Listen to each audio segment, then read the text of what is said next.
NBC. The 1998 NBA Finals. Tonight, it's Game 6. The Chicago Bulls versus the Utah Jazz.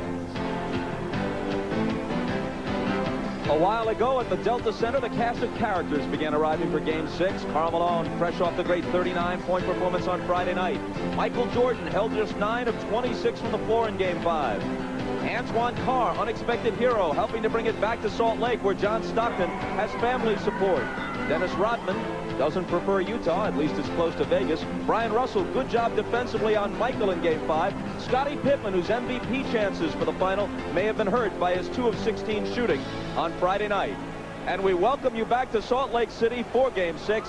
Hello again, everybody. I'm Bob Costas. As we've mentioned earlier, no team has ever come back from a 3-1 deficit to win the NBA Finals. That's what the Jazz are facing. But for the sake of context, 6 teams have recovered after being down 3-1 to win earlier rounds in the NBA playoffs, including 3 teams that eventually won the championship.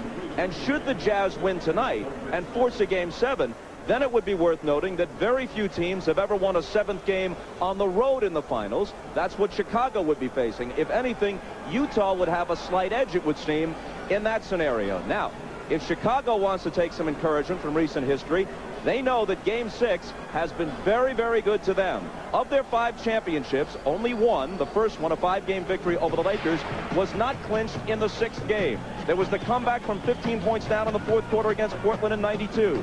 John Paxson's shot at Phoenix a year later. The Sonics were finished off in Game 6 2 years ago in Chicago, and then it was Steve Kerr's shot that finally put Utah away last spring. So, if the Bulls want to bring the hammer down, Game 6 is the time to do it as we welcome in Isaiah Thomas and Doug Collins. There is a Game 6, Doug, because Utah was able to make some subtle adjustments in Game 5. Well, Bob, they went away from their screen roll in the second half, and they went more to a post-up with Karl Malone.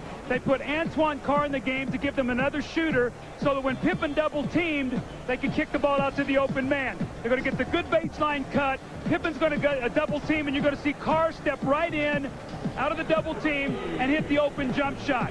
This caused problems for Chicago in the 4th quarter. Now what happens is you worry about the 4 shooters you have on the floor, so you stay at home. This gives Malone room to operate in the post and go one-on-one against Rodman. He does, wheels in and scores easily. Now in the 4th quarter, it was Antoine Carr and Karl Malone. They had 16 of the 24 points. They're going to need more of that today if they're going to force a Game 7. Bob? Well, you know, Doug, we might ask the question, what took Jerry Sloan so long to go to Antoine Carr? Prior to Game 5, he'd scored only 4 points through the first 4 games. Well, in talking to Jerry Sloan, one of the things he's worried about is Karl Malone guarding Tony Kukoc on the perimeter. And when he has Antoine Carr in the game, that has to occur. So even though he doesn't like that matchup, we're going to have to see a lot of it today if the Utah Jazz are going to win. Well, Tony Kukoc was brilliant in Game 5. 11 of 13, 4 3-pointers, 30 points. But Jordan and Pippen had their problems. Surprisingly, Bob, Jordan and Pippen struggled all night long. You see Jordan here never really could find his rhythm.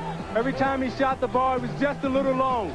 Pippen, known for his moves against Hornacek in the low post, never really went to his patented jump hook.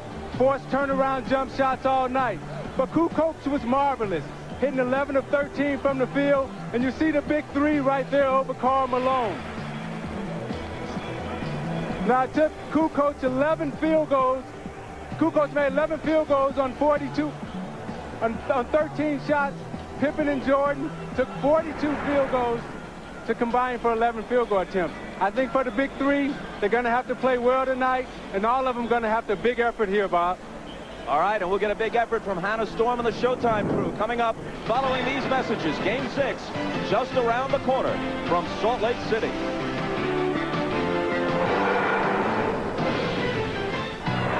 As the pilot flies through the night sky, the helmsman steers a course that is true. The landing signal officer checks the approach. The weather crew keeps an eye on the storm. The air traffic controller directs every move. The air boss orders a clear deck. The captain gives the final word. And the plane safely lands on board USS Enterprise. In the Navy, no journey is ever made alone. Call 1-800-USA-NAVY. Let the journey begin. doing a little bit of a street test for some NBA gear, and we wanted to know if maybe you guys are up for the challenge of doing some 3-on-3 ball in another court. I think you just gotta pass and screen more. 3-on-3, you need chemistry. Who wants a challenge?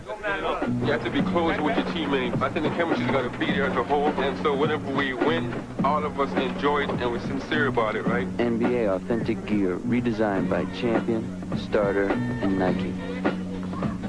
Get your NBA gear at Champ Sports. America's Venus Williams. Just 17, she's the most powerful female player in tennis today. Rapidly climbing in the rankings. Will this Californian, with the middle name of Star, shine bright at Wimbledon? Venus Williams, one to watch at the championships. Wimbledon on NBC.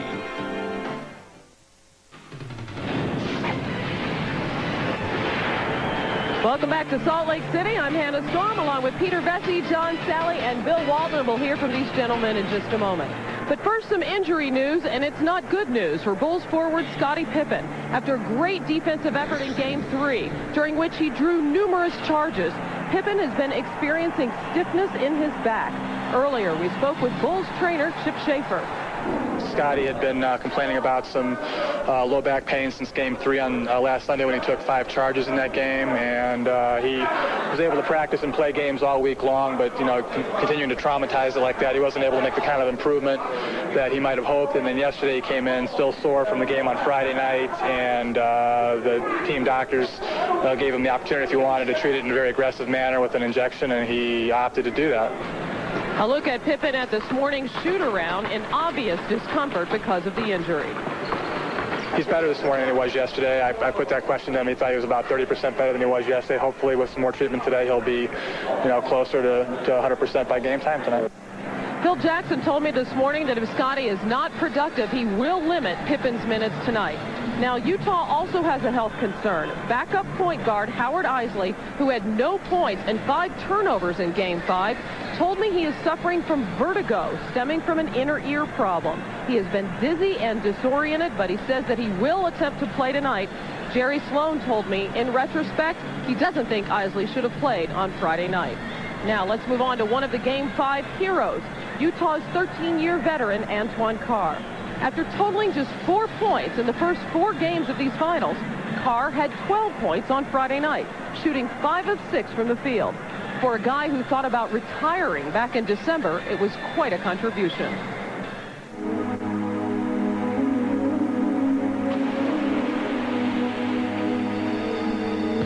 There was one point in the season where you actually considered leaving, is that right? Yeah. What were you thinking? Well, I had some personal things and some things I just thought were not right. And I felt like, well, I don't want to really go through a headache and a hassle to play basketball. I mean, it should be something I enjoy. And I was getting up every morning kind of upset. And I didn't feel good about it. And I thought about it, and then we had a little sit-down talk, me and coach and management, and kind of went over some things I wanted to talk about and clear up. And I'm ready to play another 4 years now. There's always frustration sometimes with us here. We're not perfect. I probably upset him a little bit. I think it had something to do with it. But we came back and sat down and talked about you know, what's going on, and I think he changed his mind. We just basically told me, hey, look, you're a part of this team. You're an integral part of this team. We need you to play well. We need you to step up and be the dog. Do the things you do best, and just play hard. Give us that intensity. And that's kind of what I wanted to hear out of him, and that's what I try to do. Antoine Carr can give him that presence. He can score. And he can get hot and get in a rhythm. He's one of the great street post-up players in the game. Especially with a veteran team like this, people are always talking about that window of opportunity to win a championship and how it closes each year. Is that something you think about as a player? No, I'm too old to think about that. No. Every now and then you do, especially after playing 13, 14 years in this league, you say, this is a chance for me to get a ring. I want this ring. I want it bad. And you try everything you can to try to get it. And especially with Karl Malone and John Stockton on your team, you kind of want to help those guys get the ring. You want to be one of the guys that say, hey, I was on that team with them, and I helped them get it. There had been some talk of Antoine Carr starting tonight, but Jerry Sloan prefers Carr's energy off the bench. So Adam Keefe will once again start at center for the Jazz. Now, as for Chicago, both the city and the team were ready to celebrate a 6th championship on Friday night. This morning, I talked with Chicago coach Phil Jackson about the disappointment of losing Game 5. Well, you know, when you don't meet people's expectations, it's really tough. And we've done this before. We've been through this before in our series of championships, but this group hasn't. Usually we've met those expectations, at least at some level. But this was a whole town. This is a perfect scenario for Michael. It was really like it was all drummed up there. But it just, you know, those things are the big disappointments in life. And if you're attached to them, you can really be despondent. Was it difficult to refocus the team? How did you do it? You know, momentum is such an interesting force, and momentum goes from game to game. We like to say it goes from quarter to quarter. How you finish a quarter out dictates how you start the next one. Well, Utah is fortunate in that 5th game to finish out the half with a spectacular long pass to Anderson that cut the lead from 8-6, and it gave them some momentum going in the second half. Winning that game gives them momentum into this game, and now we have to seize that back, or else we're going to have a hard night. Much more from a very reflective Phil Jackson coming up at halftime. Phil, the Bulls' defense has been steady, but not their offense. They're struggling, shooting only 42%. And this championship is all about Michael Jordan's offensive attack. In games 4 and 5, the Bulls' offense was very stagnant. They were standing around, they were waiting, and they were watching. Tonight, it's all Michael Jordan. To the hoop, get in that post, and most importantly, get to the foul line. Unless that happens right from the beginning of the game, Peter, I think the Bulls' championship run is in serious jeopardy. Bill, obviously Jordan is the go-to guy, but I think it'd be a huge mistake if he tried to bogart the offense. In the last 2 games, he shot under 40%. His jumper isn't there. The legs have no lift in them. Kukoc and Scottie Pippen have proved that they can be relied upon. Now is not the time to stop depending on these guys. You got to trust your teammates, Hannah. That's right, Peter. They've won all their championships with the team concept in Chicago. John, what if Scottie Pippen can't be effective tonight? Well, I think he is already effective. The fact that he showed his loyalty to the Chicago Bulls by taking that shot in his back proves he's not just want to play, but he does want to win. Well, as the Utah Jazz learned very well last year, the Bulls are excellent at these Game 6, Chicago's last 4 championships have all been decided in Game 6. We'll have the player introductions and the opening tip-off coming right up. The NBA Finals continue on NBC right after these messages.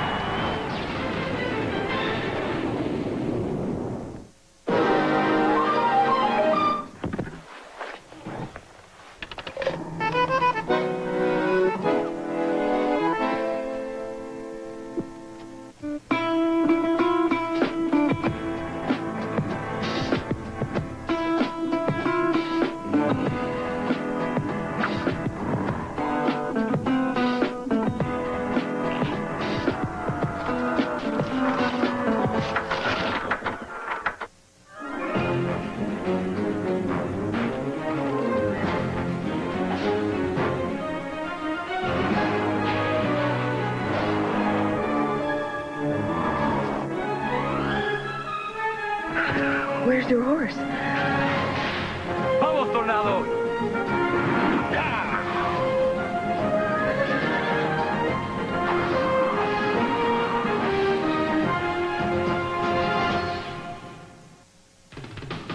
The NBA on NBC is brought to you by Miller Lite, who reminds you that a Miller time can be anything you want as long as it feels good. By Ford, maker of vehicles that are built to last. Hard to beat the beauty of the area surrounding Salt Lake City and the Delta Center. Inside, they've already begun the chant of Beat the Bulls. And to get a look at the starting lineups, we go to the PA man at the Delta Center, Dan Roberts. Good evening, ladies and gentlemen, and welcome to the Delta Center for game number 6 of the NBA Finals. With the Chicago Bulls and our Utah Jazz. And now introducing the starting lineup for the Chicago Bulls. Wearing number 7, starting forward at 6'11" from Croatia, Toni Kukoc. Wearing number 33, starting forward at 6'7" from Central Arkansas, Scottie Pippen. Wearing number 13, the starting center at 7 feet from New Mexico, Luke Longley. On the guard line, number 9, at 6'6" from Miami of Ohio, Ron Harper.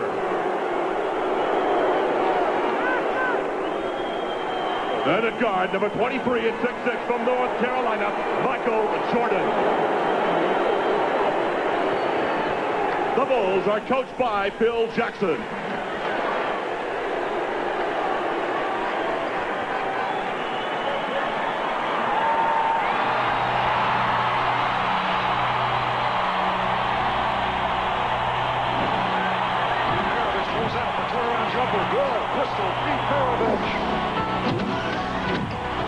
Jazz win their first ever Midwest Division title. Unbelievable. Magic down the alley. Goes to Green. Block bait. Picks up on Magic. Block bait. Oh, baby. Big mark everywhere.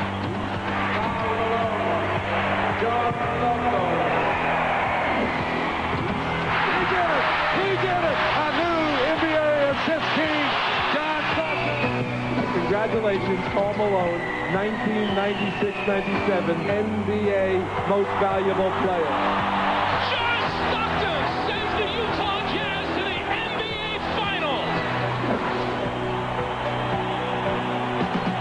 And now, ladies and gentlemen, introducing our Utah Jazz.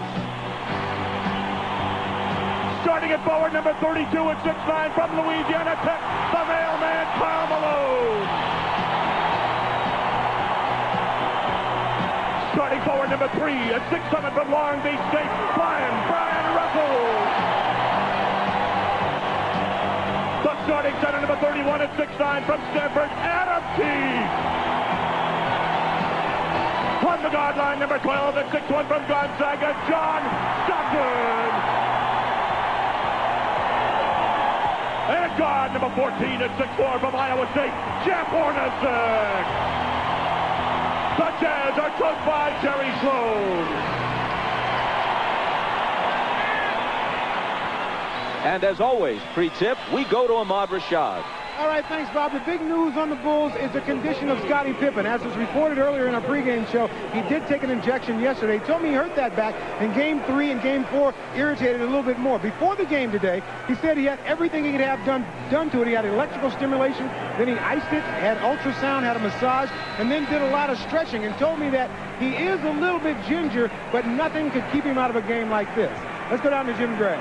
All right, thank you very much, Ahmad. One further Bulls note. I just spoke to Ron Harper. He is suffering the effects of the flu. He's very weak. He can't hold any food down. He will start. He will play. Just how long and how effective he doesn't know. As for Howard Isley, I spoke to him. He's still suffering from vertigo. He's telling me before the game he's a little dizzy. He's a little disoriented. He is going to play. Coach Sloan is just going to keep his eye on him. If he cannot go, John Stockton will take his minutes. Finally, I spoke to Karl Malone. Karl Malone told me he's going to the basket early tonight. He's going to be very aggressive early in the game. He wants to get Longley and Rodman into foul trouble. Not many outside shots at all. He finally went on to say, we're down 3-2. I know this sounds crazy. However, I like our position, and I'm confident we can win this series. Bob? Jim, thanks a lot. The officials are Dick Bavetta and Hugh Hollins, who worked Game 3, each of them in Chicago, and Danny Crawford, who worked Game 2 of the finals here at the Delta Center. The Bulls are just 4-4 on the road in the playoffs, and in fact have lost 4 of their last 5 road games against their toughest opponents, the Pacers and the Jazz. Jordan guarded by Russell. Hornacek will open on Pippen. He'll try and post Scottie on him. They go to it right away. Stockton comes over on the double team. Now back to Scottie, and they couldn't recover. Hornacek was left alone with him, and an easy 2 for Scottie. That's going to be the strategy here early. Try to go at Hornacek with Pippen. Michael will do a lot of the ball handling in the first period. Malone against Longley. Has to give it up, and Jordan is the only guy there.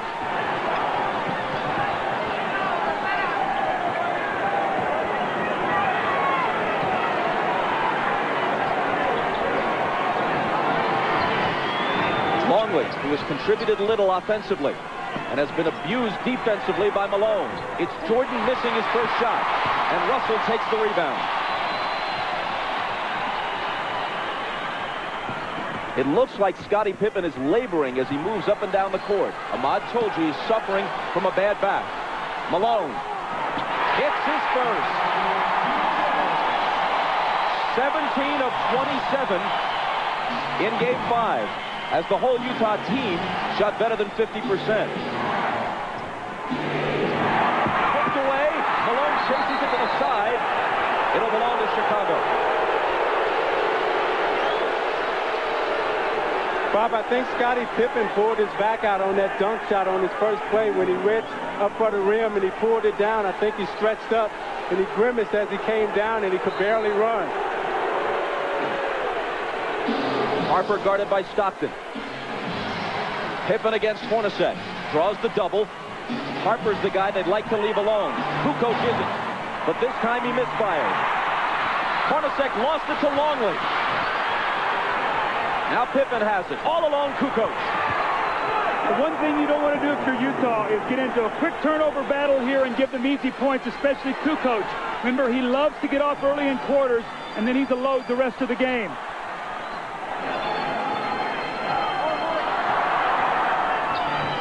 Hornacek from Stockton ties the game at 4. That was a great screen by Karl Malone. Hornacek set Michael Jordan up beautifully, and in a great entry pass by Stockton.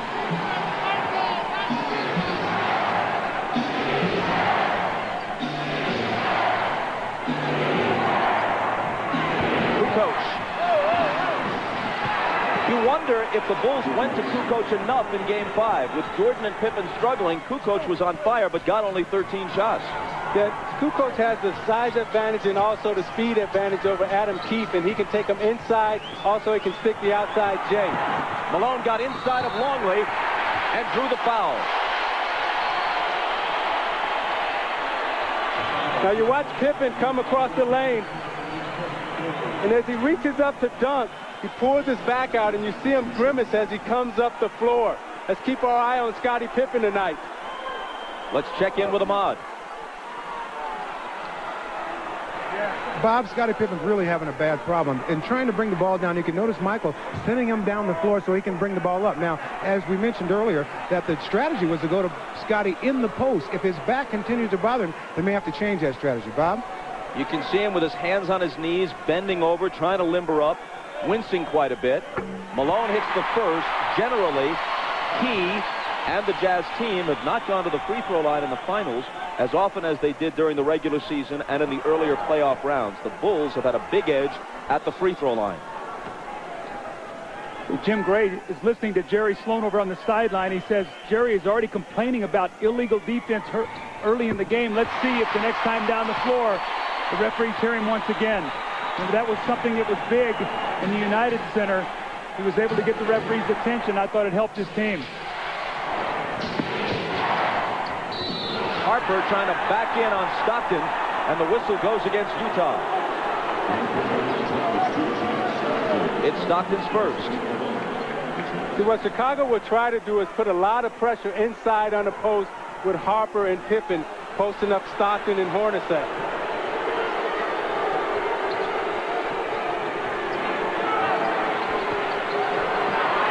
Harper really battling with Stockton. Now he's got it. Tried to bring it back out, and Keith stole it. Hornacek loses it to Harper. And a whistle as Harper comes stampeding into the lane. Now, Bob, Scottie Pippen came back and got that steal, but he is really struggling right now. You're going to see him come in from behind, and after he knocks this ball away, he really sort of stands, and I watched him the whole way. He looked over at the bench at Phil Jackson, like saying, I don't feel very good right now. He's standing up straight. That's the first sign of a back injury when a guy stops bending his knees. A back injury is one of the most crippling of injuries, especially in an athletic context. And I'm not trying to compare a physical injury to an illness, but it was here in this building where Michael Jordan, sick as a dog, managed to gut it out in Game 5 of last year's final, the pivotal game. Scottie Pippen is probably mindful of that and will give it everything he's got to try to equal the effort that his teammate Michael Jordan has shown in the past. See, Bob, that's why I think it's very, very important for the Jazz to lock in on Tony Kukoc, because if Pippen can't score and it's only Michael Jordan, that will be to their advantage. They've got to do a job on Kukoc today.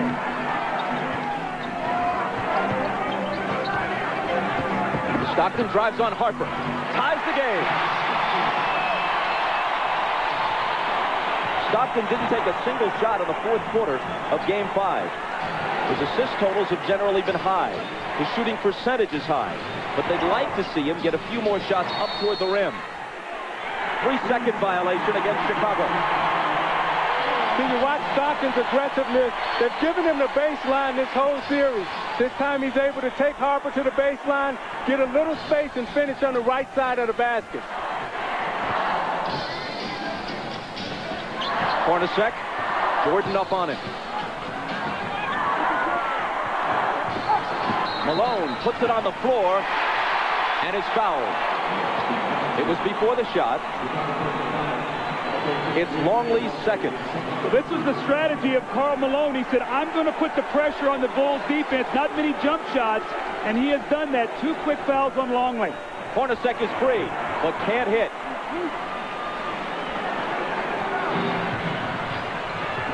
Hornacek is now 18 for 46 in the series.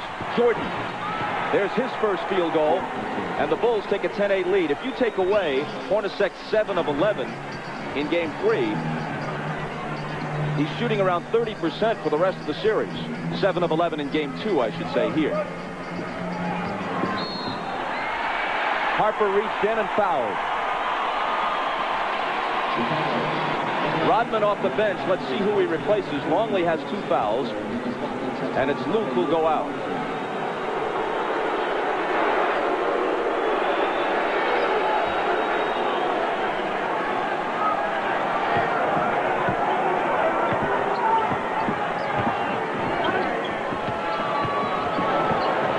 Russell for 3. Utah has not been hitting the threes in this series. Now 11 for 51, around 20%. They shot 37% as a team from beyond the arc for the season. Pippen with the hook.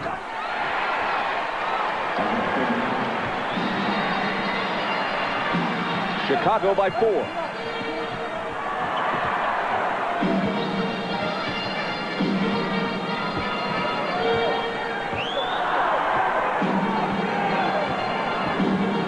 Malone screening for Stockton. His 3 isn't there. Pippen claims the rebound.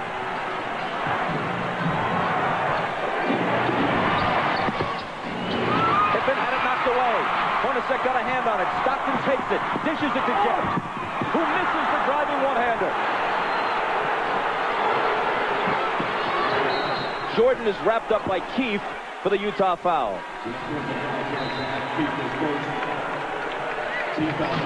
You know, Pippen is really hurting, but he's playing in pain as he takes Adam Keefe into the middle and shoots his patented little jump hook.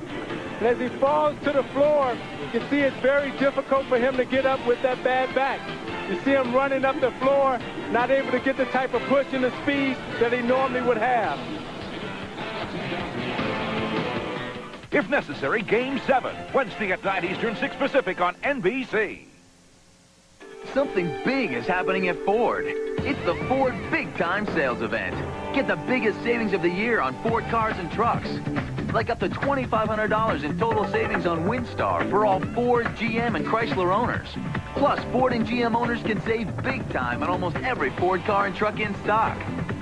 The world's biggest selling division wants your business big time. So save big at the Ford Big Time Sales Event, going on now at your Ford dealer. May I take your order, please? 4 Biggie Fries and 4 Biggie Drinks. Are you sure? Yeah. Wendy's Biggie Fries and Biggie Drinks are really big. The biggest you can get for 99 cents. Here you go. So be careful. I was afraid of that. You protected your face all night. Why stop in the locker room? The Norelco Reflex Action Razor. Anything closer could be too close for comfort. The very first time I drove a truck, I was a driver helper. Somebody called in sick, and this dispatcher came out and asked me if he thought I could drive the truck. I was so scared when I got out in downtown on the hills, trying to work the clutch. You got, I don't know how many tons behind me, and the truck's rolling back, and it takes time to learn, but once you get it, I mean, it's like driving a car. I prefer driving my truck over my car. Ahmad Rashad back at the Delta Center, and during that timeout, I just spoke with Chip Schaefer, the trainer for the Chicago Bulls. He said that Scottie Pippen is not sore, he is just sore. And he's having a problem really with his mobility, not able to bend over and grab the ball. But hopefully, as he plays further and gets more warmed up, it'll improve. That's what they're hoping. Bob? Ahmad, thanks.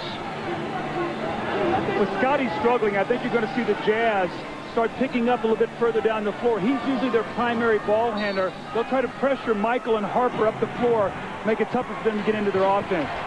Here is Pippen, out to Harper, open three, missed it. Malone battling Rodman, and it's tipped to Stockton. Utah on the run, but Stockton circles back outside to set it up. It was kicked. Utah keeps it. Fresh 24. You watch Malone and Rodman battling under the boards. Malone's going all out as he runs the floor. They both kick each other a little bit. The referees may clean that up. Russell couldn't finish. Kukoc rebounds. That's 2 layups now that the Jazz have missed here early in this first quarter. Hornacek and now Russell. See, with Pippen hurting, I think Harper's going to have to step up big and supply the scoring load. Jordan for 3. Got it. Jordan with 5. And Chicago with a 7-point lead.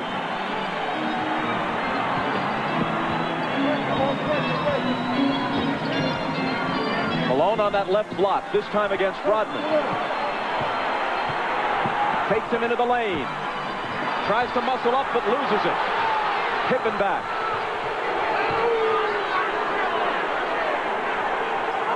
It was tied at 8. Now Chicago's on a 7-0 run.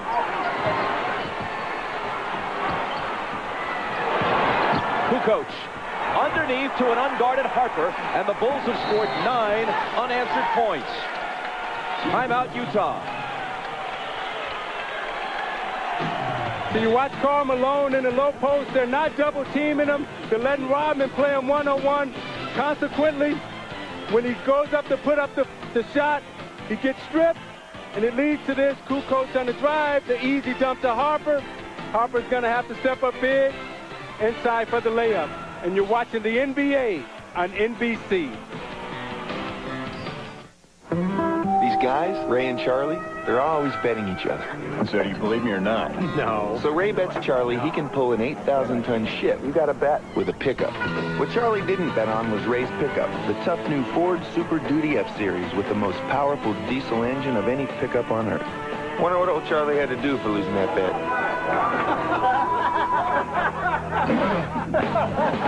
Word to the wise, never bet against an F-Series. It's built Ford tough.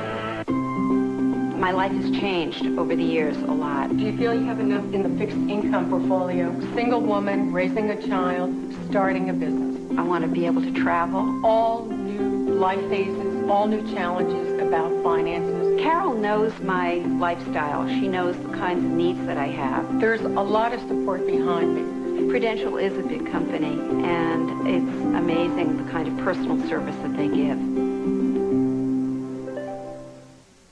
Hey, buddy, whose daddy's widow man? You are. Yes, you are.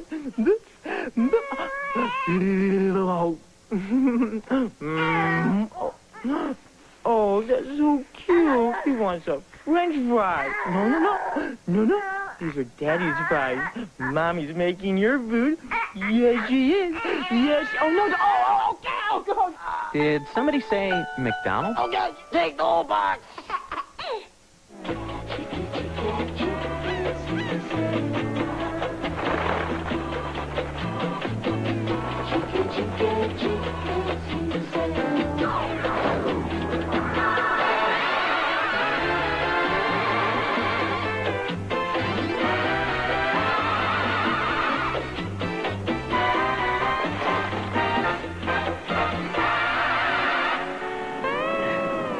Butter must be cold. Nobody knows basketball like Frazier. That's incredible. He made the same impossible shot twice in a row. It's the instant replay. NBC, Tuesdays. The Bulls lead by 9, but here's the bad news for them. Moments ago, Scottie Pippen, accompanied by trainer Chip Schaefer, leaves the bench and heads for the locker room. With more, here's Ahmad.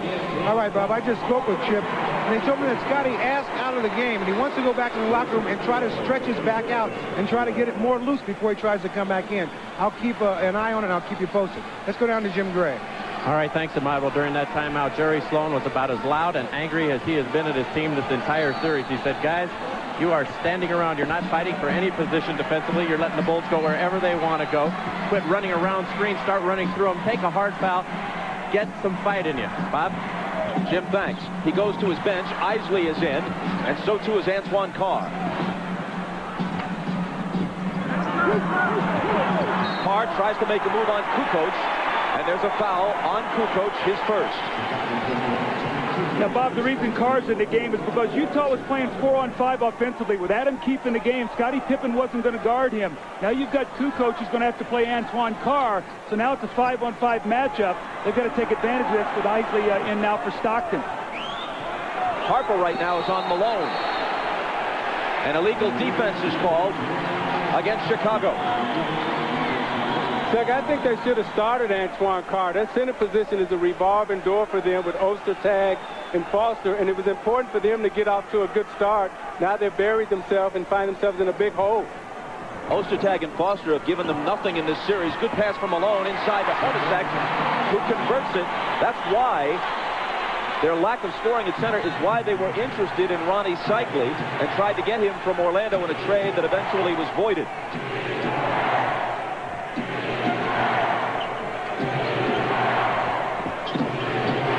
Jordan over Russell. Rebound to Carr, who immediately makes his presence felt.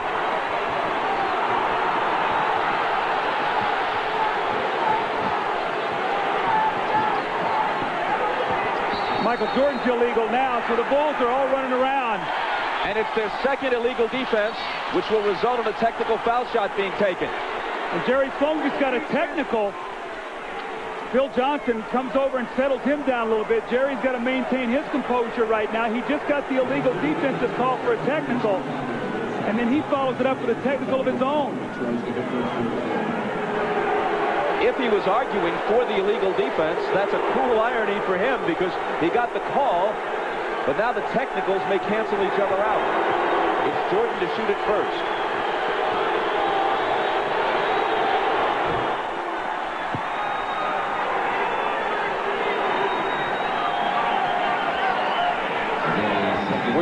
We're told by Jim Gray from the Utah bench that the reason Sloan got his technical was arguing about this. When he was knocked down by Kukoc, there was no foul called, and that's what had Jerry hot. Remember, that's the same thing that he did against Longley to bait him into his 5th foul in here in Game 2. So I don't think the referees went for that today. I think that was a good no call. Hornacek, an 89% free throw shooter, swishes it at the other end. Bulls with the ball, down by 7. Scott Burrell is on Russell. Rodman on Malone. And Rodman's going to be hit with a foul, I think. It is on Dennis, his first.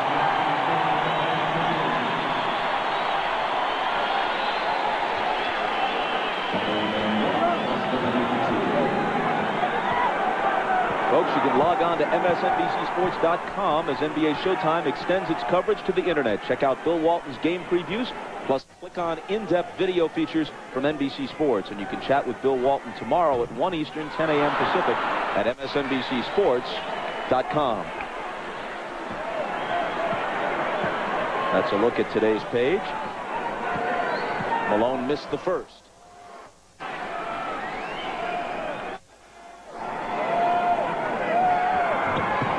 But not the second. To give you an idea how close this series has been, other than the Game 3 blowout, the 9-point lead the Bulls enjoyed a short while ago was the biggest lead for either team in any game, other than Game 3, of course. Kukoc misses, and Isley rebounds.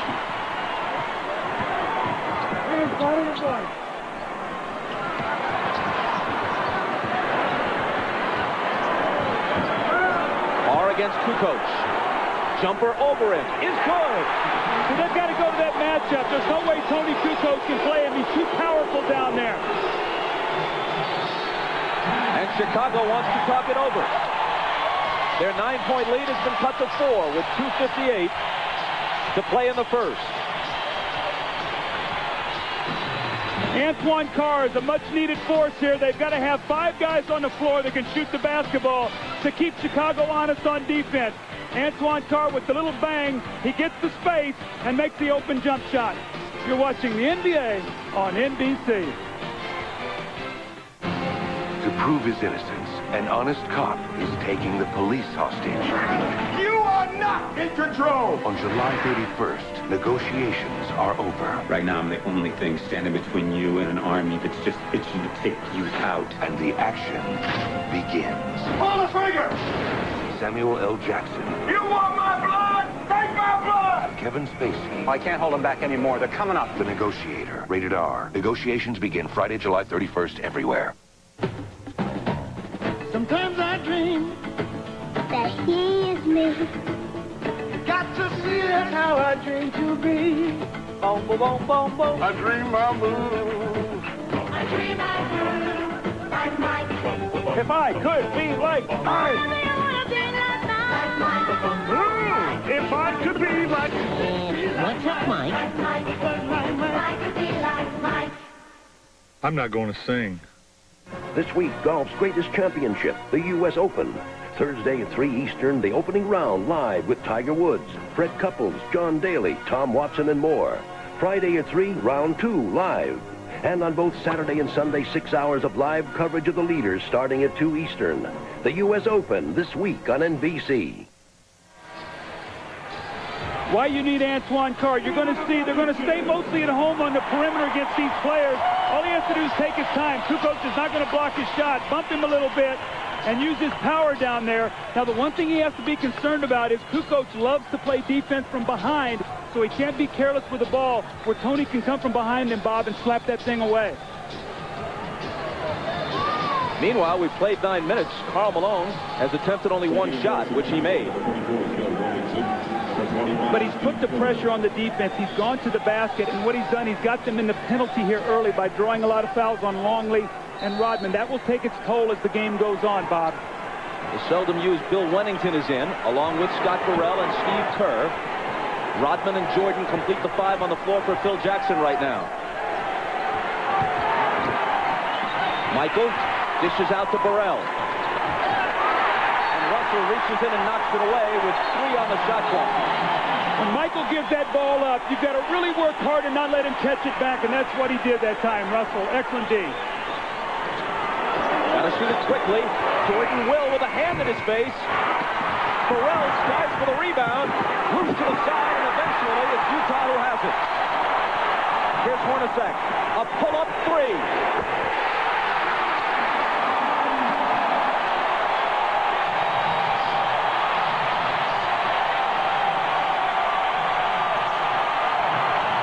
It's hard to imagine Utah winning the next 2 games and taking the title unless Hornacek hits shots like that, which outside of Game 2 in this series, he hasn't been doing.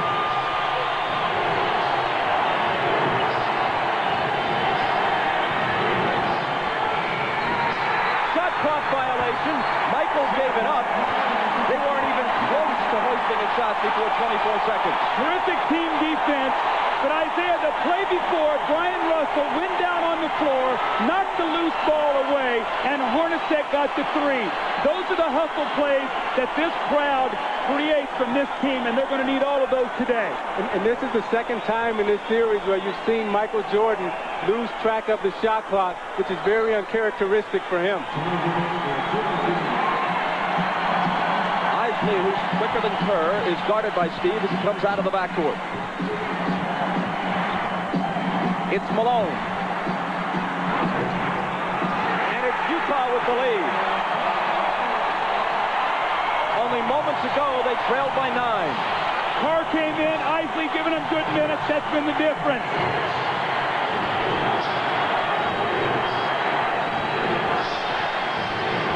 Jordan.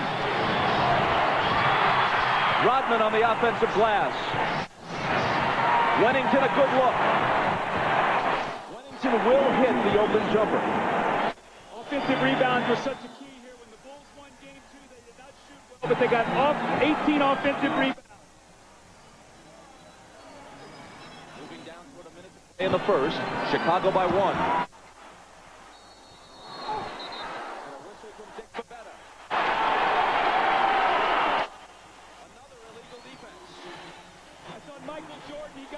Zones below his man. Hornacek stayed out behind the three-point line. Michael dropped down 2 areas, and he was spotted. Now, it helped that Jerry Sloan was sitting there in the referee's ear, helping him see Michael Jordan.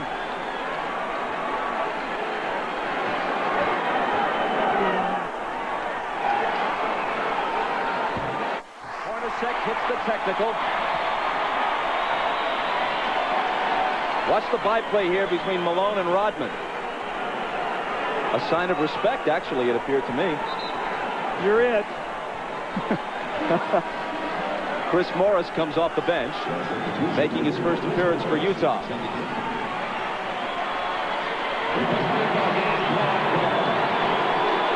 Antoine Carr gets a breather. There have been 3 illegal defense calls in this first quarter against Chicago. Now, Bob, Antoine Carr is not a guy who plays heavy minutes. So I think what Jerry Sloan's going to try to do is maybe give him 5 or 6 minutes here or there to try to keep him as fresh as possible. Kukoc comes in as soon as Carr goes out. Kukoc having trouble covering Carr defensively earlier in the game. Isley bounces to Malone. Tough shot, but he cans it.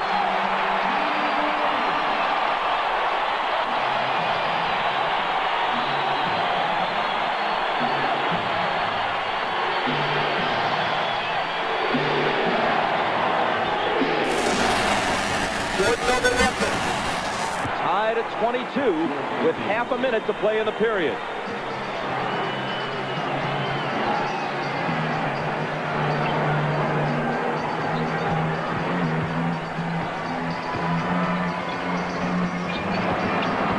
Malone against Wennington. Off balance, hit it, plus the foul. See, Bob, that's what I'm talking about, being aggressive, Isaiah. Taking the ball to the basket. Isley with the give and go. He doesn't settle for the jump shot. He puts the pressure on the defense, and it's a tough shot. And the same thing, he sees Wennington on him. He says, no way I can get this shot. He bodies up. Now an opportunity for a three-point play, which would give his team a 3-point lead. And the weak spot for the Chicago Bulls is when you get past Longley and Rodman, they have nothing behind them. Wennington can't hold Malone, and that's where they miss the big guys in terms of Cathy and O'Brien Williams. And Malone is smart to get into their bench now. A dozen from Malone in the first quarter. A perfect 4 of 4 from the field. Almost as important, Hornacek has contributed 9. They need him. Kukoc. They had a foul to give. It looked like he traveled, but just before that, the whistle blew for the foul. Now, Chris Morris slapped him from behind, so he took the good foul. Bulls left to inbound the ball with 8.4 seconds to go, and Greg Foster's going to come into the game. Now, Bob, the reason he's in right now, and you give him a rest here at the end of the quarter, the last 8.4 seconds, and then the time during the break.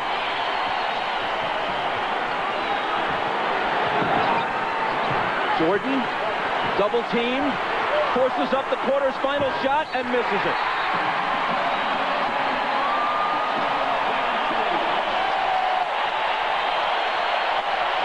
A better start for Carl than for Michael. Once down by 9, Utah leads after 1 by 3. And you're watching the NBA on NBC.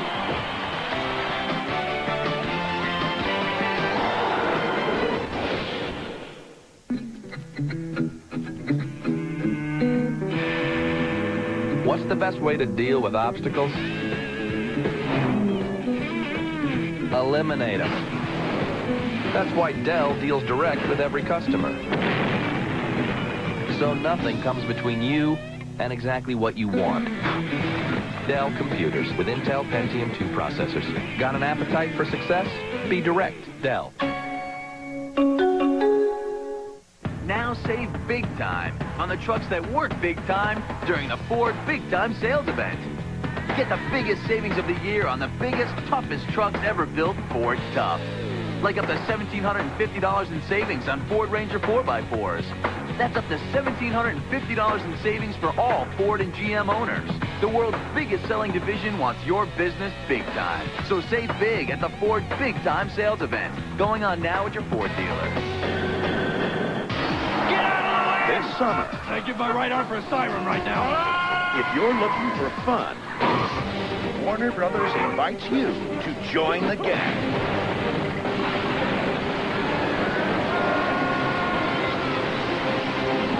Mel Gibson, Danny Glover, Joe Pesci, Rene Russo, and Chris Rock in a Richard Donner film, Lethal Weapon 4. This summer's gonna be lethal. Rated R. Starts Friday, July 10th.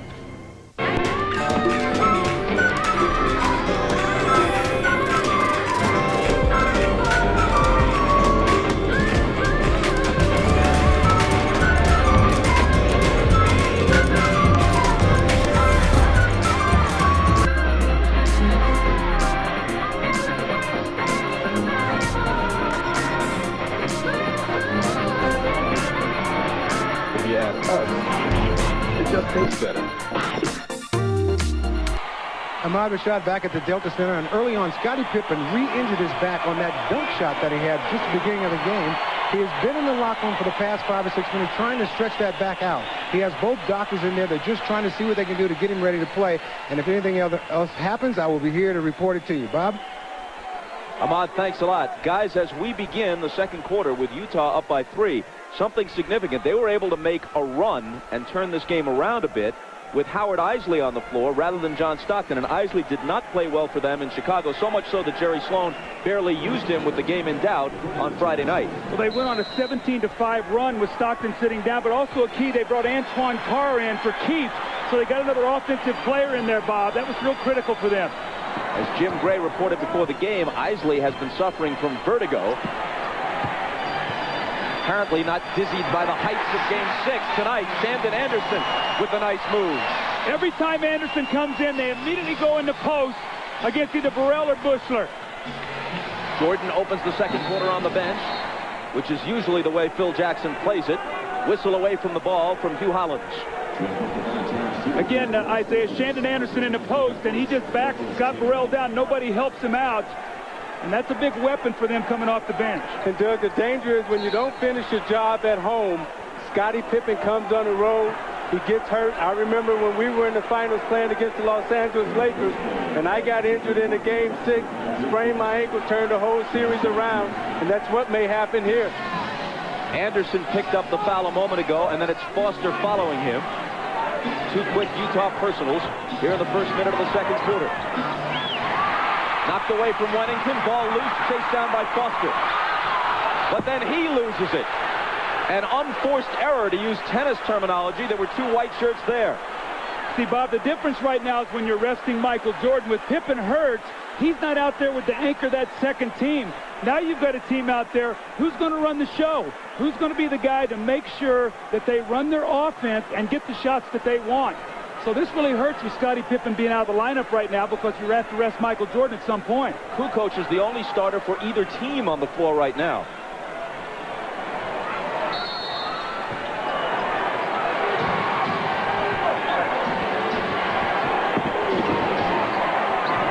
Foster on Tony. Wennington travels. Playing out of character. Bill Wennington is a catch-and-shoot player. He's not a guy, Isaiah, that puts the ball on the floor. Rodman to the scorer's table. He'll have to wait till the next whistle.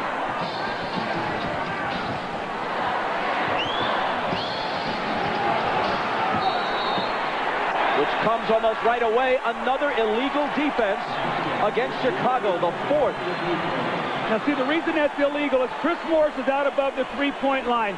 Judge Bushler can be no lower than the foul line. When he drops below that foul line, he's automatically illegal.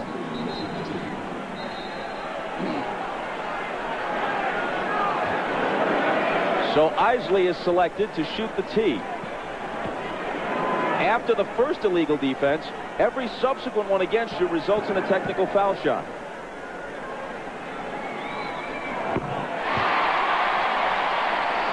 See, Chris Morris is going to be out above the free. Look where Bushler is. He's illegal right now. So that's the call, and that's why they get the free throw. Utah by 6.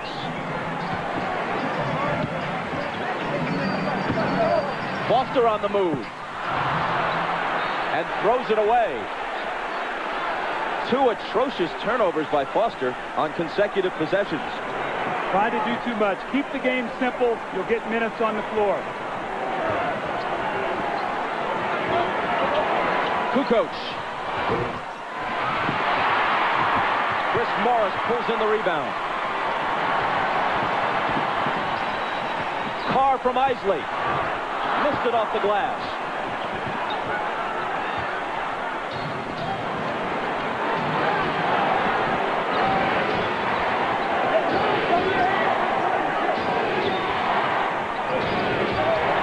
Rodman, good pass to Kukoc. Straight back cut by Kukoc. He set him up, then back cut, faked him off the screen. Great pass by Rodman. Great look by Kukoc. Yeah, Isaiah, though, Foster's got to push him over the top. That's what they did in the game 5, and Tony got 7 points to start the game.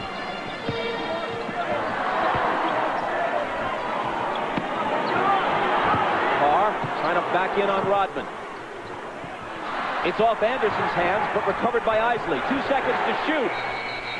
And he hits the 3!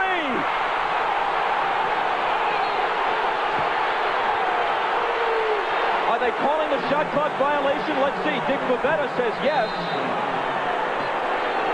And they wave it off, so it appeared to me as if he had beaten it. See if the ball isn't out of his hand. 1 second. It's on the way, and they missed the call.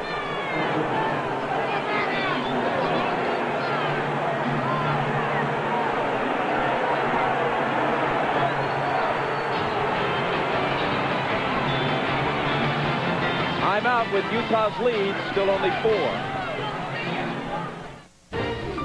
Go to the finals, NBA.com. Introducing the most luxuriously appointed Acura ever made, the RL Special Edition. With distinctive features like heated leather-trimmed seats, a 6-disc CD changer, diamond-cut alloy wheels, and accented body panels. However, by design, it is available only for a limited time.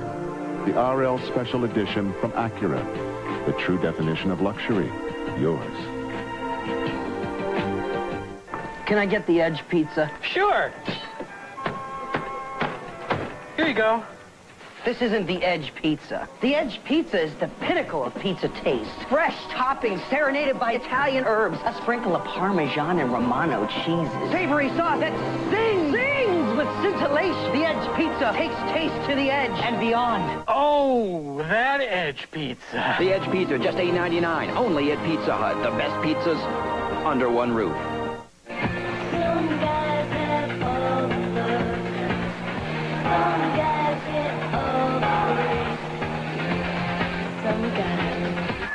Play Pepsi Pop Culture. Just drink Pepsi or Mountain Dew. Match-winning phrases and win tons of cool prizes. From cash to trips, even a new Jeep Wrangler. Pepsi Pop Culture. Drink, match, win.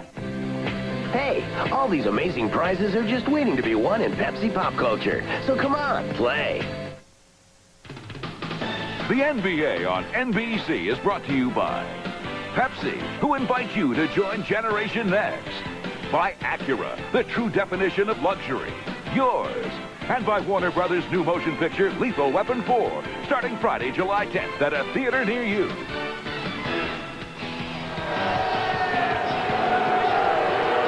Well, it's a big break for the Chicago Bulls. Howard Isley lets this shot go. He gets it out of his hands, and you're going to see here, look, the shot clock actually should be at 1 here, but the ball is off. Right there, you see it. The ball is in the air at 1. That should have counted. That's a big turnaround, and the Bulls get a big break there. Instead of up 7 Utah, now it's only a 4-point game. Jim Gray tells us that on the Utah bench, Jerry Sloan said, That's horrible, but I can't get thrown out of the game. He already has one technical and can't risk another.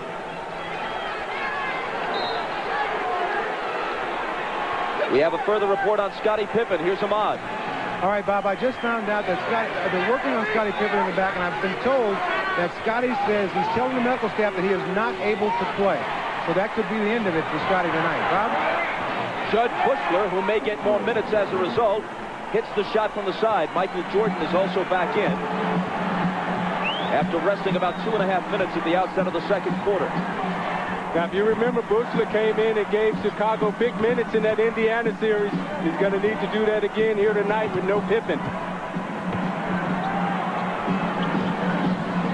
Malone around Rodman to the hoop and missed it. Out of bounds off Utah. See, Luke Longley was just big there around the basket, and he forced Malone into a miss. Carl tried to get contact to get the foul, and it caused him to miss the layup, but Longley stood strong that time. Utah does not have a single offensive rebound in this game. In Game 5, they had better success on the offensive glass than at any other time in the series. Contact between Anderson and Kerr. Offensive foul on Chicago. The teams really complain a lot about this, because this is a pet play by Chicago. They make this little inside reverse pivot. Watch Kerr, and the man goes by, and he bumps him up on the turn. That's a good call. I know in coaching against Chicago, I used to always warn the officials on that play, because if you can let him turn, it's a very difficult play to guard, Zeke. It's like the 49ers linemen used to do with that whiplash play, where they kick their feet out and throw the defenders off balance. Now it's Bushler who's nailed with a personal. Isley has just gone out. Stockton back in at point guard. Brian Russell was also returned to Utah's lineup. That's Russell with the ball.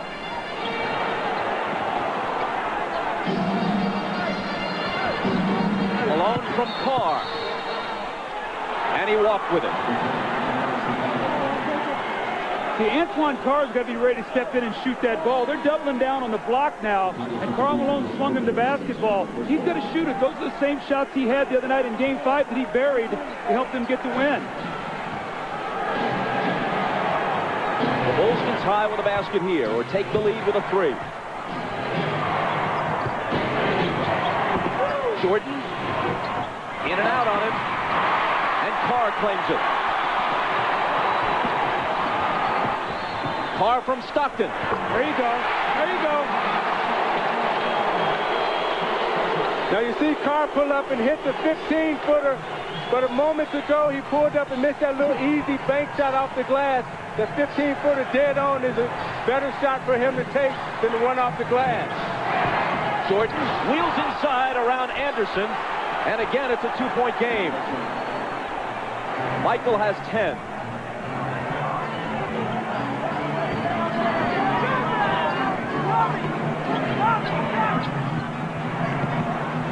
Malone in traffic, got his own and put it back in.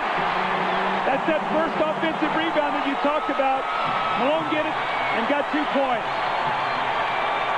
Malone feels very confident against Longley and Rodman right now. He feels that he can get anything that he wants underneath.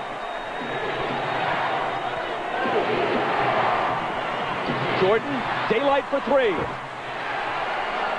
13 for Michael. Utah by 1.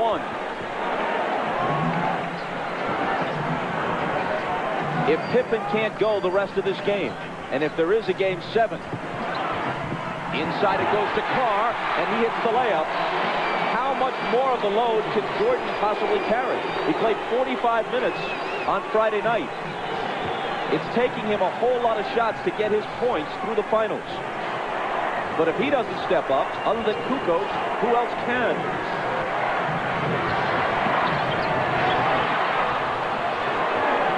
Here is Tony.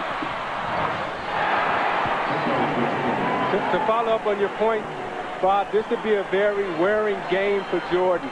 They'll try to tire him down and wear him out. It'll be interesting to see if he'll have enough at the end of the game because of the minutes he's going to have to play. Malone, tough catch, gathers it in, fade away. Carr to follow.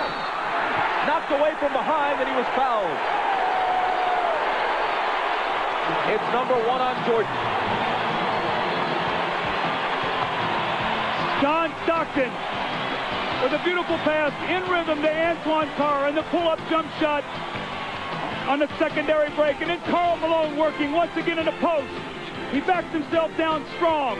Misses it, but the great effort and the great hands to get the ball back and the finish. And in the give and go, the back door, the weak side help. Anderson finds Antoine Carr underneath and the little finger roll, and Utah leads by 1.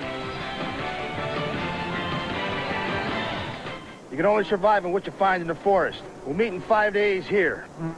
And good luck.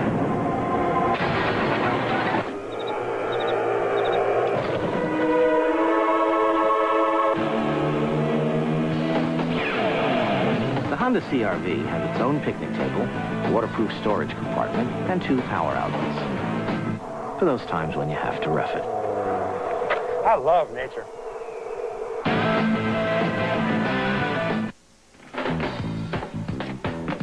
Who are you? I was hired by your roommate. Well, out of my way, I want a Bud Light. I don't think so. This is ridiculous. I live here. Sorry. You ain't on the list. List? Is there a problem, Bruno? Nothing I can't handle. That's what I like to hear. For the great taste that won't fill you up and never lets you down, make it a Bud Light. Now am I on your list? Let's see. Nope.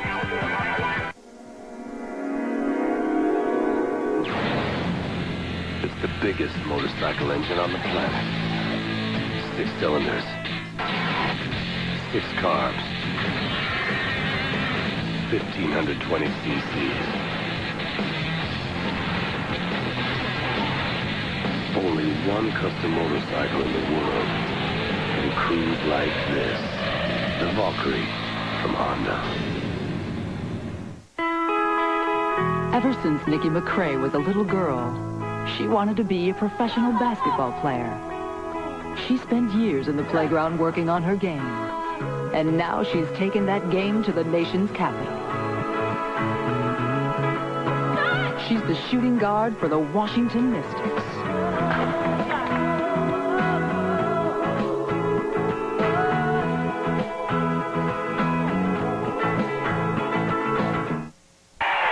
Hey, George, pretty exciting game, huh? How should I know? We taped this on Wednesday. Just Shoot Me, Thursdays after Seinfeld. Ahmad Rashad back at the Delta Center. Now an update on Scottie Pippen. For the time that he was doing the stretching, trying to see if he could come back and play, he was in the officials' dressing room trying to get the stretching. He has now moved from that locker room to his own locker room, but the word is that he's still unable to play. Bob? Ahmad, thanks a lot. What was the most important regular season game of the year? Undoubtedly the one at midseason here at the Delta Center, where Utah trailed the Bulls by 24 points early, 41-17, and rallied to win. Changed the outcome of that one game. And this series would have opened and ended if a 6th and 7th were required in Chicago rather than in Salt Lake City. It was that win that gave Utah home court and gives them a Game 7 if one is necessary here at the Delta Center rather than on the road. And do the Bulls face the remainder of this game and a possible 7th game either without Scottie Pippen or with a weakened Scottie Pippen? Yeah, with the Bulls depleted right now, the Jazz must keep the pace of this game up. They've got to use their superior depth and just keep trying to wear Michael Jordan down. Jordan into the lane. Tough shot. He was fouled. He'll come to the line with a chance to tie it.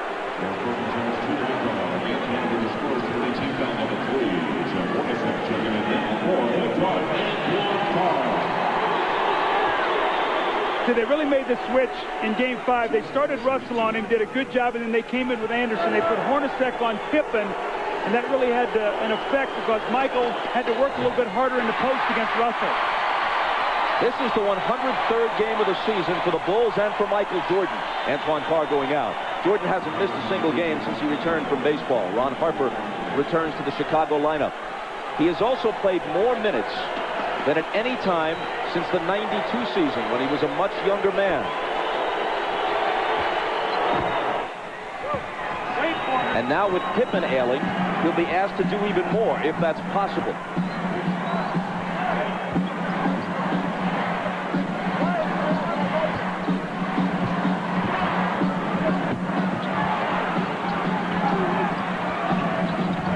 Flips it through a crowd to Anderson, who misses the floater. Rodman juggles the rebound, but saves it in. Only his second rebound tonight, and only his fifth in the last game and a half, after such a strong performance in Game 4.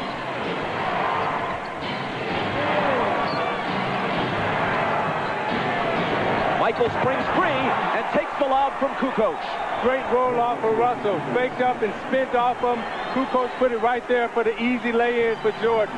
I'm noticing, Doug, every time Malone gets it on the low post now, they're coming to double team, trying to keep Rodman out of foul trouble. Hornacek returns it to Malone. Now has it back in a crowd and misses. Anderson flies in, can't hit the tip. Malone another try, and there it is for Utah. You see, Rodman didn't even try to contest that shot underneath.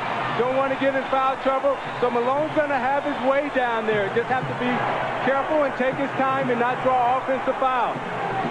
Riding the seesaw, now it's Utah's turn to lead. Stockton knocked it away, Chicago ball.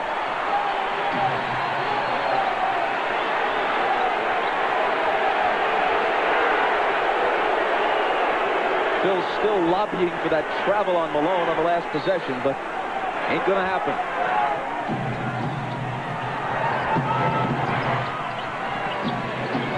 Michael, head fake, he traveled.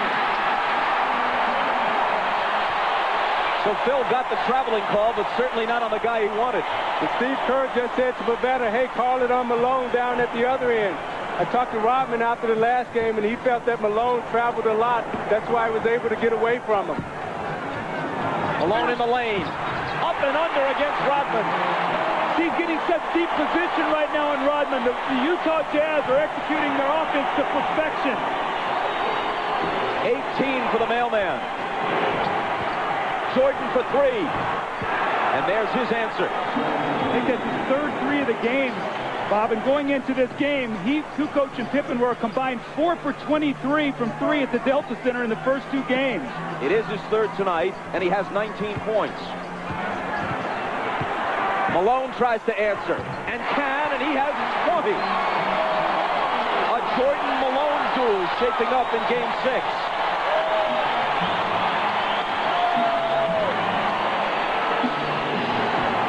Kukoc on the run. He's in double figures now with 10. Isaiah, how much is it going to take him to figure out that he's a left-handed player? And you can't let him come with a strong hand. You got to send him back to help. He's such a good dribbler, and he gives you that hitch move, and it draws you out of position, and he gets you every time with it. Kukoc on Russell. Gives him some room, and Russell accepts the challenge and drills the jumper. Utah by 2.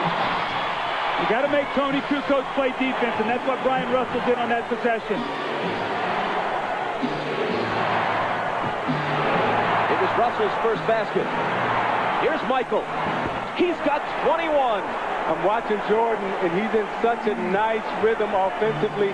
Everything is coming very easy to him. And right now they have to be really careful because this looks like this could be a 40-point game from him. Tied at 43. Shaping up as a higher scoring game than we've generally had in this series.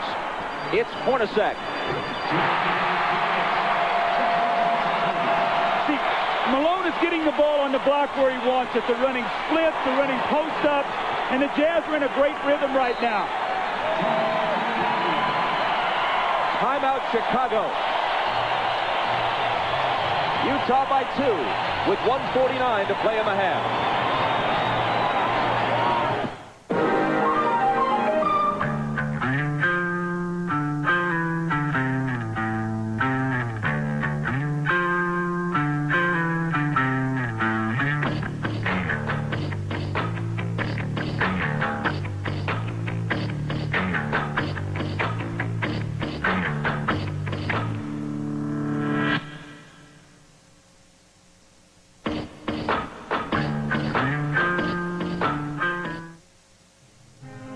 It's an Acura 24-valve V6, like the Acura NSX. It's the power sequential multi-port fuel injection, like the NSX. It's four-wheel independent double wishbone suspension, like the NSX. It's comfortable seating for 5, like 2.5 NSXs.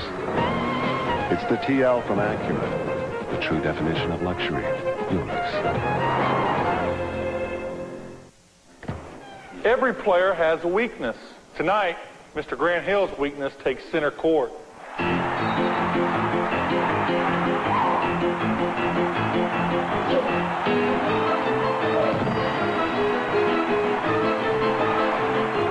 There's only one place to go for the irresistible taste of America's favorite fries. Did somebody say McDonald's? Enjoy the fries that have earned the right to be called America's favorite fries.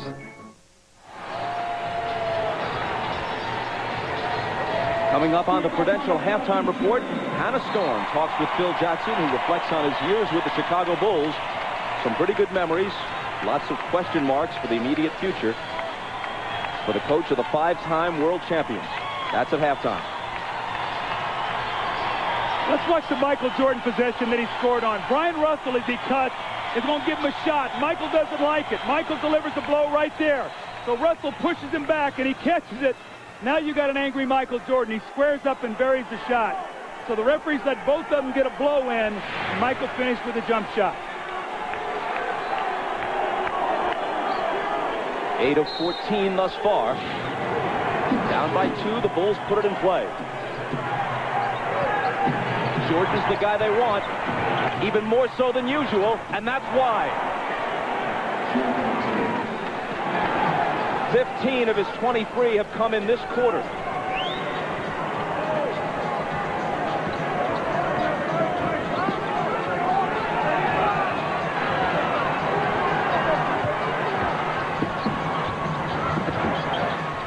Hornacek off the back iron.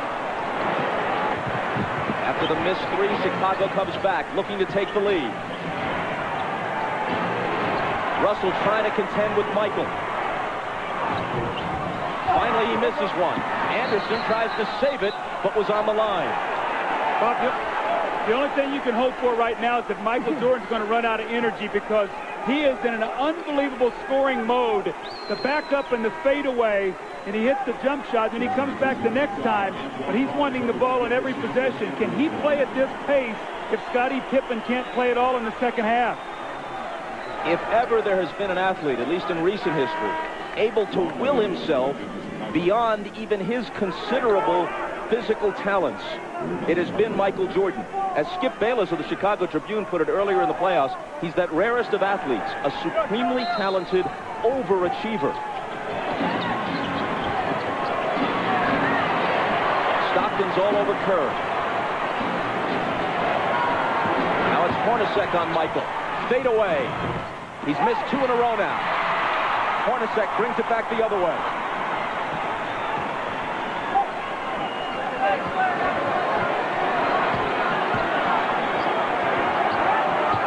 Stockton from Malone.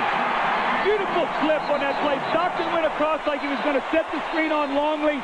Michael relaxed just a moment. He slipped it. The give and go, Isaiah. That was a beautiful play. And Doug, now that Malone has really taken advantage of Chicago inside, now the perimeter will free up. Now they have to pay attention to Malone.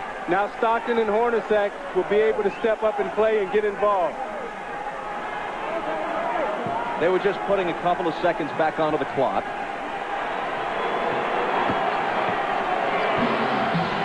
Michael for 3. Hornacek takes the rebound. Jordan had made 3 three-pointers earlier in the half.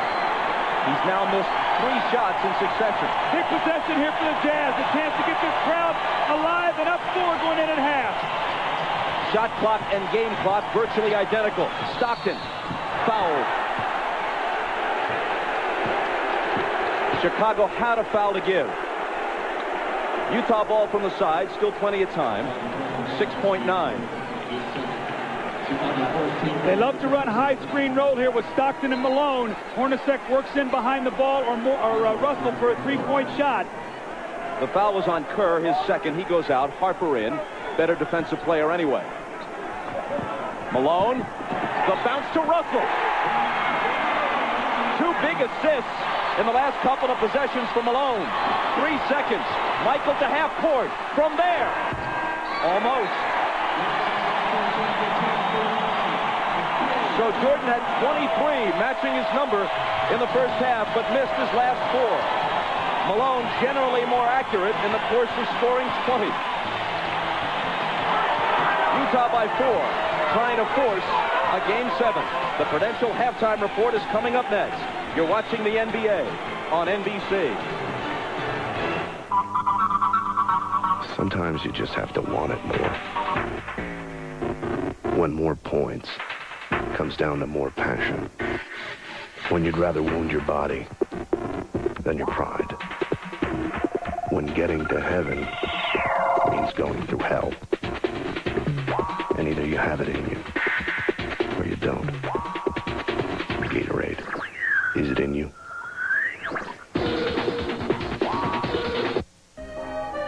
I remember when I took my driving test.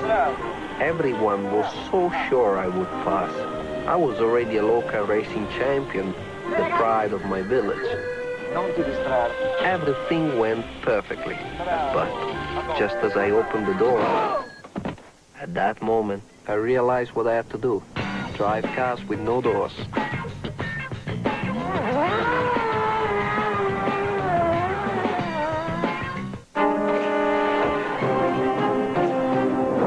Spider-Man is like Castrol Syntec motor oil. And this is a harmful particle in your engine.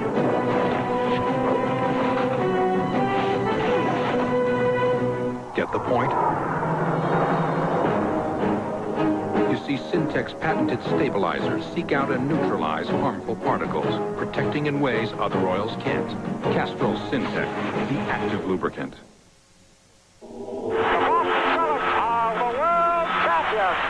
Bill, this must have been a great win for you. Jack. See, I knew that was my last game. I was just so proud of those guys and myself. Every minute that I played for Celtics were a joy to me. From there, I couldn't go to heaven because leaving there, going anyplace else was a step down. A revolution is coming every Sunday night on NBC. The biggest names in film are coming to the biggest movies ever made for television, like amazing new productions of Alice in Wonderland and the incredible Noah's Ark. You can't see them in theaters. You can only see them on NBC this fall.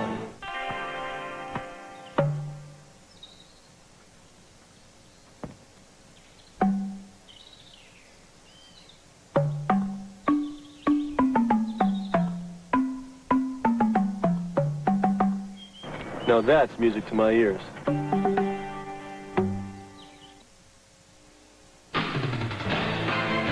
This is the Prudential Halftime Report, brought to you by Prudential, bringing strength and stability to America's families through insurance, healthcare, real estate, and financial services.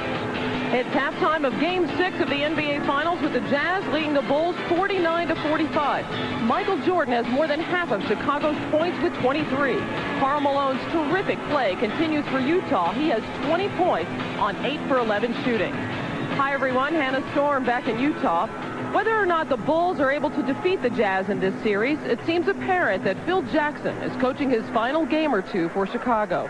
Earlier today, I asked Jackson to look back on some of his most memorable moments as coach of the Bulls.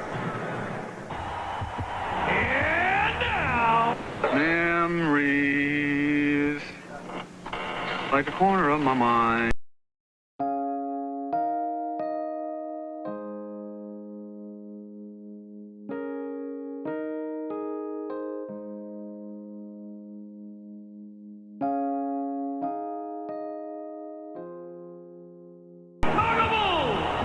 I think probably the most important moment is maybe the first meeting I had with Michael Jordan when I was the head coach and told him what we were going to do, and asked him to be a willing partner to this collection. Share his leadership. I wanted him to share the ball with his teammates because so many of the plays originated with him and went through him that teams could focus solely on him defensively. That was probably the key moment for our team growing and the system being bought by Michael. And the Chicago Bulls have won their first ever NBA championship. We're going to Disneyland. first championship was a wonderful thing, and at that championship, Michael found his teammates. He found John Paxson for 6 or so jump shots in the fourth quarter. It really changed the direction of that game and helped us win the final game. And then I think the Phoenix game in our first three-peat, in which everybody touched the ball on the floor, and John Paxson knocked down the three-pointer, was really a climactic moment that just demonstrated the team play of that group. Tonight, the Chicago Bulls uncover their new look for the 1995-96 season. In this era of the late 90s of winning these championships, I think the inclusion of Dennis Rodman in this group is probably our peak addition. It was my call.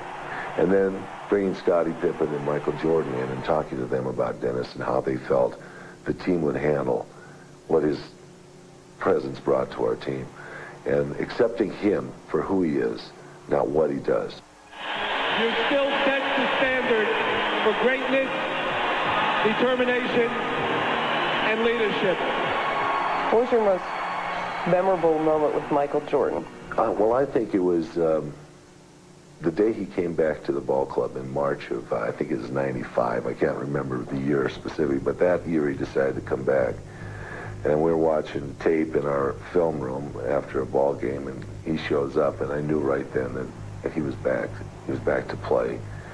And it wasn't announced for a week and a half or so, but that was really probably the best moment, because there was just a connection that, hey, I'm going to come back and try this again. This is where I belong. I want to play basketball. You got to move the ball. I want to have a split cut, which we send this guy early. This guy goes early. He goes ahead of the pass even.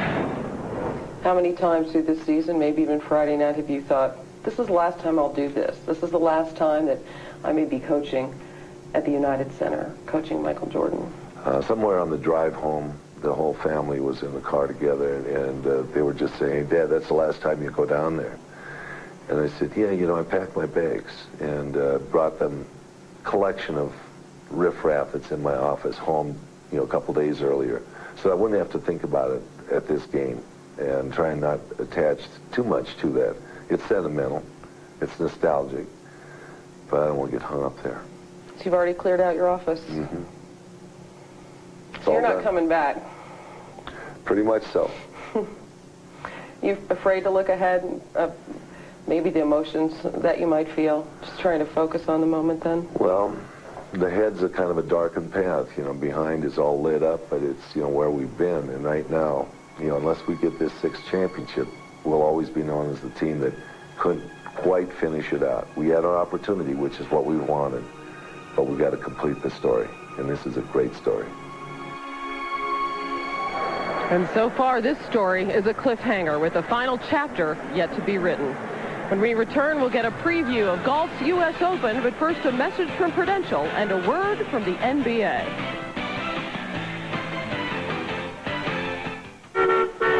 My girls were in an accident. I called Prudential. Good afternoon, Prudential. They told me what to do. Do an estimate of the damages. It was just wonderful. And then begin immediate repair. I can authorize a rental vehicle for you. I have gotten other quotes from other insurance companies. I'm calling about the accident you reported today. They really can't compare. We'll do what we need to do to get this resolved as quickly as possible. You're all set. Thanks for calling Prudential. I've found a good company, and I'm staying with them.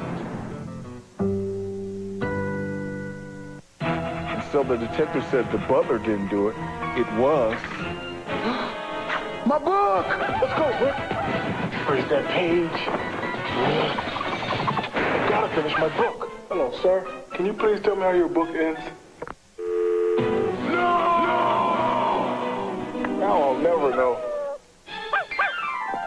Rick! Oh, Rick, look what I've got. Good dog. Rarely have so many champions been at the top of their game. Tiger Woods, Tom Watson, Davis Love, Justin Leonard, David Duval, Colin Montgomery, Fred Couples. They've all earned victories in recent weeks. Now they gather for the 98th U.S. Open, starting Thursday at 3 Eastern on NBC.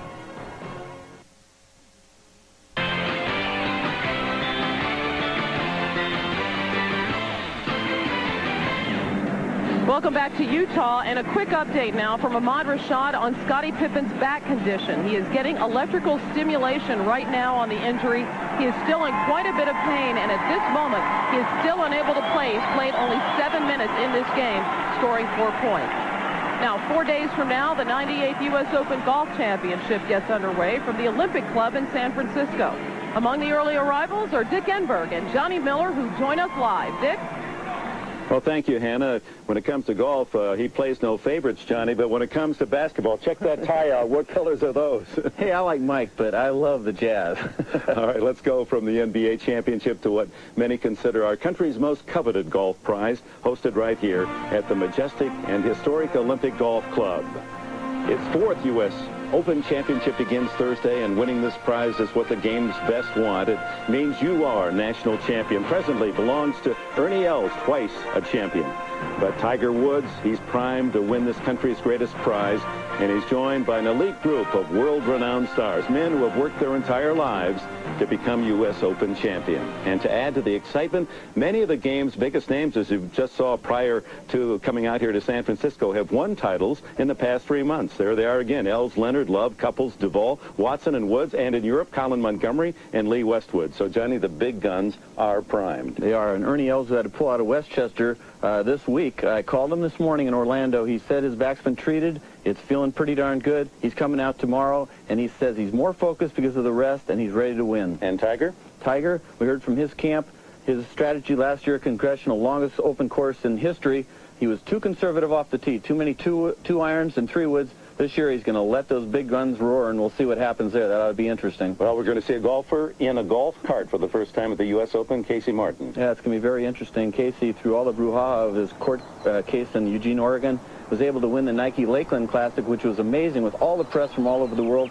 Same thing's going to happen here at Olympic Club at the U.S. Open. Everybody's going to be watching him. He's got the magic going. Who knows? Maybe it's destiny, but good luck, Casey. Kismet for Casey. Well, many of the top players are already here and played practice rounds today at the Olympic. And the first television coverage will be right here on NBC Thursday afternoon at 3 o'clock Eastern, 12 Pacific. So San Francisco is the golf capital of the world this week. Now back to the capital of the state of Utah and Hannah Storm. Thank you, Dick. And before we depart, this note on the NBA's labor situation and its possible impact on the World Championships in Greece this summer. According to a report in the Boston Globe, the 12 NBA players selected to the U.S. team have decided to boycott the championships if the NBA imposes a lockout on July 1st. Meanwhile, the Utah Jazz trying to take the NBA Finals to a 7th game. They lead the Bulls by 4. We send it back to Bob, Doug, and Isaiah for the second half after these messages from your local station. This has been the Prudential Halftime Report, brought to you by Prudential, bringing strength and stability to America's families through insurance, healthcare, real estate, and financial services. For years, English has been taught with books and tapes. But on Thursday nights, we've tried a radically new approach.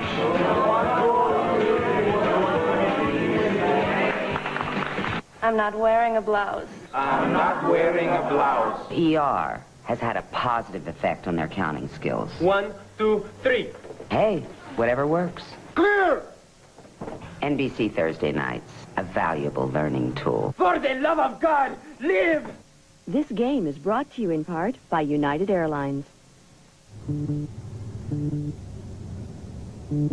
Mom, when are we gonna get there? How many more miles? Ever since you started traveling, it's been like this. You're left hanging with no idea what's going on. That's why United Airlines provides up-to-the-minute information at the gate. Can I go to the bathroom? Especially when there's a delay. It's just one more way United is rising. Impressive power, payload, and towing. 3 important bonuses for Dodge Dakota owners. But we'd like to show you a few more, like a Magnum V6 at no extra charge. And you get available air, cassette stereo, and more. Plus, select customers get a Dodge owner's bonus of $500 cash back, which means you could own this new Dodge Dakota for as little as $14,345. Now that's a bonus you can bank on, but only for a limited time. See the friendly Dodge dealer near you. I win! I win!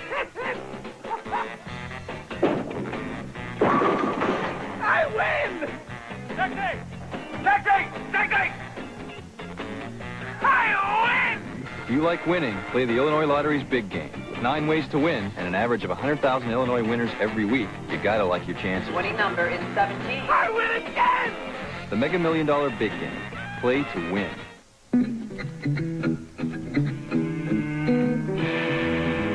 What's the best way to deal with obstacles? Eliminate them. That's why Dell deals direct with every customer. So nothing comes between you and exactly what you want. Dell computers with Intel Pentium 2 processors. Got an appetite for success? Be direct, Dell.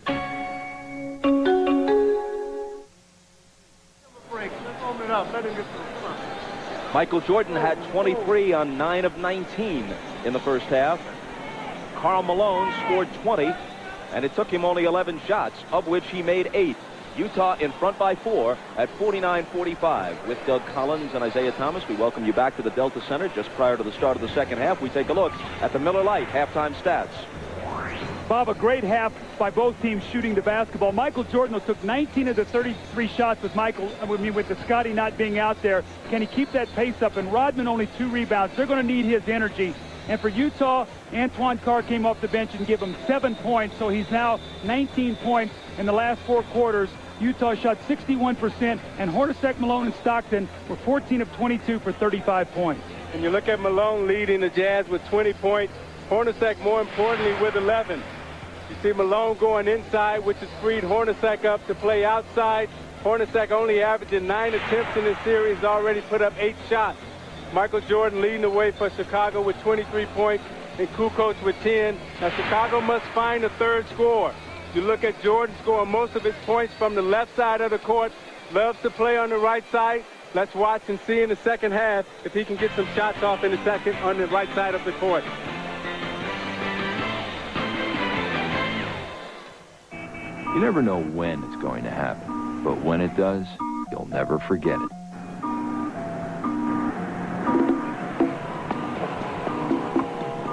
Excuse me, sir. Do you know how to get to the freeway from here? The first time someone calls you sir. At a moment like this, head to your Mitsubishi retailer and get a sporty new 98 Eclipse. Right now with just 0.9% APR financing for 48 months. Hurry, you don't have much time. Is your life built for Mitsubishi? First of all, I like to run the point guard, you know, do a little dribbling, like to do a lot of dishing, go to the hole. It's very rare when you see a big man my size go to the hole. Playing a little power forward, I like to box out, do a lot of screening. Mean on the pick, you know, sometimes. I run across a pick of mine, you might get a dislocated shoulder, something like that. In the paint, the painted area, that's my house. That belongs to me. When you cross that free throw line, you're in trouble. I like to play for the sport of it. You know, I used to play football, play basketball just to stay in shape. Can I get the Edge pizza? Sure. Here you go. This isn't the Edge pizza. The Edge pizza is the pinnacle of pizza taste. Fresh toppings serenaded by Italian herbs. A sprinkle of Parmesan and Romano cheeses. Savory sauce that sings with scintillation. The Edge pizza takes taste to the edge and beyond. Oh, that Edge pizza. The Edge Pizza, just $8.99. Only at Pizza Hut. The best pizzas under one roof. Wednesdays this summer. He defends the weak and abused. Only one man. Let me help you. Can become anyone. Hello. Who the hell are you? Jared Barber. The Pretender. NBC Wednesdays this summer. Ahmad Rashad back at the Delta Center where the Jazz lead the Bulls by 4. Now, the big story here in the first half has been the condition of Scottie Pippen's back. He has really been hurting. But during the halftime, the massage therapist gave him ice, massaged. His back was having spasms. He got the spasms to stop, and Scottie Pippen is back out here on the floor. Whether or not he'll be able to play and play effectively, we'll find out. He is starting the second half. Let's go down to Jim Gray. All right, thanks, Ahmad. Well, they thought that Scottie Pippen was going to be out of the game, so Jerry Sloan told his guys they were going to focus a lot more attention on Michael Jordan. All of that, of course, could change now. Very unhappy with the way they defended the screens. He wants them to get over the screens instead of running through them. Happy with everything offensively. Bob? All right, Jim, and here we go. Utah in possession as we start the third quarter. Malone right to work.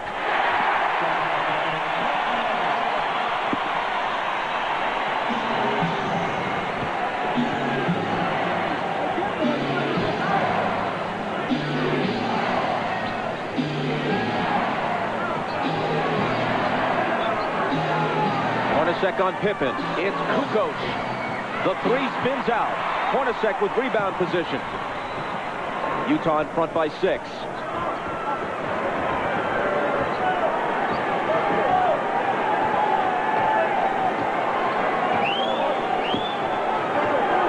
Stockton pounding the dribble into the floor. Now into the lane he goes. Outside to Russell. Head fake. Now Stockton. Air ball grabbed by Keith. Blocked back in his face by Pippen, and a 24-second violation as they never hit the rim. Now remember, when Adam Keefe was in the game as a starter, Utah got off to a very slow first quarter start because they were playing 4-on-5. So if that starts to occur, Jerry Sloan might have to go to his bench. Adam Keefe has got to be an offensive rebounder. He's got to be aggressive. 4 of the first 5 games were very close and very exciting. But through the first half, this is actually the best played game, the best pace and rhythm of any of the games of the series. Longley out to Scotty with 5 seconds to shoot. It'll be Kukoc. He has 12. Now Scotty's back out on the floor, but he's still moving very gingerly.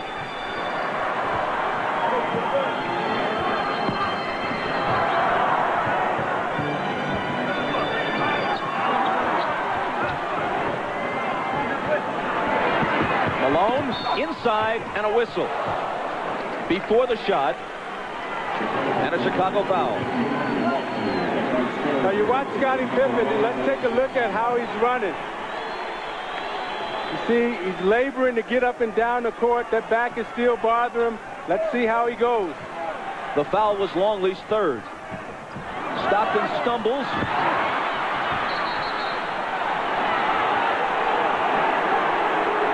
And on the steal, Chicago recovers the ball and asks for timeout. Coach, is that the time you want to use one? It does preserve the possession, but you use up a timeout. Well, Phil has the option here to take a 20 if he wants it, so it looks like he wants to save his 20, use the timeout now. Harper with a great hustle play. You want to see him roll over and get the timeout before Utah can force the jump ball. So we'll step aside with 10:03 to play in the 3rd. If necessary, Game 7, Wednesday at 9 Eastern, 6 Pacific on NBC. I'm looking for Pine Street. Go down to the fork in the road. Right, but make sure you take the left fork. Right. Then you see a big brown dog. Keep straight. 2 blocks down the street, you see a man named Slappy selling maps. Don't buy one. You already got one. Right. Hang a right at Slappy. That's a left, right? A right. Left. Right. Okay. Right. Keep straight. Watch out for the goat. Then you see a big McDonald's and...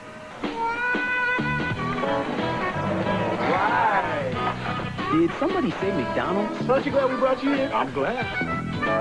There you are, thinking you're the same old you've always been. Hi, Mrs. Combs. Oh, what a day. When some babysitter finally clues you in. Danielle, he's like, he doesn't like you. I'm just like, ugh. You're so lucky. You don't have to worry about being cool anymore. Yep, you heard right. The question is, what do you do now? Why not head to your Mitsubishi retailer and get a new 98 Montero Sport with just 0.9% APR financing? Hurry, you don't have much time. Is your life built for Mitsubishi?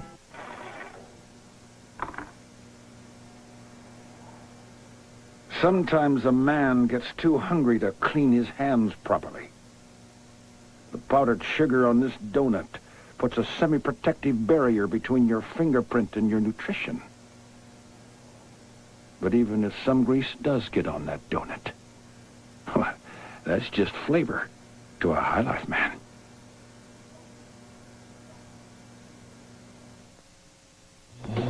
Miller Genuine Draft presents even more basketball.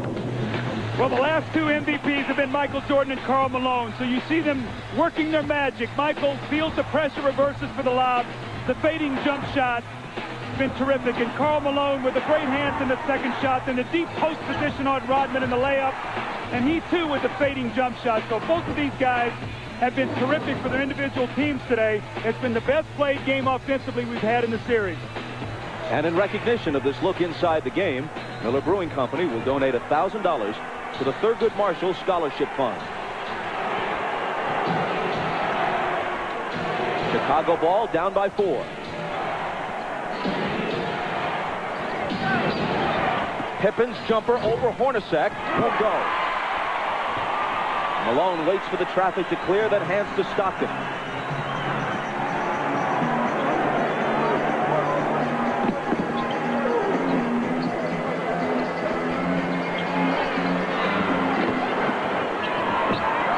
Malone against Longley. And a foul, and if it's Longley, it's his fourth. He's just not quick enough, Isaiah, to get up and body him, because when he makes the first quick step, Luke can't slide over and get in front of him. He sticks his knee out. Now, this is twice in this quarter. Malone has gotten a layup the first possession, and now he's gotten 2 fouls. He bodies up against him, he sticks the left knee out, and Malone goes right to the basket to get the contact. Longley's got to be a little smarter down there. He's giving Malone no resistance, Doug. I'm watching him as he's moving around. He's not even trying to guard him. Just poor defense by Longley. And great offense by Malone. He sits. Rodman enters. Russell for 3. Malone in between 2 red shirts, pulls it down, and now he and Rodman all tangled up. And it's Malone's turn to laugh and taunt a bit.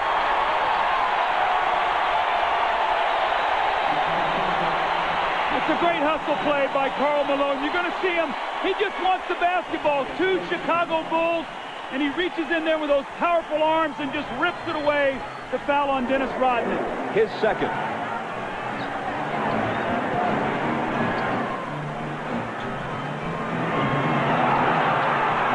Hornacek into the lane. Knocked away from him, but another Chicago foul. It's the Bulls' 4th foul, barely more than 3 minutes into the period. Utah doesn't have one yet. Michael hit with his second. This summer, NBC gives you double Frasier's every week. Tuesday at its regular time and a Sunday episode too. Must-see comedy with Frasier Tuesday and Sunday all summer on NBC. See, it's so important for Karl Malone to attack the defense, Isaiah, so even though he doesn't shoot free throws, he gets them in foul trouble. Now 14 fouls. So from here on in, the next foul that the Bulls commit, Utah will shoot free throws. That could be very vital for them scoring here in this third period. Doug, I love the way Karl Malone is playing right now. I mean, he's doing everything for the Utah Jazz.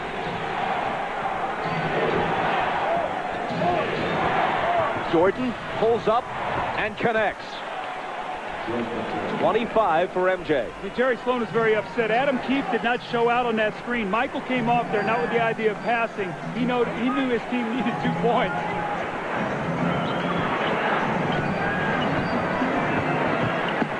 Malone from 20. Keefe got a hand on it and then pokes it away from Jordan and out of bounds.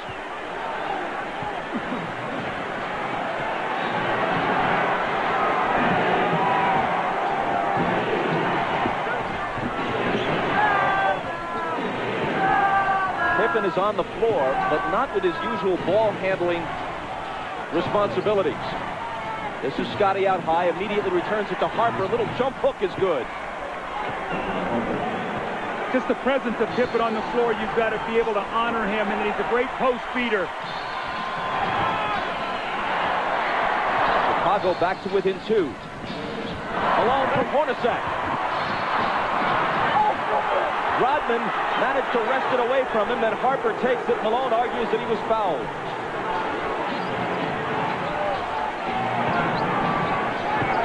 It's Kukoc dealing it out to Rodman. Harper trying to tie the game, but hold on, says Danny Crawford. Foul on Stockton is second. Now Malone got great post position here. He's got to finish this play. He leaves it short on the rim. And then the second effort, he thought he got fouled on the wrist there, and he did get fouled, so he should be upset on that play.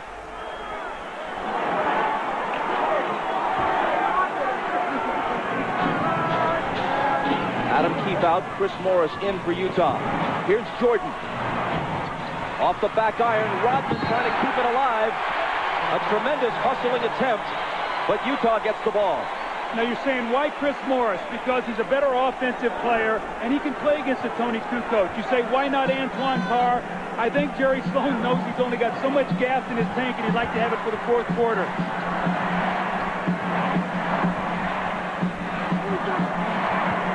Malone had it go through his hands, and Rodman takes it. I don't know, Doug. If I'm Jerry Sloan, I put Antoine Carr in the game. I don't mess around. I don't mess around with Chris Morris. Kukoc can't tie it. Malone clears it.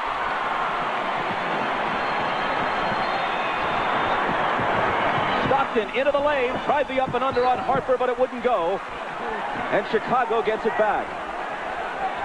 That rhythm and flow, which we saw almost throughout the first half, pretty much has disappeared here in a choppy third quarter.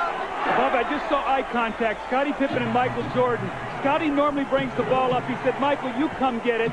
Michael does not want to bring the ball up the floor. He has to use too much energy that way.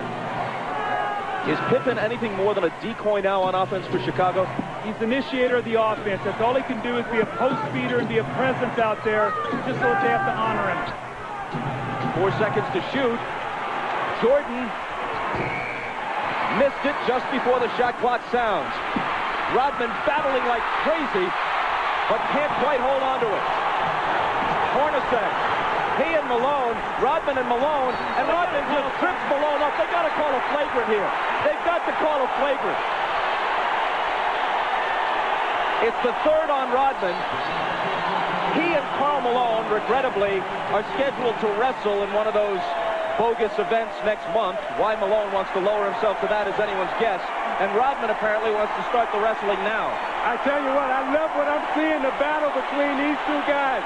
They're fighting, giving it everything they got. Both of them are trying to push and shove and gain position. Karl Malone gives them a little knock. But at the end of the play, what I like the most is Malone and Rodman both gave each other a pat on the butt and said, hey, that's the way we play. That's the way we like to play. Was a flagrant called for there? What do you think? I don't think that's a flagrant foul. The officials looked at the play, and they knew both of them were bumping and shoving. I think that's just good, hard-nosed basketball. We'll be back.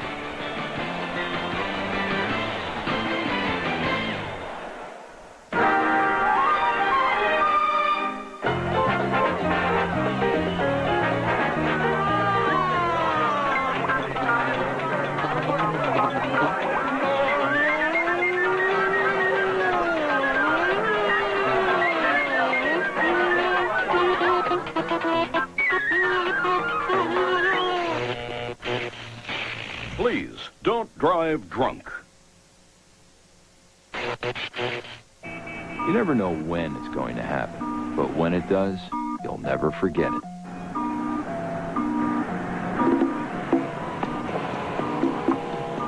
Excuse me, sir? Do you know how to get to the freeway from here? The first time someone calls you sir.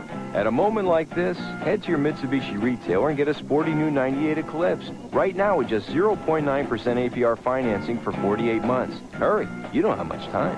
Is your life built for Mitsubishi? Yo, listen up. Our abuser is wanted on a ticky-tack file.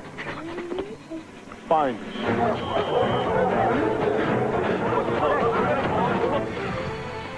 Man, we ain't got time for that. But it's fun. Man, come on, man.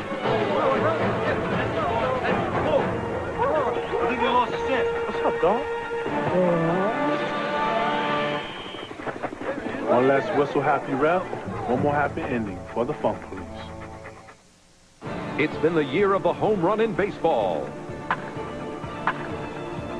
With Mark McGwire and Ken Griffey Jr. leading the way. What will happen when the All-Star game comes to Colorado and home run happy Coors Field, baseball's top launching pad?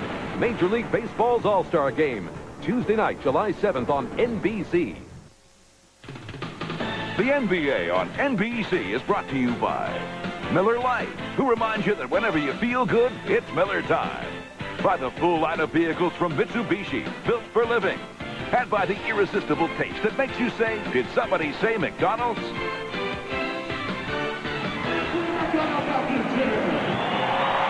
Well, the series was way too pretty here in the first half. Now they're getting down to the basketball we've seen. Rodman and Malone go down. That's one. Here they go, two. Finally, the third time, the foul is called. And I think it was a good no call that it wasn't a flagrant because I think both guys were wrestling. And now watch Michael Jordan give Brian Russell a shot, and then Russell gives Michael a little pushback. So all of a sudden, temper's starting to flare here, little Bob, as we get down to the Game 6 here in the fourth quarter. Rodman very ineffective thus far. Just lost the best out of 3 balls to Malone. And after I watched the whole replay, I'd agree with you guys that a flagrant wasn't called for because Malone had thrown that elbow up around the chin just before Rodman tripped him at the end of the whole wrestling sequence. So probably best just to call the foul on Rodman and leave it at that. And Bob, that's Dennis Rodman's way of trying to get in Karl Malone's head. However, Karl Malone is smart enough as a basketball player that he's not going to let that throw him out of his rhythm. We saw where Dennis Rodman will get Alonzo Mourning out of his rhythm or some of the other guys. Malone understands Dennis Rodman, and he's not going to let that bother him.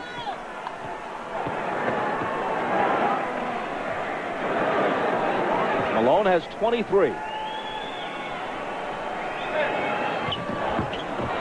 can't add to it. Kukoc takes it down. Chicago trails by 3 as we move inside 6 minutes to play in the third.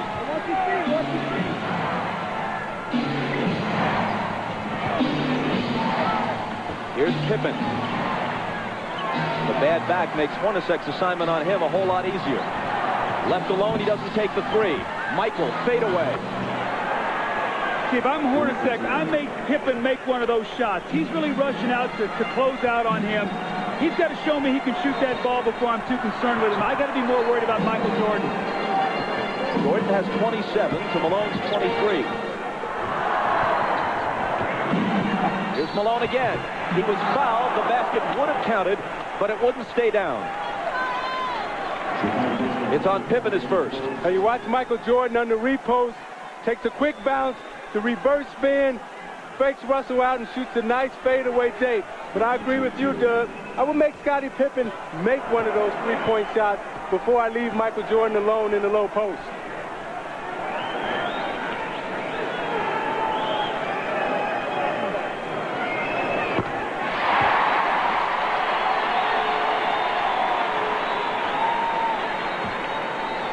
Malone is averaging 23.8 for the series coming into this game. That's exactly what he averaged in the 6-game loss last year to Chicago. But that average will go up a bit after today. Makes them both.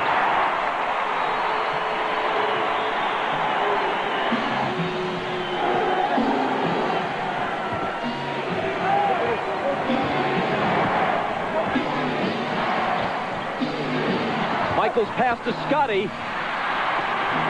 And finally the tip drops.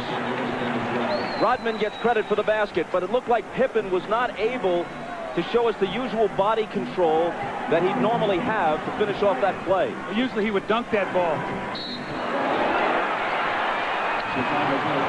Harper on the foul this time. Yeah, Isaiah, normally Scotty catches this ball in the back door and jumps up and power dunks this. You could see he could barely get off the floor, but Rodman with a great tip. And when you have a back injury, Doug, it's hard for you to squat and use your legs to get the lift. So therefore, you're jumping from a standstill and straight up position. Tonight on Dateline Sunday, a tornado rips through the Midwest. And the program also has survivor stories from Mount Rainier. That's Dateline tonight after the game. It's at 10 o'clock for those of you on the West Coast. Harper grabs the rebound as Stockton makes one of 2. Utah by 2.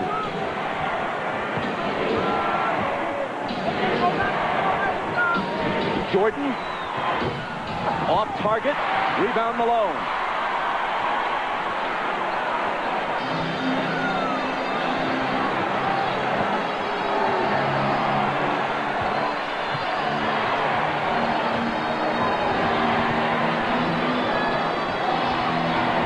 Hornacek driving on Jordan, knocked away from him, still Utah ball. 4 on the shot clock. When Malone grabbed that last rebound, it was noticeable that Rodman backed away. He's already got 3 fouls, speaking of Dennis, and with Longley on the bench with 4 fouls and pretty much ineffective throughout the series when he has been in there, Rodman's got to be very careful.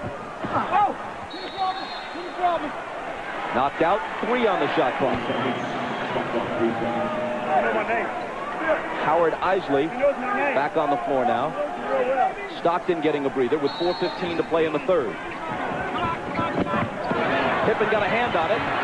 They've got to shoot it in a hurry, and they can't get it off in time. 24-second violation against the Jazz. Is it time, as we get a quick look at Jerry Sloan and the laboring Scottie Pippen, is it about Carr time again? Well, I think what Jerry's trying to do is buy as many minutes as possible. He's still got a 2-point lead.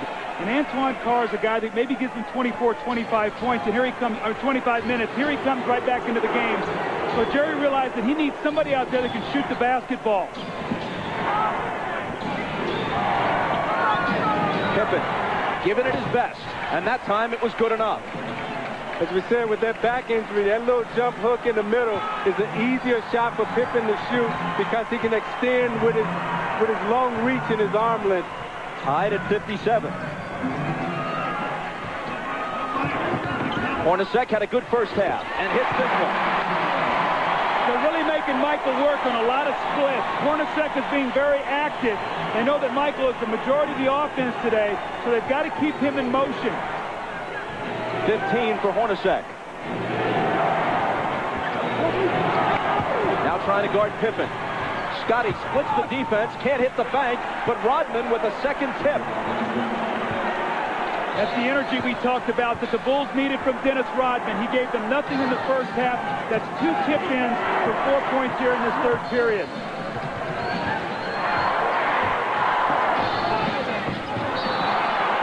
A whistle from Danny Crawford, a Chicago foul. It's on Pippen, and it's his second. You watch Pippen in the low post. They come to double team with Russell, and as he goes up for the shot, that leaves Rodman's clear for a clear tap in on the offensive glass. Now you watch Pippen trying to get up and down the court. He's really laboring and really working hard.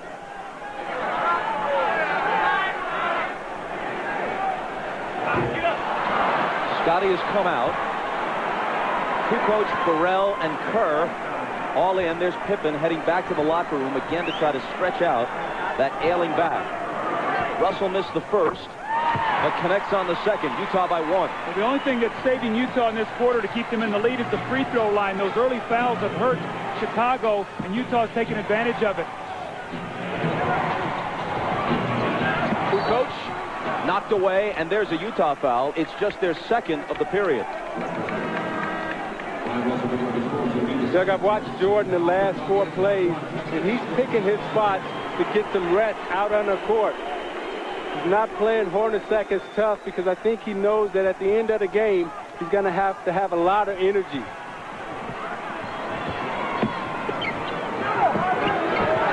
Rodman out to Michael. Now screening for him. Morris fights through the screen. Michael takes him baseline. Draws the contact and the foul.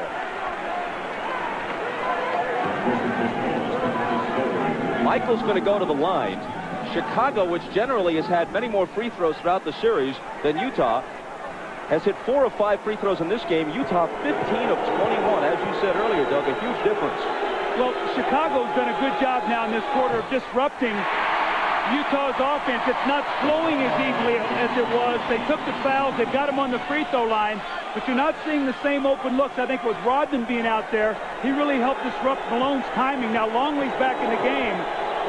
We'll see if they're able to attack him either with Carr or Karl Malone. Kukoc goes out as Longley checks back in. Tied again at 60.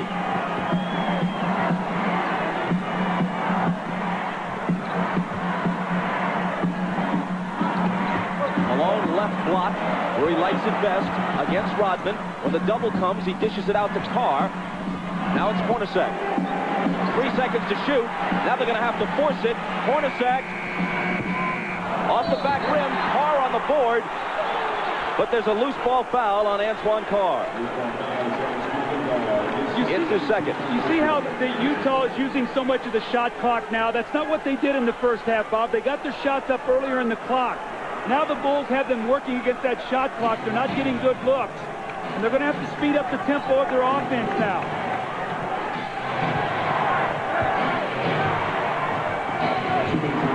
Jordan on the move against Morris. Double pumps. Misses the scoop. Malone will clear it. Inside 2 minutes to play in the period.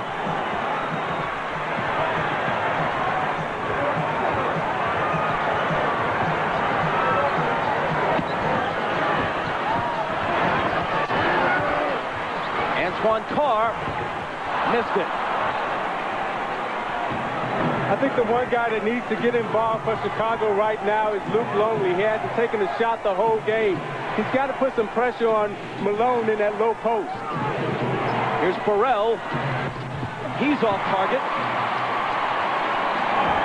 Back comes Utah looking for the lead. It's Chris Morris. Hornacek in the right place at the right time. It's the early offense. They got the shot up, and they didn't let Chicago get back and get set up. And so even though they missed it, they got a chance for a second shot opportunity. 17 for Hornacek. Easily his best game since game 2. Michaels confronted by Carr after he blew by Morris. And Jordan will come to the line. The fast break here by Chris Morris. He doesn't get the shot to go, but you see Chicago now not guarding a man really, but an area. And there's Hornacek with the offensive rebound, Isaiah. They got to pick up the tempo a little bit. Right now, it's become 2 half court, and Chicago's got them in a situation using too much clock. Michael misses the first as we check in with Jim Gray. All right, John Stockton is now back on the bench. He was in the locker room for about the past 7 minutes. He was getting a chiropractic adjustment several places. He felt a little twinge, went back there, saw the chiropractor. They've worked it all out, and he will return to the game. Bob? He's been struggling with something of a sore back throughout this series. 1 of 2.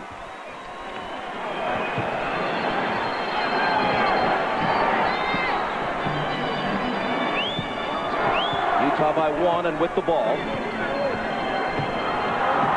Isley hands it to Carr.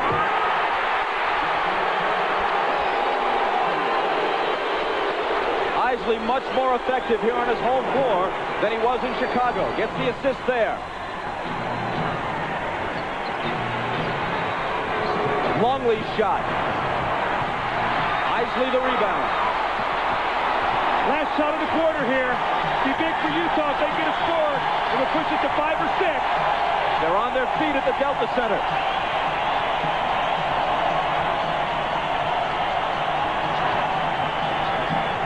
Huron Isley around Keith's screen. Now he gets it back and hits just before the buzzer.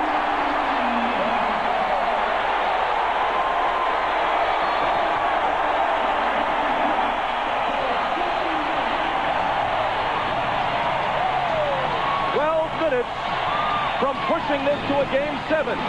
Utah leads by 5.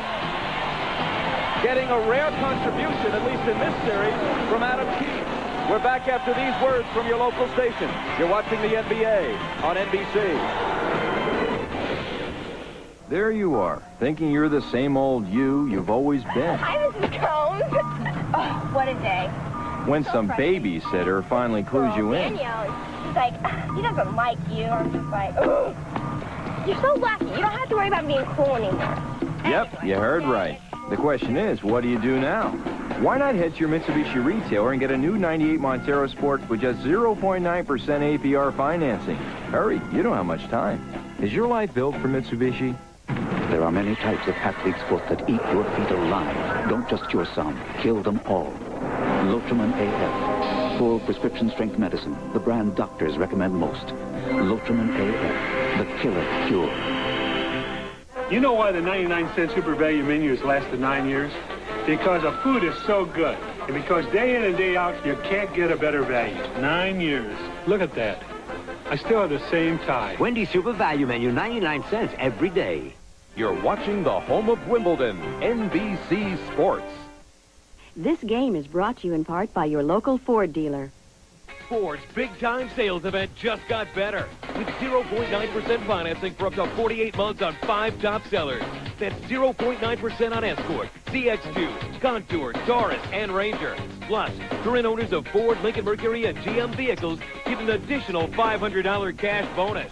That's 0.9 plus a $500 bonus, or $750 to $1,250 cash back, plus a $500 bonus. It's Ford's big-time sales event. Visit your neighborhood Ford store today. Hey, Pip, what's wrong, man? My son's first game is today. I just wish I could be there. Scotty, he has a free throw to win the game. Mom, just let me listen.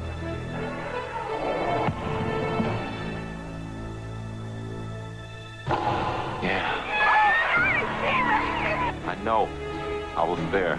ClearPath. So clear, it's like you're there. Get Ameritech's new ClearPath offer for only $45 a month. Call 1-800-MOBILE-1 for details.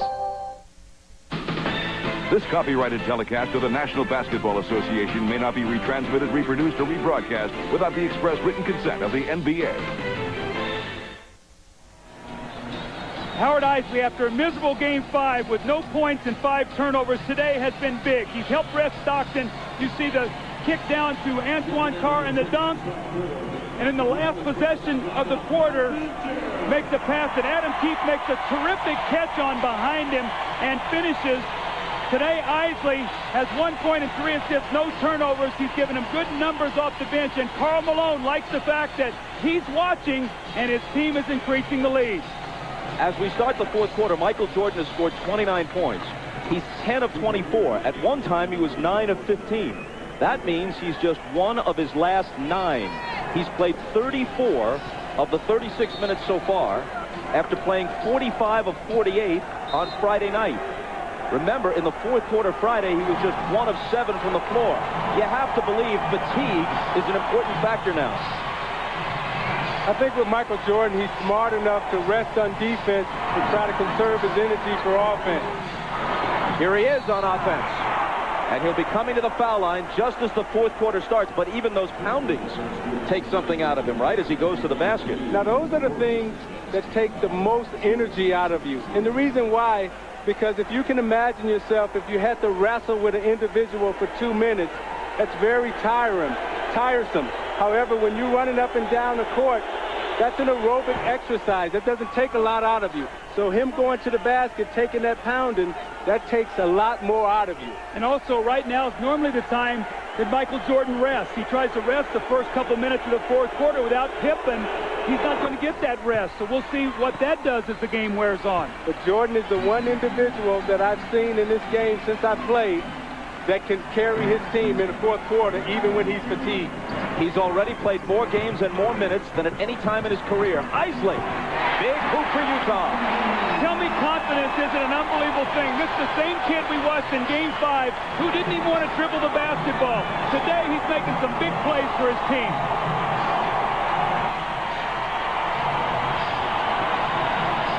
Jordan against Anderson.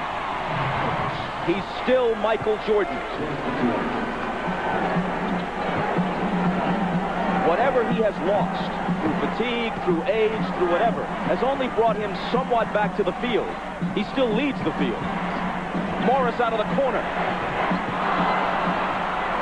Rodman with board position on Antoine Carr. Chris Morris has had a lot of open looks at threes like that in this series. Usually he's pretty good with them. In this series, he hasn't been able to hit them. Rodman drills a 20-footer and gives it that go-figure gesture. Now remember, in Game 2 in here, he hit that same shot to tie the game. This one brings him to within 1.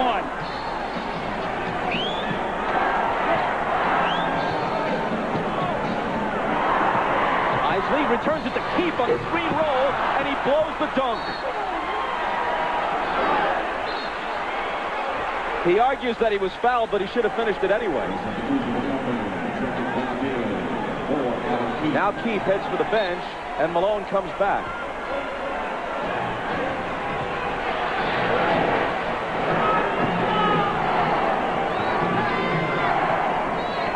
Chicago can take the lead. Now Malone has to guard Kukoc now on the perimeter. Watch that matchup. Jordan between the legs and the jumper. Off target, rebound Morris.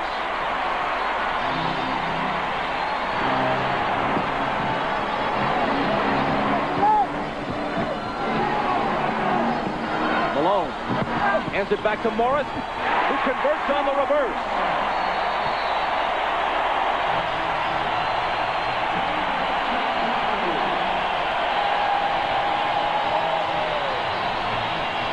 Timeout, Chicago. Now you watch Jordan using all his energy on offense. He goes drive hard to the left and shoots the fadeaway J. And then Rodman, go figure, right? Lined up straight in, shoots it right in, and even he's surprised.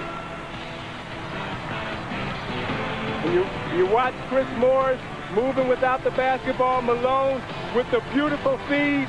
Morris with the reverse layup off the glass. Beautiful basketball by Utah. Go to the finals, NBA.com.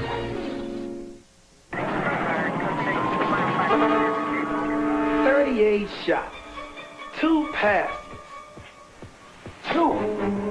Man, you ain't even letting the ground touch the ball. There's only one set of prints on this wall. Your son's. No, I pass. Sometimes. Pass the ball, dog. Come on, pass me the ball. Pass the ball, dog. Jimmy, do it. The man says pass the ball. I'm waiting.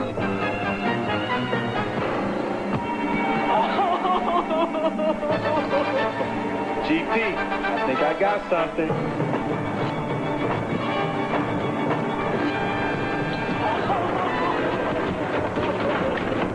It's never easy busting a kid who hasn't learned that passing is fun.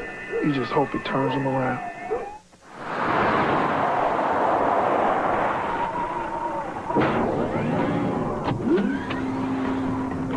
Select road. Validating tires. VF Goodrich. Approved. What kind of road can you drive on with VF Goodrich tires? Enjoy. Any road you choose. VF Goodrich tires. Take control. There are a lot of things that make a Chevy Cavalier a smart buy. Things like the most comprehensive standard safety package in its class. Smart. And the fact that AAA named Cavalier a top car. Very smart. But what makes it an even smarter buy is that you can get great GMAC financing. And when you can get all that on the lowest priced car to offer anti-lock brakes standard, missing this opportunity would be, well, Cavalier from Chevrolet. The NBA on NBC is brought to you by Budweiser. Now is the perfect time to enjoy a fresh, cold Beechwood aged Budweiser. By Genuine Chevrolet, the car's more Americans trust. And by VF Goodrich Tires. Take control. Ahmad Rashad back at the Delta Center. Now the strategy on Scottie Pippen, they had him in the back. They were putting ice on his back and electrical stimulation for pain relief, and they were trying to bide their time up until the 10-minute mark to bring him back out and see if he could play the last 10 minutes of the game. As you can see, he's back. He's on the floor. We just have to see how it goes. Bob? Ahmad thanks Michael Jordan's first rest of the second half, and you'd have to guess it will be brief. Utah right now has got to force Phil Jackson's hand. They got to stop him, and they've got to get some scores to make him come back and not get his normal rest. Kukoc spins to the hoop and misses the bank. Bushler chases it down. They got a new shot clock. I didn't see that ball hit the rim. Kukoc out of the corner. That one's short. And Malone grabs the rebound. And he asked for a 20-second timeout because he was in danger of toppling out of bounds. I think what you're going to see right now with Chicago is Tony Kukoc is going to try to put the pressure defensively on Karl Malone. Isaiah, he's a first-team defensive player, but he's used to playing around the basket. Kukoc can beat him with his speed, and let's see if he tries to break him down out on the perimeter. And the dangerous player and the X factor for Chicago on the floor right now is Jud Buchler. Keep your eye on him because he'll come up with the hustle plays and the energy plays to keep Chicago involved. Stockton now is back into the game after that 20-second timeout, so he too has had back problems. He's back in now for the finish. Until he has exploded in the last couple of games, all the talk about Karl Malone concerned is scoring, but he has always been a terrific all-round player. Tonight, more evidence. 25 points, yes, but 10 rebounds and 6 assists. And we still have 9:16 remaining.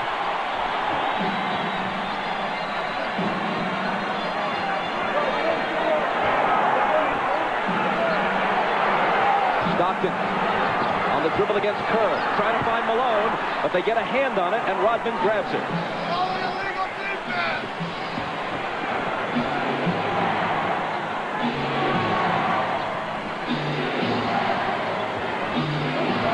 Kukoc. A three would tie it. 4 seconds to shoot. Stockton knocked it away from Kerr. Malone tumbles.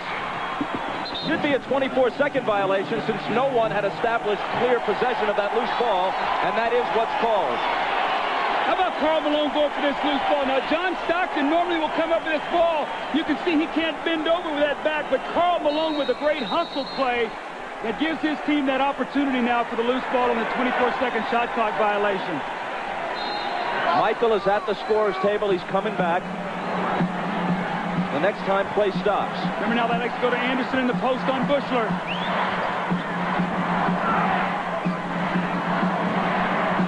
Carr from 20 feet. It spins out and Rodman is there. Brian Russell comes off Jerry Sloan's bench. As soon as he saw that Jordan was about to come back in, he calls on Russell, who probably will guard it. Kukoc to tie it. There was a great screen by Steve Kerr to open up Tony Kukoc, sacrificed his body, took on the bigger Malone, so Kukoc can nail the three. 15 for Tony. Utah's got to get some movement. Morris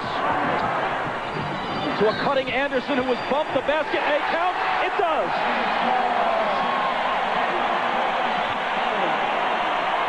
Bob, you can see now, Karl Malone has a tough time on the perimeter. He doesn't like to play out here, so he gets bumped and he just tries to run through the screen.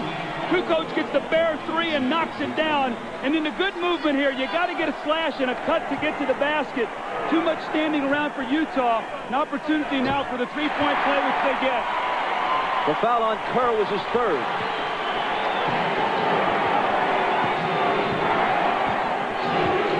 Jordan back in. Takes the pass from Pippen. Russell is on him. He gets by him. Now Carr comes over and commits the foul. You see, they're so conscious of Michael Jordan coming off the screen. He gave Russell the fake. Then he came baseline, and watch as he braces himself to absorb the contact. Knows that he's going to get fouled. He's going to go to the line. Watch Jordan at the end of this game, the last 7 minutes, Doug, attacking the basket, trying to get to the foul line. See, Michael is too good at finishing, though. You can't give him that baseline drive because he's going to get a foul. Right there, you got to push him back to the middle where you can help. Jordan is now 7 of 10 at the line. Kerr out, Harper in.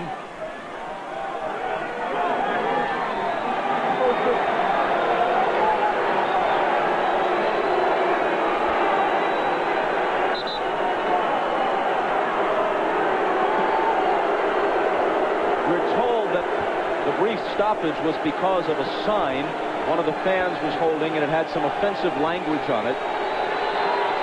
So they had it removed.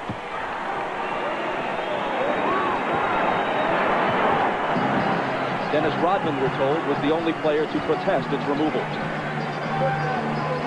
Hornacek guarded by Jordan. Malone over Dennis. Rebound Pippen. Hornacek slapping at it.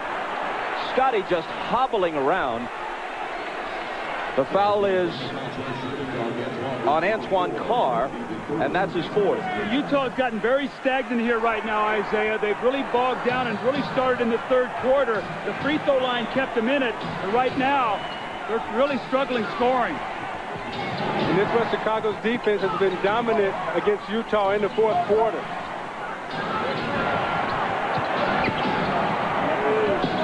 Jordan with the jumper. And with 37 points, as Utah falls behind now for the first time since midway through the second quarter. See, he's headed for 40. I would start double teaming Jordan every time he touched it. Brian Russell went down, and there's a foul on Kukoc.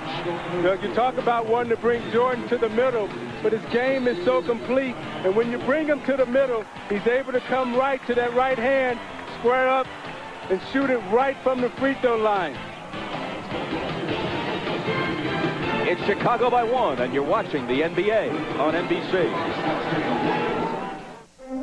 Budweiser has 12 breweries located across the country.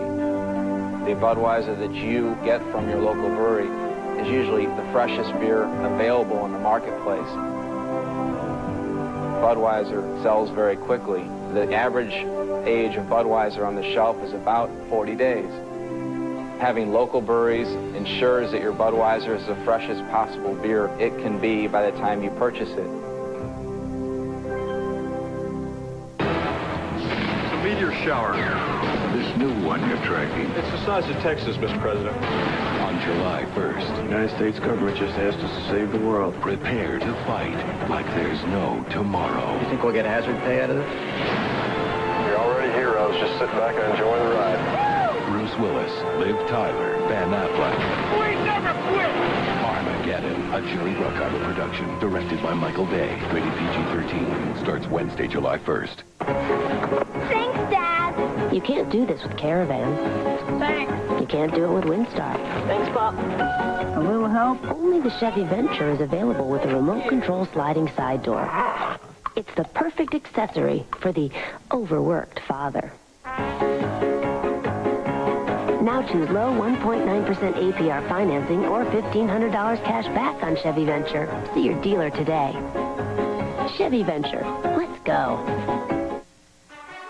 How much weight can a 5'1", 90-pound teenage girl with a sprained ankle carry? The expectations of the world's most demanding coach. The fortunes of her team. The hopes of her country. NBC, the home of Olympic heroes for the next 10 years. Welcome back to the Delta Center. I'm Jim Gray. Jerry Sloan during this timeout told his team we can't keep playing this stagnant offense and walking the ball up the court. We need some cutters. He wants to push the ball, try and get some fast break opportunities off the rebounds. Wants them to set some picks and run off the picks, create some movement in the offense. Bob? Jim, thanks. A look at the numbers for Jordan and Malone.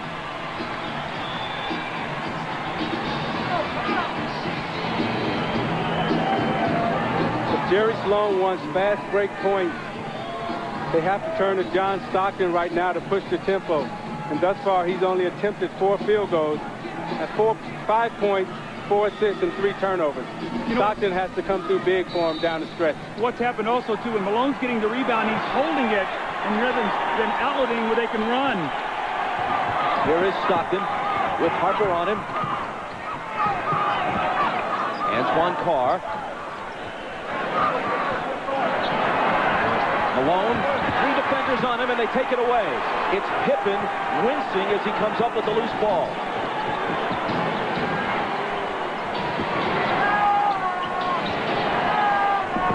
Jordan over Hornacek.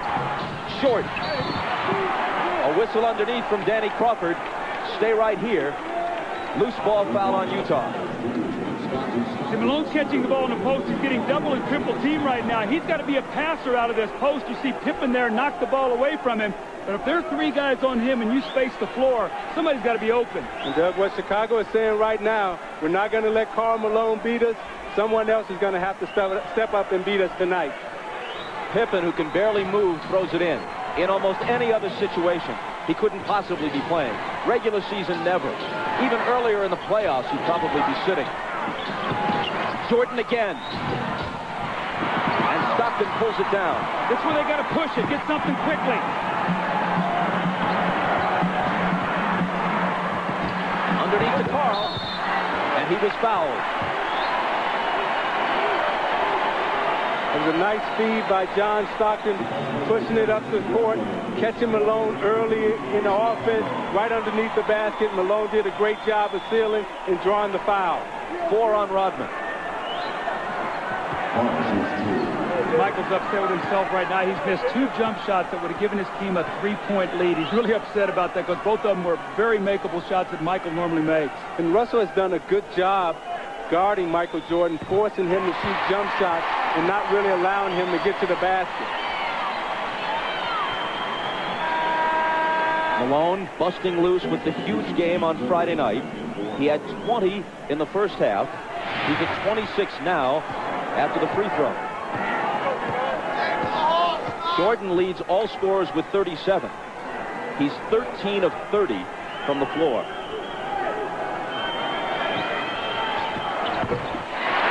Utah back in front by 1. Steve Kerr now in for Chicago. Remember, he spaces the floor and gives them another shooter if they do start running at Michael and scrambling their defense.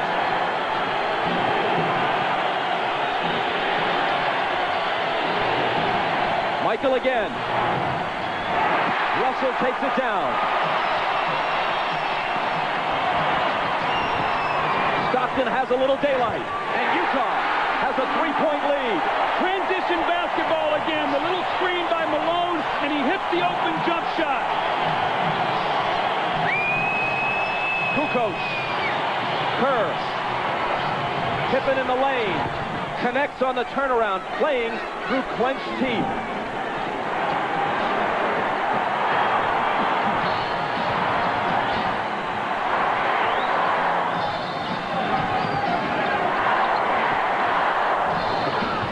Malone. Rodman wins the rebound battle. That's a bad foul on Malone now because that's the 15th foul. Now, Rodman will shoot 2 free throws, but Stockton pushing the ball up the floor. You see the screen right there by Antoine Carr, and Scottie Pippen cannot help out. And then Scottie Pippen with a quick post up in the lane, and the gutty effort by Scottie Pippen here. You can see as he catches the ball, it's so difficult, but he's got those long arms and can still score over Hornacek. The foul on Malone a moment ago was only his second. Rodman to the line. Remember, he made 4 clutch free throws in Game 4. This one is long. Over the year, he's a 55% free throw shooter. See, Isaiah, he shot that ball. As he shot it, he sort of walked away from it. He's got to stay with that shot. Yeah, he didn't even take a look at the basket. He has to get set, take a look at it, and knock it down. 4:46 left. If he hits this, he can tie it.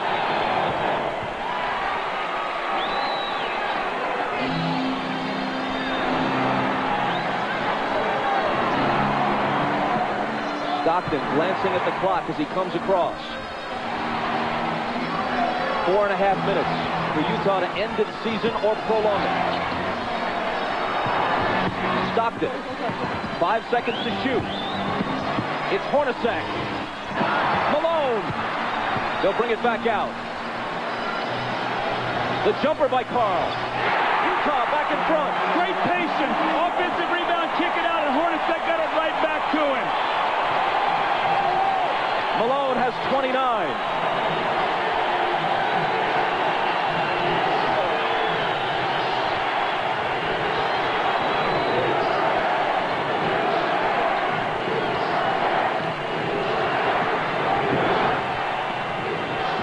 3 seconds to shoot. Harper's not the guy they want to have do it, but he has to. And he beats the shot clock and cans a huge shot. Good. I think Utah is letting Scottie Pippen rest.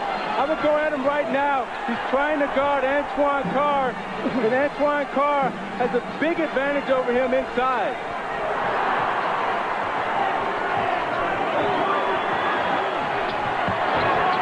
Russell. Driving against Rodman. Contact and a foul. Kukoc was also there, and they call it on Kukoc's third. Now you watch Harper as he takes this shot. Does he get it off in time? I don't know. That's a tough call. Well, you know what? If they miss that call, it's a 5-point swing in missed calls on shot clock situations. They took a Howard Isley 3 away wrongly in the first half. This one was even closer, but it appeared that Harper may have been just a fraction of a second behind the shot clock. Harper's basket counted. This one by Isley, which should have counted, did not. See, I think this 3 was good in the last shot that Harper took. I think that was a shot clock violation. Russell steps to the line and knocks them both down.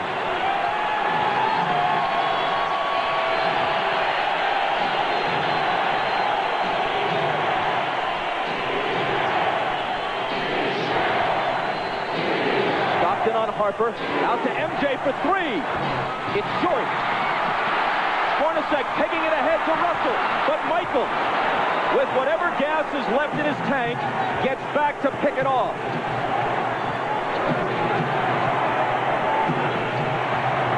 Rodman, offensive foul on Dennis. And that's 5. Now, Isaiah, that's what you're talking about. Jumping out off that screen and make Michael Jordan be a passer. Throw it to Rodman, who can't finish. And you saw Jordan right there complaining, saying Rodman needs to have a chance to come down. I thought it was a questionable call. When you look at this play, you watch Jordan come off the screen and he's double teamed, and as an offensive player, you're allowed to establish position and come down. The tough call right there.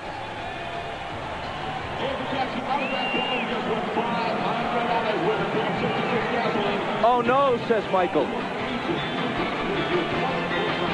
The Jazz by a basket. Sleek. Sophisticated. Stylish. And yet with an exhilarating V6. Chevy Monte Carlo lets you express that hidden part of your personality, just dying to get out. Mr. Freeman. How are you? Tommy? Monte Carlo. The side you show the world is up to you.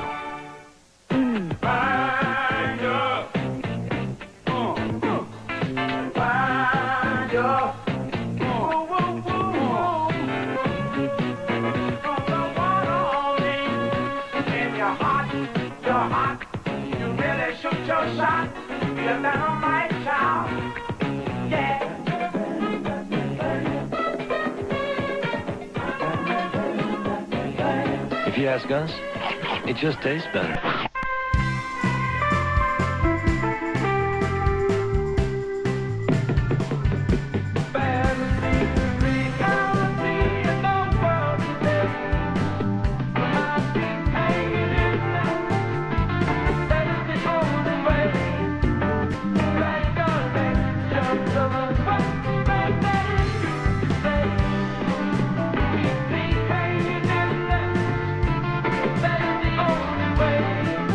And now another just shoot me moment. What do you do with that hideous gift from your boss? No! Slippery.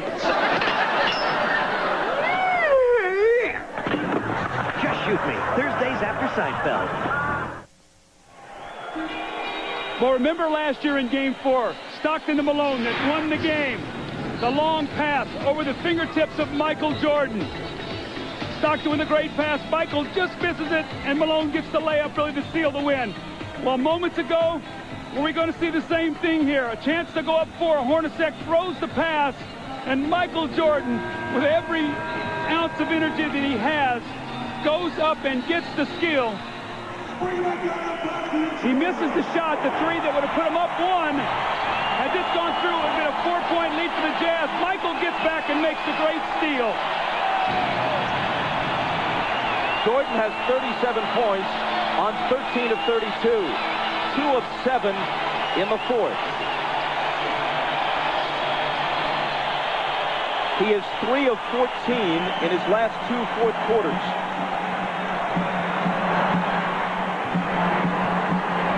Even Superman apparently gets tired. Malone, lots of room. Got it. That's their pet play. Malone goes over like he's going to the post and screams for Stockton, and he rolls out and hits a huge jump shot.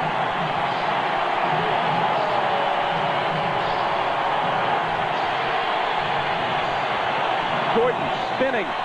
Double team. Has to get rid of it. Gets it right back from Pippen. Double pump, knocked away by Carr, and a foul. Isaiah, normally on this play, Malone goes to the post. This time he goes and screens so Stockton can get to the middle of the floor. A mix-up, they trap, no one rotates, and Malone buries the shot. Now, on this defensive possession, Hornacek, I thought, should have run at Michael Jordan and made him pass the ball back to Scottie Pippen. You got to take the ball out of Jordan's hands right now and make Harper or Pippen beat you from the perimeter. Jordan's 9 of 12 now at the stripe. Now you look at the job that Russell is doing against Jordan. He's keeping him out on the perimeter, not allowing him to come into the post. He hits them both, making it a 2-point game with exactly 2 minutes to play.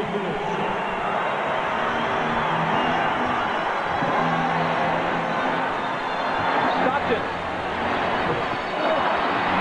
Russell with a huge rebound. Tried to throw it off Rodman's leg as he was walking a tightrope and couldn't do it. Chicago back looking to tie.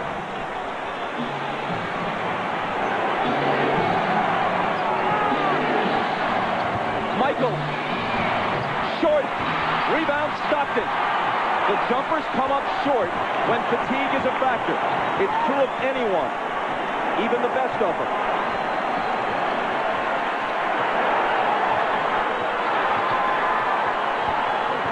Rodman got in front and knocked it loose, but Chicago touched it last.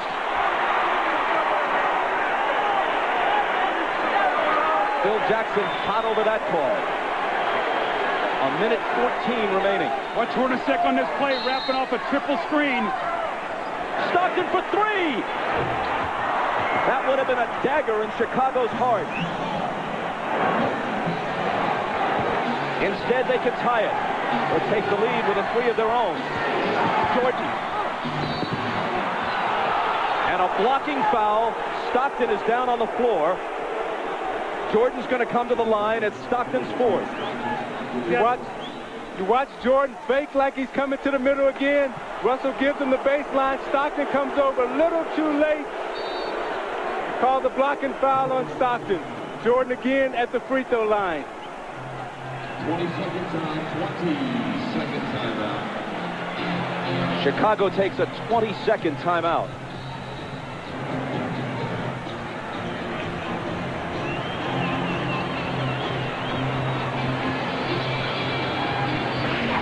Now you watch Jordan in the fourth quarter trying to get to the basket against Anderson. Pulls up and takes the jump shot. Again, they're keeping him out on the perimeter, not allowing him to get into the post. Coming to the foul line for his patented free throw line, Jay. But again, Russell keeping him out of the post. Pulls up, shoots it a little short. This is a big 20-second timeout for Chicago because it allows Jordan to get some rest before he goes to the free throw line to try to knock down two. At the line, he's 10 of 13. From the floor, he's 13 of 33. Well, in this fourth quarter, Michael is only 2 of 8 from the fourth quarter, but what he's done is he's been able to get to the free throw line. He's 6 of 6, so he's shooting his 7th and 8th free throws of the quarter. They've got to find a way to be able to guard him without fouling him here.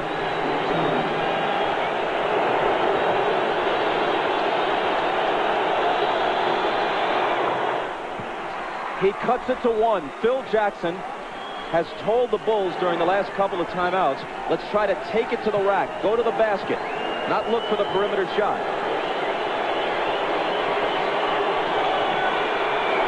Jordan ties it.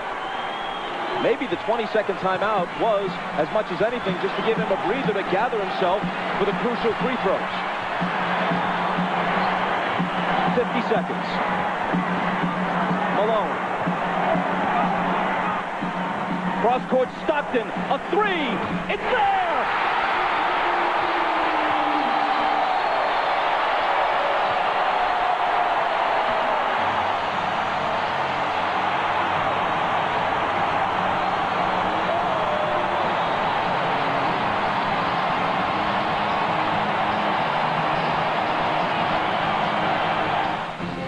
To prove his innocence, an honest cop is taking the police hostage.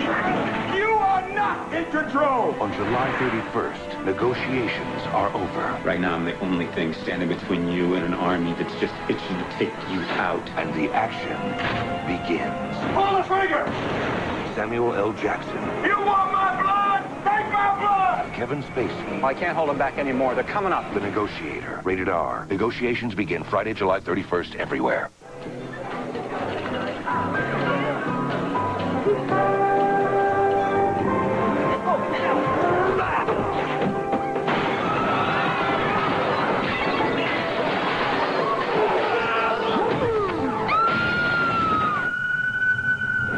Meet Sean Graham, veteran stuntman. This is how he lives. This is what he drives.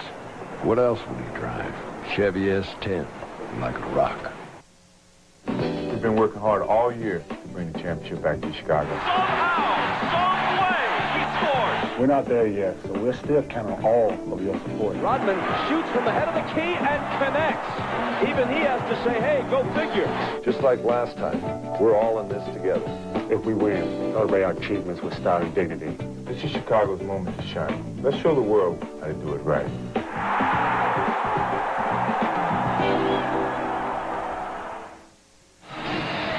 Now Ron Harper's guarding Stockton, who cuts through. Pippen is going to double team.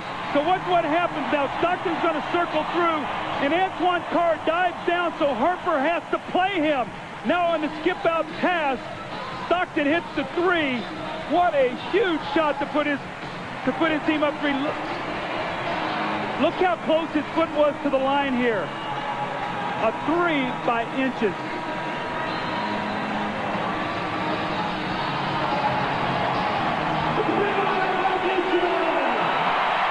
Now this is what Karl Malone has to do. He has to find the open man, and Harper runs at him.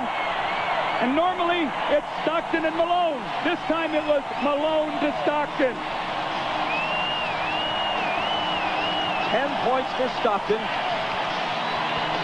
At age 36, he's played more NBA playoff games than anyone in history without winning a title. Now the Bulls would like to get 2-for-1 possession here. Try to get a quick score, get to the free throw line to give them 2 opportunities to 1. Pippen into Jordan. Michael working on Russell. Brings them to within 1. They scored within 4 seconds there. That's how quickly that changes now. Now it puts the pressure on the Jazz to score once again. Jordan with 43. Malone is doubled. They swat at it and steal it. Here comes Chicago. 17 seconds. 17 seconds from Game 7 or from championship number 6. Jordan open. Chicago with the lead. Timeout, Utah. 5.2 seconds left. Michael Jordan running on fumes with 45 points. At the end of the game, you got to get it out of his hands. He's beat you so many times. You watch Jordan play, Doug, and you know that at the end of the game, he's a killer. This was really the play that hurt Isaiah because they scored so quickly. Michael got in there and scored within 4 seconds. And what happened was Michael doubled back. You're going to see he's in the play. Look where Hornacek is setting the screen. Michael never clears, so Malone doesn't see him. He comes from the blind side and strips him. So 3 crucial plays here by Michael Jordan now as he gets Brian Russell with a quick crossover. Look at Brian Russell slips. And Michael pulls up and buries the shot to give him a 1-point lead.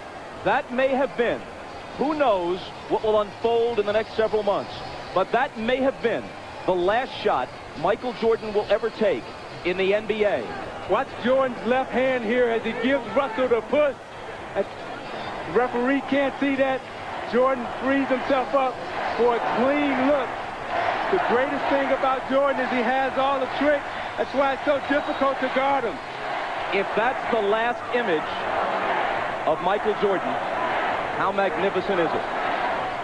I don't think you can put it into words, Bob. I mean, what he's done here in this 4th period, you see the 16 points. He got about a minute's rest and had to come back in. And Scottie Pippen has played a gutty game today, but still plenty of time here for Utah to try to score. But that's what Jordan is so smart at with his brains. He rested on defense so he would have enough energy down the stretch to perform. All right, 5.2 seconds. Utah down 1. Coach? Well, you've got to do one of 2 things. You've either got to get the ball to a guy where he can attack the basket. Utah loves to run a play up at the top where they wrap a guy to the corner and then pin down and catch at the top. You know if Malone gets it, they're probably going to run at him. Stockton and Hornacek have made key shots their entire career. Stockton, Hornacek, Antoine Carr, Karl Malone, and Brian Russell. If they score, there's a game 7. If they don't, for the second straight year, they go out in 6. Stockton. Harper's on him. Behind the screen. Harper got a piece of it. It comes off. The Chicago Bulls have won their 6th NBA championship, and it's their second three-peat.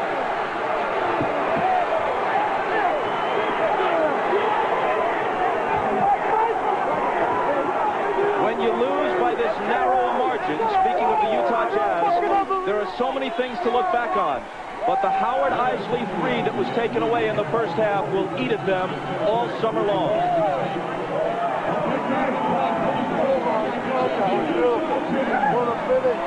Jackson and Jordan, perhaps for the last time.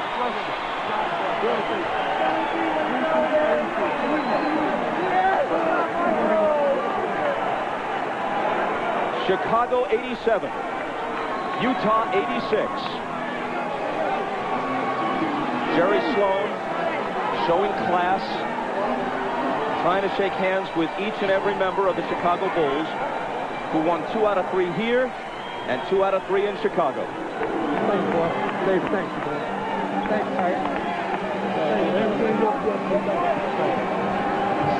Statistically, especially in terms of shooting percentage, Michael Jordan has had better games. But when you consider at age 35, the games he's played this year, the grinding minutes he's played, and Scottie Pippen being all but incapacitated tonight, and the fact that they're on the road, and the fact that the odds would shift to Utah's favor for a Game 7, yes, MJ rose again.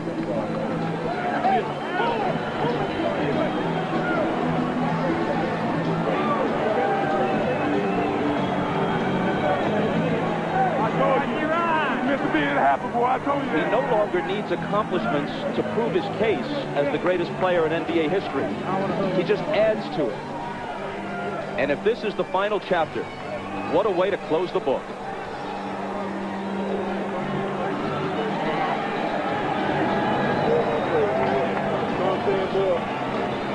I tell you, Bob, as you look at Scottie Pippen there, I remember all Scottie ever heard about was the migraine headache and that he couldn't play with pain. Well, today, they could not have won this game without him. Just his presence being out there. He made some big shots.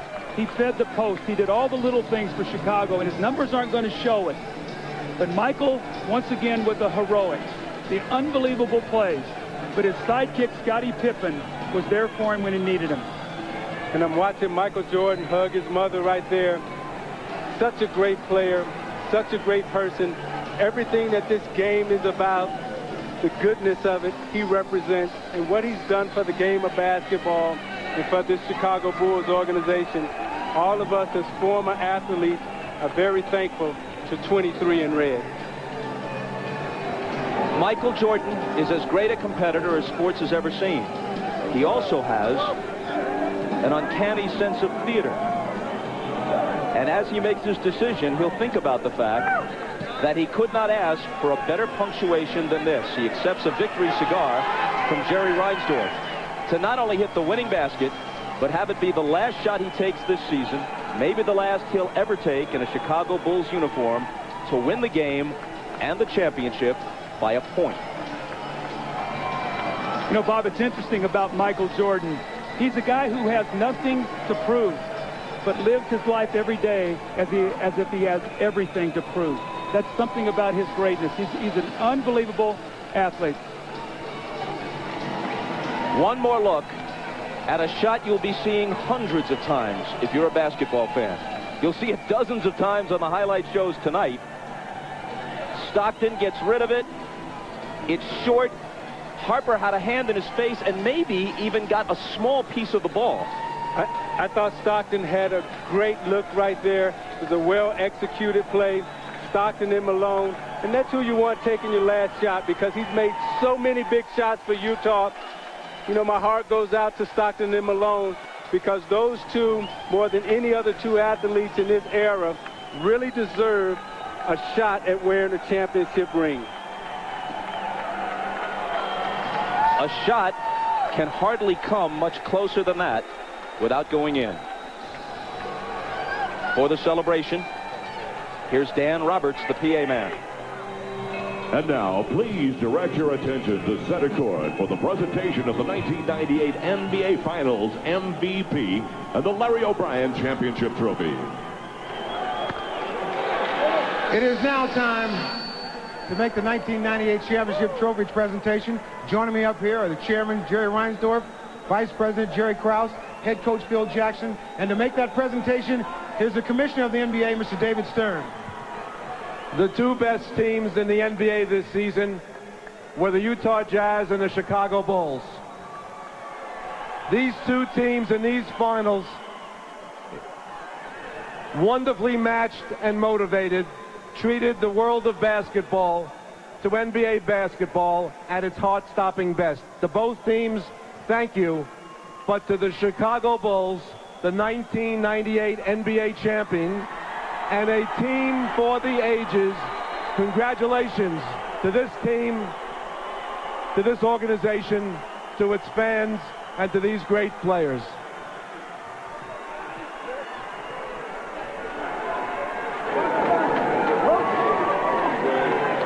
All right, Mr. Reinsdorf. Chicago Bulls fans all over the world would like to know, are you going to do everything you can possible to bring these guys back here to try to do this all over again? Well, let me first, Ahmad, say that on behalf of millions of Bulls fans all around the world, it's an honor to accept this trophy. It's only unfortunate that we can't have co-champions, because this Utah Jazz team is just the greatest team that we've ever played. 2 years in a row, they took us as far as you could take anybody. Winning six championships in 8 years is unbelievable. It's a tribute to a great coach and his staff, great players, Scotty and Michael, an unbelievable performance by Scotty and Payne tonight, Jerry Krause and his staff, just unbelievable. And on behalf of millions of Bulls fans all over the world, I can only hope and pray that Michael and Scotty will come back and defend the championship one more time. I take that as a yes. You are going to try to bring them back. Jerry Krause, you have to be very proud of this team. I'm so proud of these players and the staff. And this is for the fans back in Chicago, the greatest sports fans in the world. And we're just so happy. We're going to celebrate safe, guys, and we'll be home tomorrow morning. All right, Jerry, let me ask you, you do everything you can to bring these guys back. Well, you know, tonight all I want to do is celebrate and have fun, and we're going to talk later on. But this is a great occasion. And what Jerry said about the Utah club, Jerry Sloan and Scotty Layden are special people, and this is just a great organization, and it's somebody that you're proud of that you can be with. All right, Jerry, let's talk to Phil Jackson. Once again, another journey to the top of the mountain. How is this one different from the other five? Well, Ahmad, we had to fight our way through this one. This is a real struggle for us this year against overwhelming odds. Maybe not as talented as the last 2 years, but they had a great heart. Hearts of a champion, as Michael has said. They won it. All right, you will celebrate tonight. Are you going to come back? That's a great question, Ahmad. I'll dodge that one right now. Thanks. All right, Phil.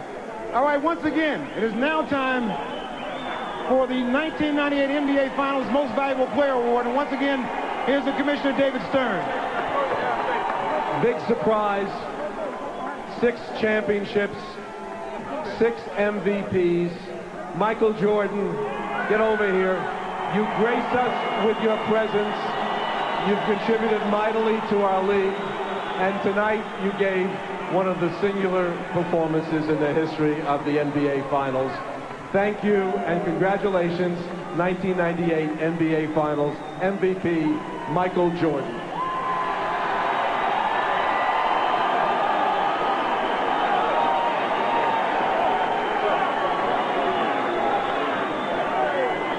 Michael, you have won this award before, but somehow I have the feeling that this one is more special than all of them. Well, let me say hello to my wife and my kids at home, because they desperately wanted to come. I didn't want them to come here today because I wanted to focus on the game, but I wish they were here to help me celebrate. I know they're there cheering, and I can't wait to get home. But to the Utah fans, you guys are a tough bunch to play in front of. You guys came out with a lot of loyalty and respect for your team. You made it really tough for us. We really, after losing Game 5 in Chicago, A couple of us dread coming back to Utah because we had to deal with the fans because of the energy that they bring to the game. But we had no choice, so we had to come in and play our best, and you guys made it a very competitive finals, and it's very worthy to win this, and I think of all the championships that we've won, this is the toughest. It doesn't get any easier, but at the beginning of the season, this was the goal that you set out for. How wonderful was it to make this into a reality? Well, I tell you, when you start the season, I'm pretty sure every team next year is going to start with the focus of finishing and winning their last game. We started with that focus. It was a long road, a lot of different tasks and little bumps in the road, but somehow we made it, and I think everybody who looks at this year is going to have a lot of gratification and understanding and a lot of dedication. There were a lot of times during the course of the season that people doubted the Chicago Bulls, doubted that you'd be able to come back and pull this off. Even during this finals series here, people doubted you. How did you guys stay so confident? Well, I mean, this team is one. Our leadership is strong. Our leadership is very positive, very determined, and it filters down to the rest of the players. And we never let anybody give up. We believed in it, and we kept coming for it. All right, I've asked everybody if they're all going to come around to try to do this again. One more time? I would love for that to happen. I think that's something that's got to have to be determined over the summer. All right. Congratulations, Michael. Congratulations, Chicago Bulls. Let's go over to Jim Gray. All right. Thank you very much, Ahmad. Tonight, one of the truly gutty performances in the finals by Scottie Pippen. Scottie, how badly were you hurt during this game? I was hurting pretty bad, to start the game off. I was able to get a dunk when I came down. The pain just sort of built from that point, and every time I tried to run, I was getting spasms. But I knew I wanted to come back and try to give a better performance in the second half, so I just tried to take advantage of that little bit of time before the half and, see what I can do. And I came out the second half, and Chip wanted to give me a little treatment, and I took the treatment, and I told him from there I was going to just try to gut it out. I felt like that my presence out on the floor would mean more than just sitting in the locker room. Initially, you didn't think you could come back, and then the miracle happened there at halftime. How much did you revert back to some of the things that had happened to you in the past, and you knew that if you gutted it out this time that it could change all of that? Well, I knew I was going to come back the second half. I have to correct you on that. I knew, but I just didn't know how much I was going to be able to give. I knew I wanted to just hope that the team could stay in the game, keep it close, and if I could come back out, let my presence be known out on the court. Now, Scottie, you were in tears after the game. Was this your most difficult championship, and why the tears this time? Is it maybe because you feel it's ending? Well, I think they all have brought tears to my eyes, but this one was so difficult because, I felt like to some degree without me being out on the court that I was kind of letting the team down, and they understood, but, I wanted to be there. I wanted to be a present. I wanted to play a major role in the game, but the other guys came off the bench. They held us in there the first half, especially Michael. He had a heck of a game, and, everything else is history. Now, you hold the key here to these teams returning. Michael said if you come back, he'll come back, and Phil and so forth. What are your thoughts? Will you come back? Would you take a one-year deal? What will go through your thought process in making this determination? Well, Jim, right now I just have to, let everything soak in. There's a lot of opportunities out there for me, and, I have to look more down the road in my future, but, I don't know. After all this is soaked in and get back and get my back on track, you never know. Is there a twinge of sadness with you, a little melancholy feeling right now that it may be ending? Excuse me? Are you feeling a little sad right now that this could be coming to a close? No, not really. We're going to enjoy this, and, as long as we can.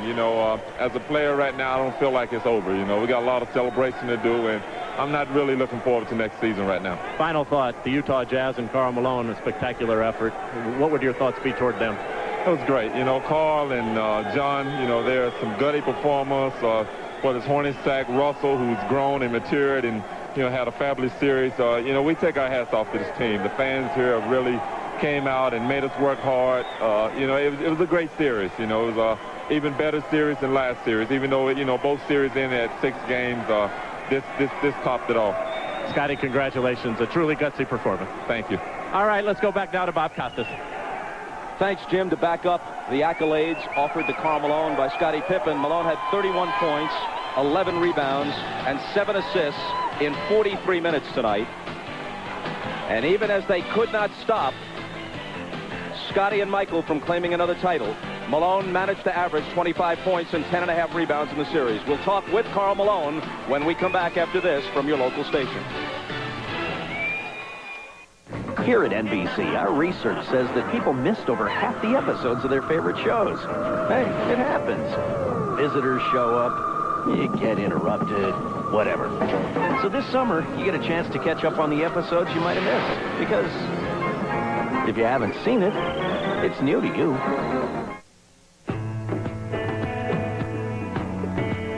It's small, but powerful enough to bring people together who are worlds apart. Its microphone reaches down to catch your softest whispers. Its jog dial navigator makes getting in touch as easy as touching. Sony's remarkable wireless phones. Advanced technology that advances your life.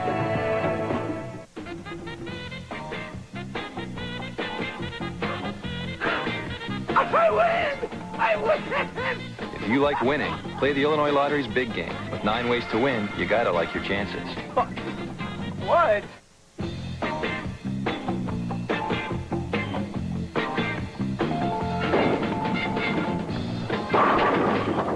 I win! If you like winning, play the Illinois Lottery's big game. The game with an average of 100,000 Illinois winners every week. Nissan has a $100 challenge that says you'll like our 98 cars and trucks better than Honda and Toyotas. Just test drive any new Nissan from now till July 6th. Then if you still buy or lease a new Honda or Toyota within 30 days, you get $100. So, are you ready for the Nissan $100 challenge? Better yet, our Honda and Toyota. The Nissan $100 challenge. Nissan must receive validated test drive form with required documentation by an 8/31/98. Significant restrictions apply. I'm Steve Kerr, reminding Bulls fans to celebrate safely. Congratulations, NBA champion Chicago Bulls. For a 6th time, it's Miller time. Miller Lite wants to remind you that whenever you feel good, it's Miller time.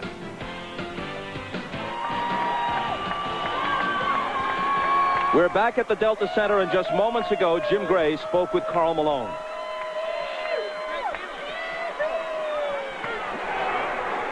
I'm here with Karl Malone. Karl, can you begin to explain the disappointment you must be feeling right here at the end? Well, without a doubt, I'm disappointed. We fought hard. Guys did the best, did a good job. But, you know, it's tough. It's a tough loss for us. You know, got to be a professional, give them credit for it. They won the ball game. Tell us about the last play and Michael Jordan. He came over and stripped you of the ball. Well, I don't know. Maybe you got the ball. That's fine. That's part of it. Karl, you've been a truly great player, and you come so close now to the championship. Will you return? Will you keep trying to get to the top of this mountain? Well, I'm not a quitter. I just got to get away for a while and think about things. But, you know, it's a tough one. It's a tough loss. Give them credit. They won. You know, what else can you say? Do you feel as though this was Michael Jordan's last game? I don't know. I don't know if it was Michael's last game or not. Scottie Pippen in tears over here. You're not sure about Michael Jordan. What did Scottie just say to you? Oh, no, he just told me good game. Well, you're a class act. Congratulations on a great season. Thank you. Among the many things you can say in praise of Karl Malone, he has never ducked the media. Win or lose, he is always there to stick his chin out and take it for better or worse. And tonight, another magnificent performance by Malone, but nevertheless, his team falls just a point short. Moments ago, Ahmad Rashad caught up with Dennis Rodman. Okay, right? All right, thanks, Bob. Dennis, you said you didn't want to come back out to Utah, but none of this would have been possible unless you did come back out here. Yeah, absolutely. We didn't want to come back to Utah, but you know how the world goes. It goes around in circles, so I guess we had to come back. So this was a very emotional win. It wasn't a physical game. It was a very emotional win as far as your mental aspect. But you know, got to give it to the team. Everybody stuck together. We won it. All right, so people are now talking about what about next year? Are you coming back? Would you like to get everybody back together? I would love to come back to Chicago. I mean, Chicago gave me my break, and you know, I'd love to be back if they want me back. But we'd like to get the whole nucleus back and form a team and get one last dance. Dennis, you had a great season. Congratulations to a great champion. Yes, everybody in Dallas. Way to go, baby. All right, back to you, Bob. Ahmad, thanks very much. Much more to come. On the post-game show, we'll go into the locker rooms when we come back to the Delta Center in Salt Lake City right after this. In 6 games, a 6th championship for the Chicago Bulls. Back to Utah after this.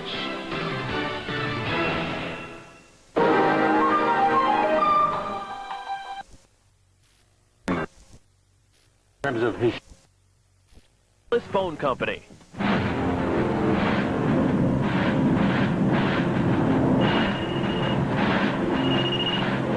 Napoleon. We cannot wait for Waterloo to dry. We must attack now. For the most reliable digital network coverage, get Cellular One. We've led the way in wireless phone service from the start, but just think if we'd gotten to you sooner. Okie dokie. Sign up now for up to 12 months of free local airtime and a free digital edge phone. Know your legal rights. We had a car accident, and my wife was hurt. Call Briskman and Briskman. If you're injured at work or involved in an accident, call Briskman and Briskman. Two brothers working together to get you the fast results you deserve. We can do it for you. We're on your side. Call the legal professionals, Briskman and Briskman, for a free consultation. 222-0309. They're on your side. Chrysler in Plymouth announces the Owner's Bonus Sale. These unbeatable savings are also extended to all GM and Ford owners. Select customers save $2,000 on Plymouth Neon, save $1,500 on Chrysler Cirrus, and save $1,500 on Chrysler Sebring Coupe and $500 on Sebring Convertible. And when you choose our low APR rates, you still get the extra $500 Owner's Bonus. The Chrysler in Plymouth Owner's Bonus Sale. For a limited time only at your Chrysler in Plymouth dealer.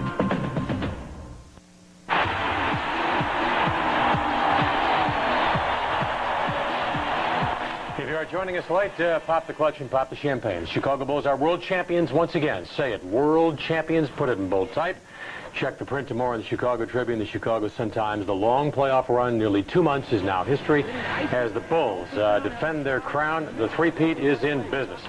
All right, Scottie Pippen in the first half. Nice move by a man who was playing hurt. Yes, he was. I don't know what the report was, what was going on. I was sitting at home before I got in here and just going, well, what happened to his back? What went down? But nonetheless, I like the ball movement at this particular time, and Michael Jordan still rearing him up. Didn't have a great shooting first half, but man, he was the only one really with some offensive surge along with Tony. But Malone was hitting shot after shot, Chet, on some tough shots at this. But I think this man has stepped up to prove he's not a loser. I don't dare anyone in Chicago to say this guy's a loser. This man definitely played his basketball game, definitely stepped up, but you're playing the Chicago Bulls. Indeed, what a move right here. And Chet, before this sequence, you should have seen the battle going on with these two guys. And I know on the other channel, NBC showed it, they were throwing elbows.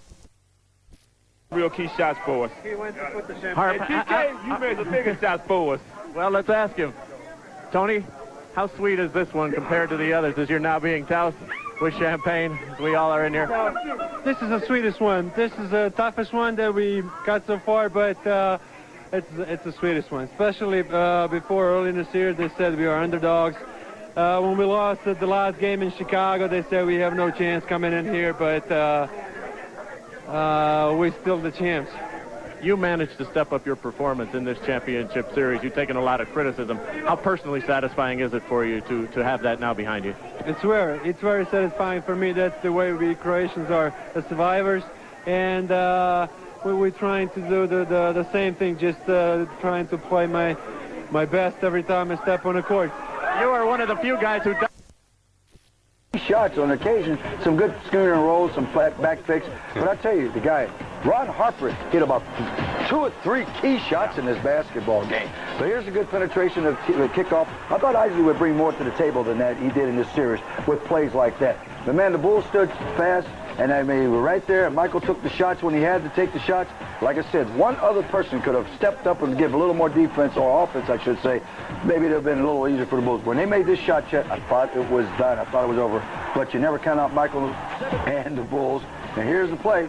Yeah, slide along. Bye. Little push, though. Didn't notice that, but I'll take it. Michael knows all the tricks, and he knew that was it. You know, you talk about the shot. There's been 3 straight playoffs, 3 straight shots to win the championship. Tony, good block, pushed out. That was it. Boy, that feels good. Man, that feels good. Good for you, Michael. All right, Chicago. And Hammond and Southern Wisconsin, sit back and dig it. There is your final. The Bulls win this series 4-2 as we join the former Chicago Bull, his uniform number 4 retired. Here is Jerry Sloan. If we keep the same attitude. Obviously, there's some young players out there, young teams out there that you have to compete with. We're going to hear the same story we've heard for 5 years. that this team's window of opportunity has been closed for 5 years, but I'm going to tell you something. These guys showed a great deal of heart as to who they were all year long to come back and compete and put themselves in this position. And we knew last year that the people said, well, this team is not going to be back. But, you know, I have tremendous confidence over the years because of the hearts they have. Maybe we haven't been able to get there, but they've showed a great deal of desire. In tough times, those are the toughest times for anybody to deal with. Everybody can stand back and put their hands in the air when they won, but how good are you, how tough are you when it's been tough? Our guys have done that, and I admire that as much as winning. Not everybody can win. Coach? Yes, sir. Yeah, Jordan scored 45 of the 87 points for the Bulls. What was the strategy that you told them to try to stop him in the last minute, particularly on the game-winning shot? Well, one of the things that you got to try to do, and one of the things we felt like we had a tough time, we could have gone and doubled him. He's not shooting a great percentage. We know he's going to shoot well down the stretch, but we want to try to force him into the middle when he got to baseline about 3 times in the latter part of the ball game. Those are things that you have to be able to do. That's our philosophy. It's been our philosophy for 13 years here, as long as we've been involved, and we have to continue to try to make those things work. You have to give him credit. You know, he's a guy that can, all your philosophies you can throw out the window. You can double him, you can push him to the middle, but he's still a great players make those kind of plays. We have to live with that. We're not going to change our whole structure of basketball just because of one player. And we have to, obviously, we're certainly aware of the things he can do, but you have to understand who he is, and our people are working hard, they're trying hard. They didn't say, you can have it, we're going to give it to you. So you're going to be questioned regardless, and I don't have a problem with that. I thought our players tried. The mistakes that we made were costly, and you go from there. That's the only thing I know. Coach, can you talk a little bit about Scottie Pippen? Obviously hurt. He couldn't do much offensively. What did he do for them defensively? Well, he did pretty well. When he posted us up a couple of times, he came in the lane and got some shots on us. It's very difficult to stop. You know, we're at a mismatch there sometimes. If we keep Hornacek out there and the players we got, so we were caught in no man's land a little bit, a time or two, because he's a guy that can hurt you. But I thought our guys played pretty hard. I thought they played pretty hard in trying to do the right things. Okay, last questions for Coach Sloan. Okay? Yeah. How would you summarize your team's season? It's been a long season for you guys. How would you summarize it? I think our guys have done a pretty good job. I don't know how other people look at it, but I think they've done a pretty good job. Our team has played pretty well as a team to try to get to this spot.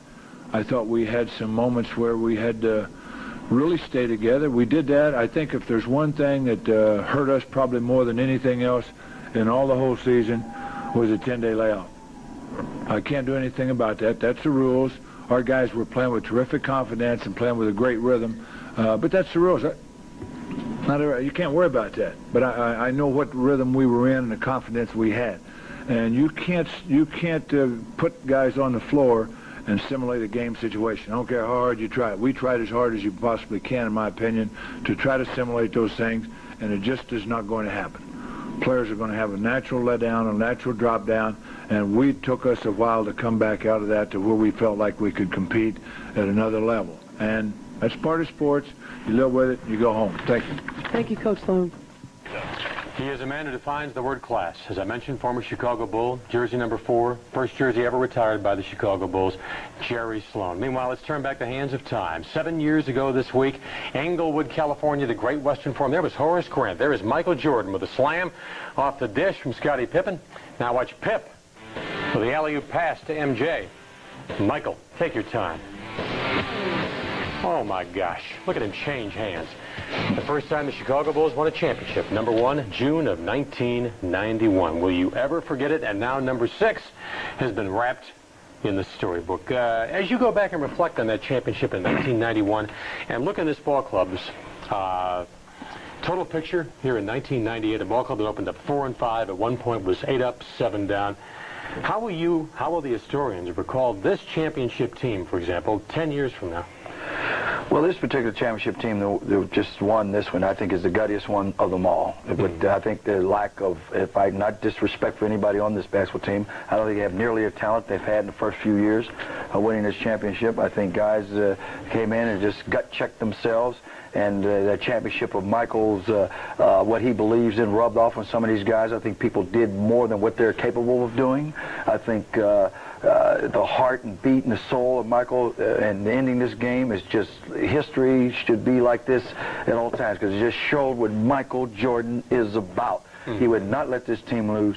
He kept shooting the ball. This is one time I agree with him. He had to, because no one else was around. Scotty wasn't around. The only other person I'd like to have seen get involved more in this situation was Tony Kukoc. But to compare the rest of these championships, I think this is the one championship that Michael ended the game on winning shots. Think about last-second shots. There's always been somebody else, not Michael.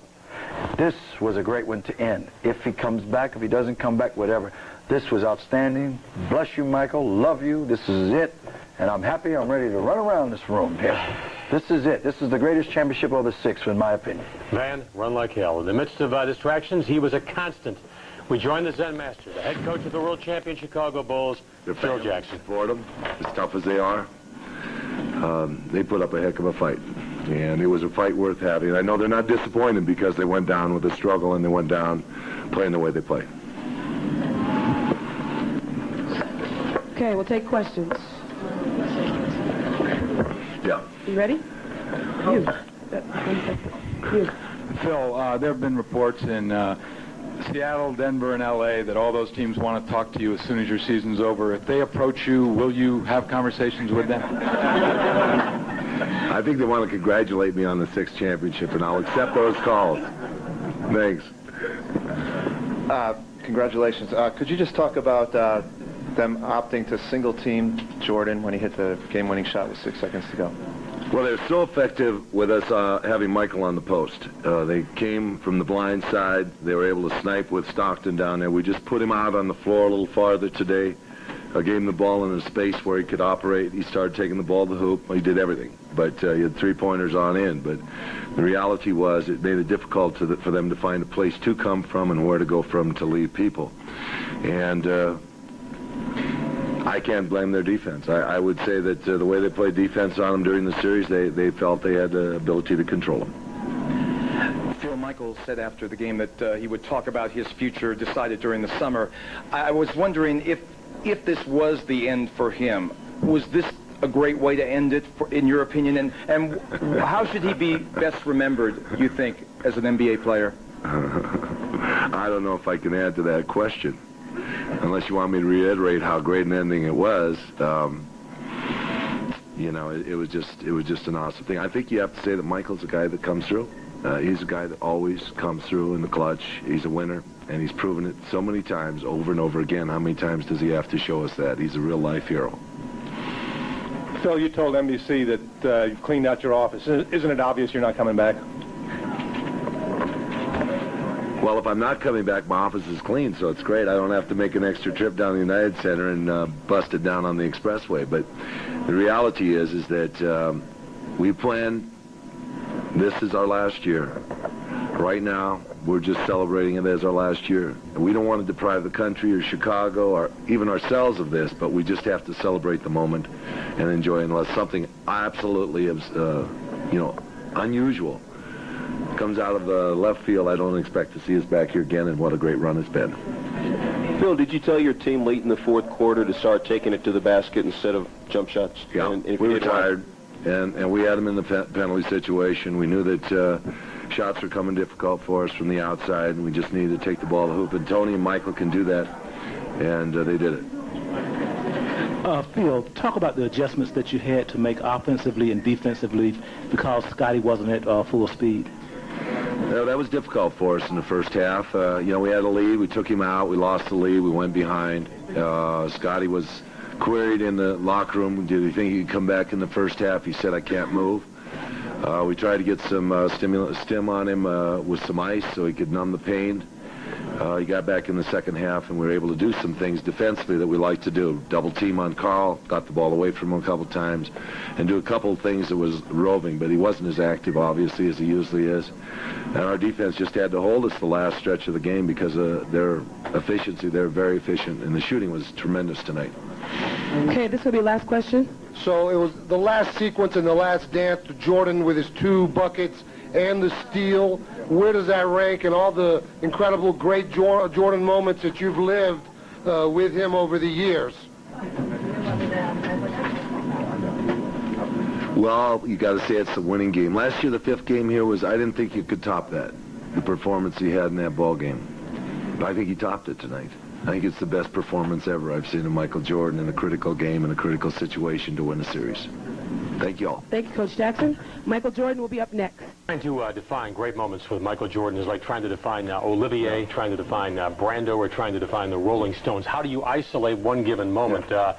In my opinion, this was, given the significance of the event, a far greater shot than the shot over Elo, for example, back in 1989. Well, the significance of what's happening. This is a championship. Exactly. Elo was the first, round of championship play with Cleveland Eastern Conference. This was the championship for the whole NBA, and I still say the age, where he's come, the gut feel, to me is the greatest. This is my opinion. This is the greatest one of them all behind this effort, because I still say this. They didn't have all the great talent that's been back to this team. As I still say, we overlooked the first few championships, how great some of these ball players were on this basketball team. The Portland series, the Hanleys, and all these guys coming in, doing their job, the Craig Hodges, the Paxtons. There's a big difference in this basketball team. That's why I give this basketball team the gut check trophy of the world, because they pulled it through. The gut check trophy of the world. He is, of course, the franchise joining the Chicago Bulls back in 1984 after panning Olympic gold. Here is Michael Jeffrey Jordan. A crowd that was really energetic and kept them motivated, and we lost our opportunities to win it at home, and we came here. I mean, at first, as soon as the games ended in Chicago, it was some dim feelings and some negative thoughts, and as time went past, I think everybody realized that if we want that 6th title, we have to go through Utah to get it, and we have to go out there and win it out there. So, I mean, I think those negative thoughts erased very quickly, and it's a great day for everybody, I think. Like a few people in the world face retirement, but so many others caring about the decision that it makes. You mean so much to so many people, to the league, to the other players, to the networks, even to the economy. How do you make the right decision for Michael Jordan, the human being, independent of all of the other people and forces that are tugging on you? It's a gut feeling. It's just a feeling that I have. When I walked away the first time, it was a feeling. It wasn't something someone told me. When I came back, it was a feeling. If and when that time comes where I got to walk away, I hope that because I walked away, no one will look at me any less. And sure, the economy may take a different turn, but I would advise you to invest wisely. And my life has to continue. Hopefully I'll put enough memories out there for everybody to at least have some thoughts about what Michael Jordan did in his 13 years or 14 years or whatever it takes, and put some comparisons up there for kids to follow and compare themselves and reach, and that's a part of the challenge. And, I have another life, and I know I have to get to it, at some point in time, and hopefully the fans and the people understand that. Michael, you said last week that this was the toughest year for Coach Jackson as a coach. What about you as a player? It was tough. It was tough in the sense that I was more competitive than I ever was because I wanted to win more than I ever did, because of some of the bumps in the road, Scotty being out. Dennis had to step up, and every now and then we had to deal with Dennis and deal with the different types of expectations, some of the the criticism about our team and the lifestyle that we live, and it's bearing on it. It just takes its toll on an individual, and sure, we just have to keep looking at the bigger picture, which is tonight is the biggest picture we could think of, and sure, sometimes the pictures don't look so clearly, but if you keep moving in the right direction, it's going to clear itself up, and tonight is very, very clear. Michael, you just won your 6th championship with Scotty and Coach Jackson. As a man who lives as a player who lives with challenges, How much is a challenge is it for you to win one without him? Pretty sure it's a major challenge. You know, but the question is, do I want to do that or not? You know, that's the things that has to be debated over the summer. Michael, how frustrating it is, or at least annoying, to have to talk that much about your future tonight? Say that again? How frustrating, or at least annoying, is it to have to talk that much about your future and the future of the team tonight? It's not annoying. I mean, most people have been waiting for that, and you know, my answer is, I mean, it's still a lot of unanswered questions, and tonight it's a lot of sympathetic feelings about, you know, this team and where we want it to go. But as time, you know, it gets involved. I mean, some of the feelings may change. You never know. But I think that's the purpose of waiting to the end of the summer, or in the summer, and making final decisions. Michael, the other night, you seemed so intrigued by the thought of, dropping the last three and possibly walking away. The fact that you played such a great last minute and had a game-winning shot, title-winning shot, is that going to, do you like the idea of going out that way? Yes. If that's the case, yes. I mean, when I got that rebound, sure, I mean, my thoughts are very positive, you know, and the crowd gets quiet. The moment starts to become the moment, you know, for me. You know, and that's what we've been, that's part of that Zen Buddhism stuff, you know, the moment, once you get in the moment, you know when you're there, things start to move slowly, you start to see the court very well, you start reading what the defenses are trying to do, and I saw that moment, and, you know, when I saw the moment, the opportunity to take advantage of it when Russell reached, and I took advantage of that moment, and I never doubted myself, I never doubted the whole game. We were hanging too close, you know, it was a 3-point game, 4-point game, 5-point game. You know, Scottie Pippen's hurt, Dennis and everybody's in foul trouble, and they never really burst out and left us standing. You know, and you know, we kept hanging in there, and I knew that we were going to have an opportunity to win this game, and I just wanted to be able to do that. And from an offensive standpoint, sure, you look at my rebounds, I only had maybe 2 or 3 rebounds, and I told Phil that, you know, I know I'm going to have to play a lot of minutes. I have to conserve energy somewhere, and unfortunately, I had to be on the rebounding edge, and you know, but the offense, I had to step forward. Okay, last question for Michael. Michael, after John hit that three-pointer, you scored the last 4 points. You actually scored the last 8, but you scored the last 4 on baskets. Talk about those last 2 baskets, your layup and then the jumper. And did that jumper remind you of last year, Game 1, with Brian guarding you? He reached, you went. It was in a very similar situation. The play before that was, you know, with Karl Malone. We've been trying to double-team him. And Hornacek was trying to, I guess, pick Karl Malone, and he never really cleared, and which gave me an opportunity to go back. And Karl never saw me coming, and I was able to knock the ball away. The play before that was when Phil called, you know, an isolation play for me, you know, to take it to the hole and make him foul me or get an easy basket, which is what I did. But, you know, when I got the ball and I looked up and I saw 18.5 seconds left, you know, and I felt like we couldn't call a timeout because it gave defenses an opportunity to set up, you know, and it was a do-or-die situation. So I let the time tick to where I felt like I had the court right where I wanted to, and Stockton was on the right-hand side with Steve Kerr. I knew he couldn't gamble because Steve has killed him before. So, I mean, and as soon as Russell reached, you know, he gave me a clear lane, which, you know, I made my initial drive, and, you know, he bit on it, and I stopped, pulled up, and I had an easy jump shot. Great look, and, you know, it went in. And once it went in, I knew from that point on we've been hanging around long enough. This is a game-winning basket. Now it's just a matter of playing solid defense. And our defense has held us strong all series. And we would never be in this scenario without our defense. So all we had to do was play defense for 5.8 minutes, or 5.8 seconds, and I knew we can do that. Okay. Thank you, Michael. That's my Next dog, up, we'll have Scott.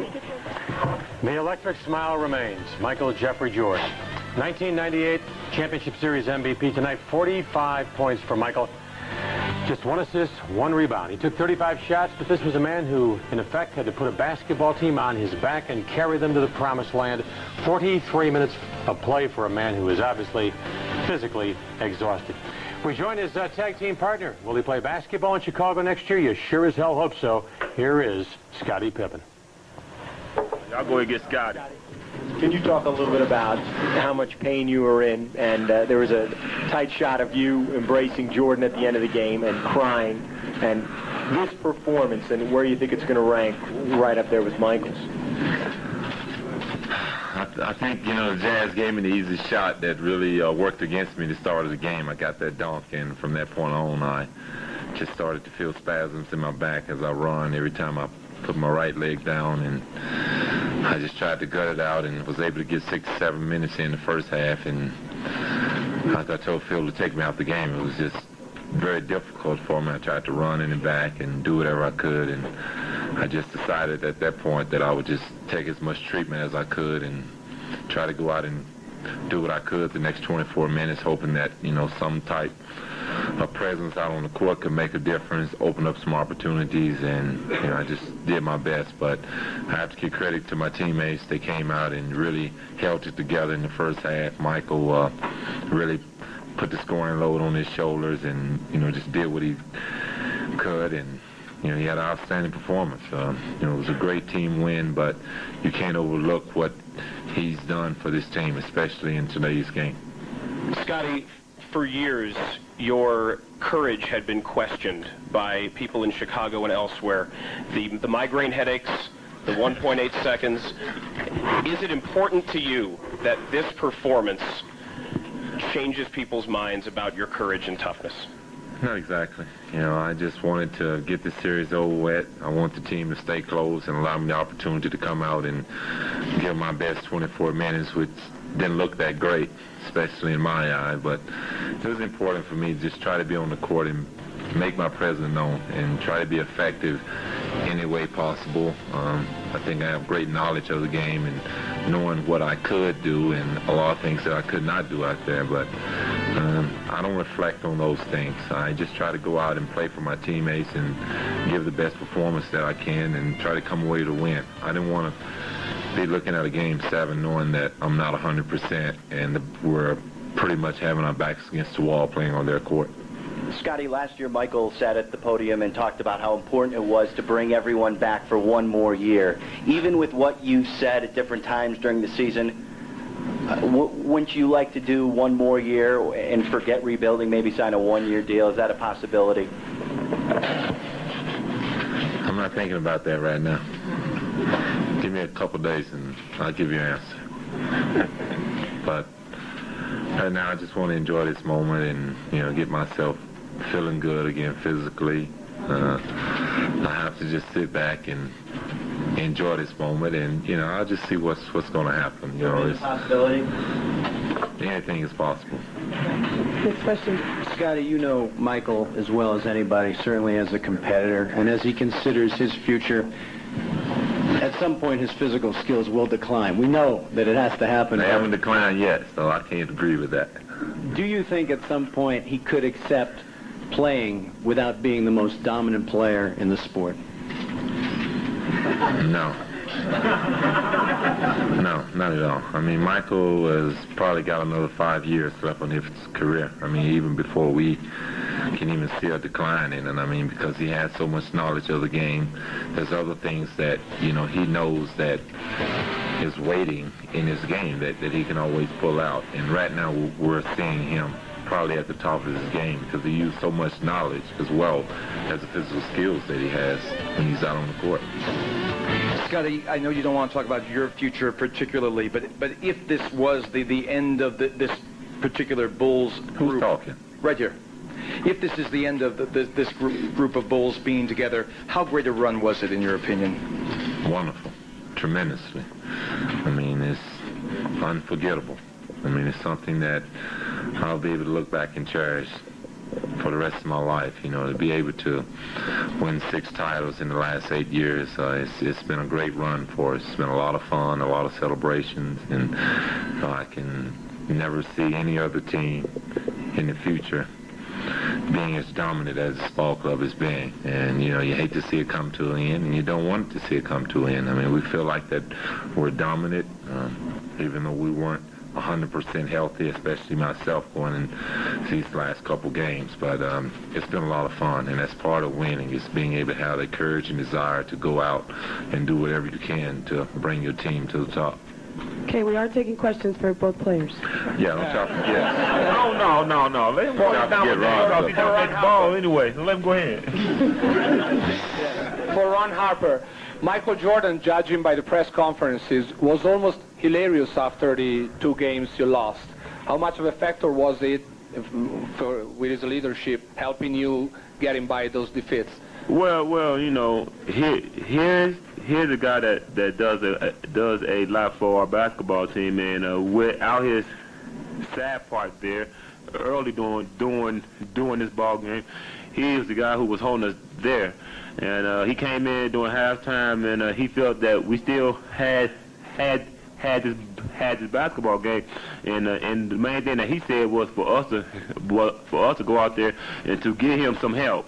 And once his sidekick came back, it was just one game that we hung in there, and we had a very good chance of.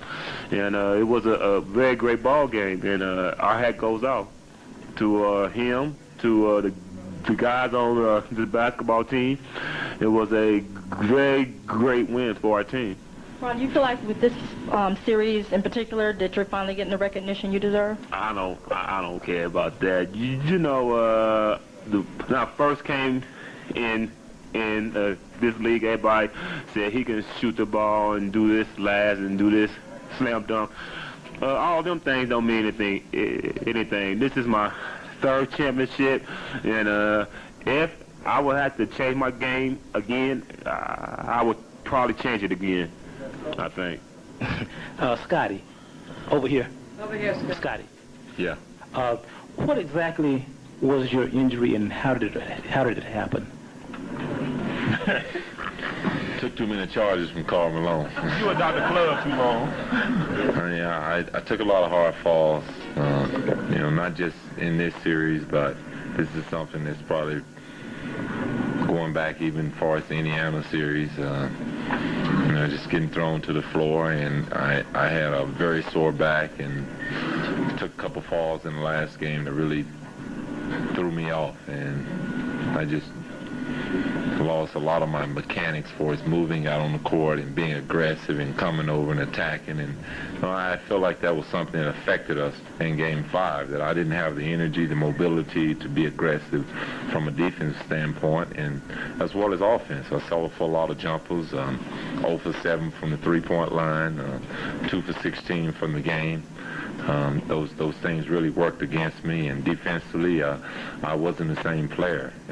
You know, even looking back at a lot of the tape of that game, they were saying how Utah had countered and were able to take advantage of me being able to come over and double team, and it was pretty much only because I wasn't physically mobile enough to get up and move. But as a result, we were able to counter, and we came away with a win. Ron, if this team isn't back intact, how do you see your role changing next season? How good do you think this team can be? I actually don't know. I'm not gonna think about what if and what's going to happen to this basketball team. I'm gonna just enjoy these next few days, this offseason. I'm going to enjoy, and I'm going to wait to see what happens to my best friend on this team, and hope whatever happen for him, because you know he been a great teammate, and he was the one who called me to be here. And if he want to be a Chicago Bull to be on this team again, it's up to him, to my man Scotty. And if he don't want to be a Bull, I'm going to be cheering for him anyway. Okay, last question. Okay, Ron, you had great defense on Stockton this game and throughout the series. Talk about the three-pointer that he made and the three-pointer that he didn't make, and that class. Well, you understand. He's the kind of guy who runs his team. He has the basketball all the time, man. Everything goes through his hands. And last year, I didn't have fun. This year, I for sure said that I'm going to have fun. I'm going to do the things that I know that I can do. I use my size on him, and I just have fun out there. And the shot that he made was a very, very tough shot. And the last shot that he didn't make, I was relieved, put it that way. See y'all. Okay, thanks, guys. He played in pain, but he becomes a champion. Scottie Pippen with limited production tonight, limited minutes. Scottie, during the course of the finals, averaged 15 points per ball game, 7 rebounds, 5 assists, 39 minutes. One quick point about Michael Jordan that Scottie brought up, and I agree with this 110%. Jordan can play at least 2 or 3 more years, but if Michael cannot occupy that spot as king of the hill, occupy that spot as the man on the throne, this guy would not want to play. Well, that's his makeup, and what's wrong with that? I'd like to be dominant, so you want to be the best. You want to be, I like ball players that want to play all the time. I like ball players that are not satisfied sitting on the bench. I like that. I like the way Tony approaches. I want to start. I want to play. Hey, that's competitive drive. That's wanting you to do it. Michael Jordan shouldn't change a bit, and nor will he change. I guarantee you that. Sometimes you have to grip it and take it, though, to sort of, like I said today, he played 43 minutes. But I'm telling you, crucial times. And 5 minutes of rest that he got total in this ball game was so crucial because the smartness and what he does away from that, the rest, is so much more important than you can realize. And only veterans that really want to play this game have their head in the game. There's a lot of great ones out there that don't have their head in the game. They don't know the games. They don't know the ins and outs or what to do about a ball game. That is why Michael is the greatest of them all, and this just capped it. As far as I'm concerned, this game was just the best. Just absolutely the best. By the way, Dutch, half 100 says Michael Jeffrey Jordan will be playing basketball at the United Center next fall. Well, do you remember 92? Rick Adelman, the Portland Trail Blazers? Sure you do. Championship number 2. Packs the alley-oop to a young Scottie Pippen. Now, watch MJ with a three-pointer. I love this. I could watch this 1,000 times. Right by Cliff Robinson. Watch the hand. I can't figure it out either. Hey, stay with us on Fox Sports Live in the Locker Room. Chrysler Plymouth presents Live in the Locker Room, brought to you by the Stars of Chicagoland, your local Chrysler and Plymouth dealer. Chrysler and Plymouth announces the Owner's Bonus Sale. These unbeatable savings are also extended to all GM and Ford owners. Select customers save $1,750 on America's lowest priced minivan, Plymouth Voyager, $2,000 on Plymouth Grand Voyager, or $2,000 on the ultimate minivan, Chrysler Town & Country. And when you choose our low 1.9% APR, you still get the extra $1,000 Owner's Bonus for a limited time at your Chrysler and Plymouth dealer.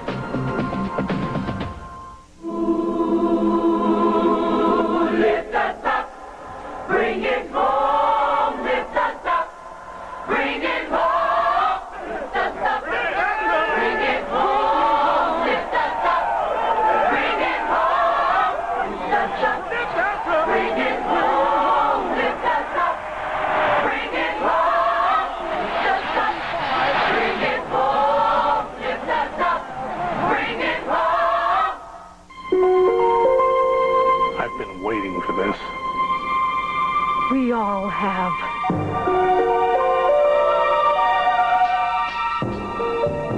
Here it comes.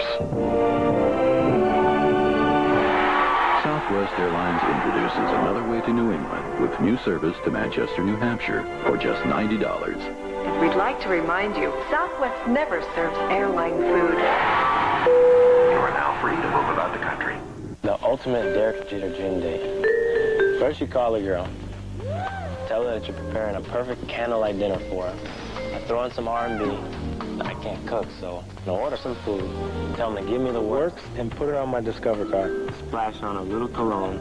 Throw on your apron. The Discover card cashback bonus is the icing on the cake. What else would she want to do but to watch highlights of us winning the World Series in 1996? It pays to Discover. To apply, call 1-800-IT-PAYS-TO. Accepted where you see the Novus sign.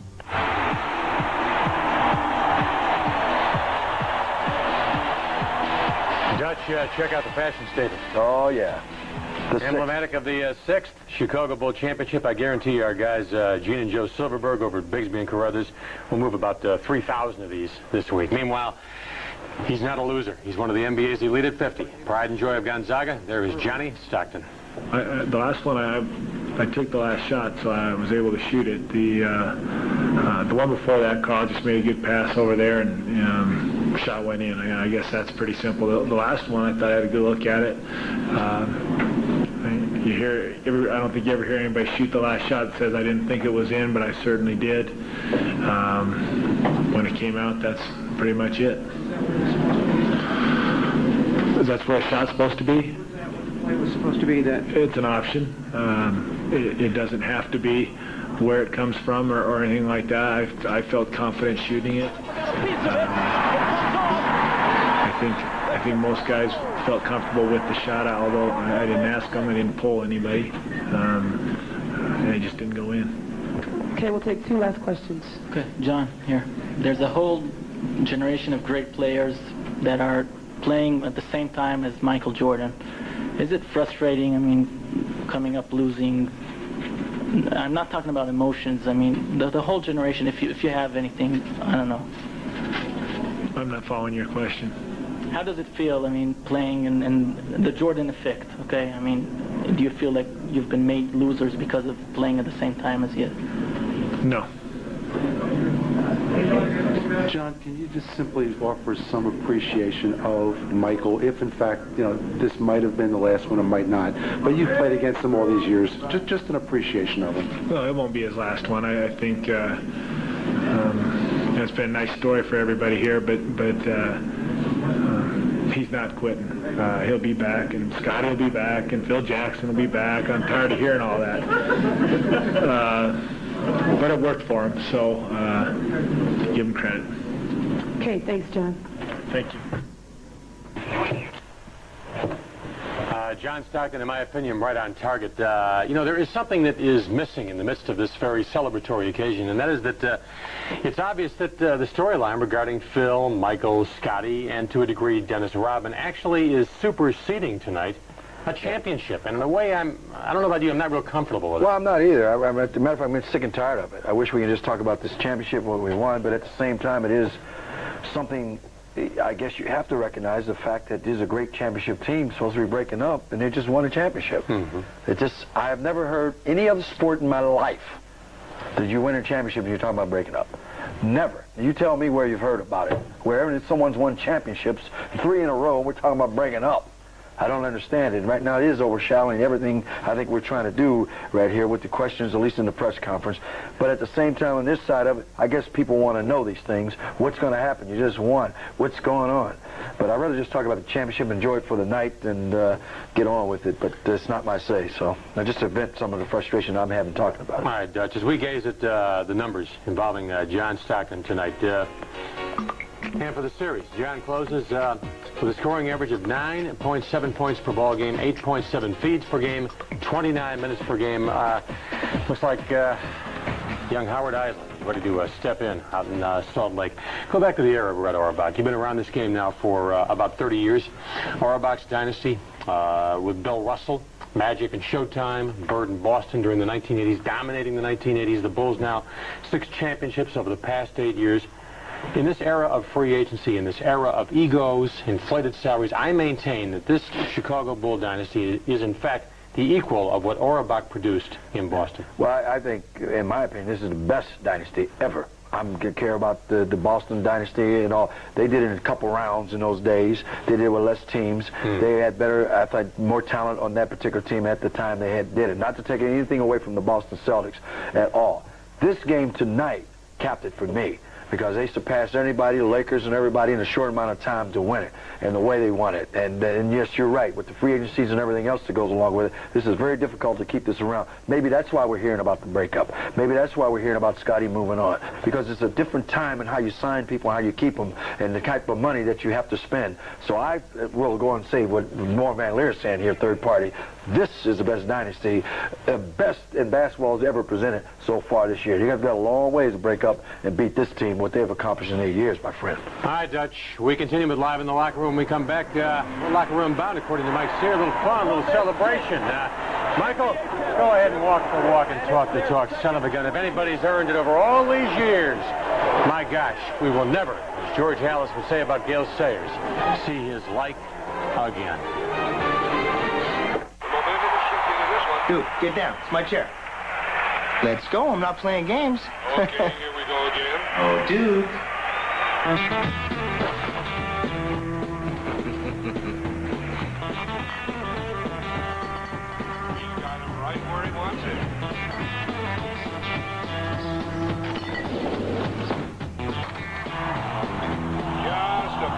side.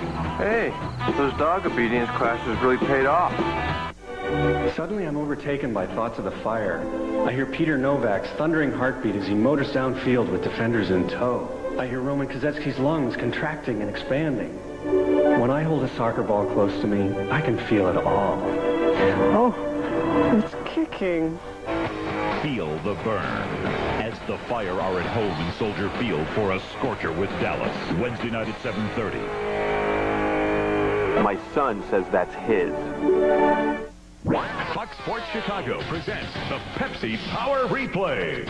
Just watch the game room and look for the highlight taken from the Amateur Baseball Championship. Then either call it in or complete an entry form available at the Pepsi display at your participating Chicagoland Jewel Osco store.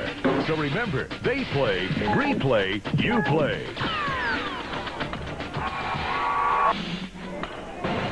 Watch and win starting June 22nd in the game room, only on Fox Sports Chicago.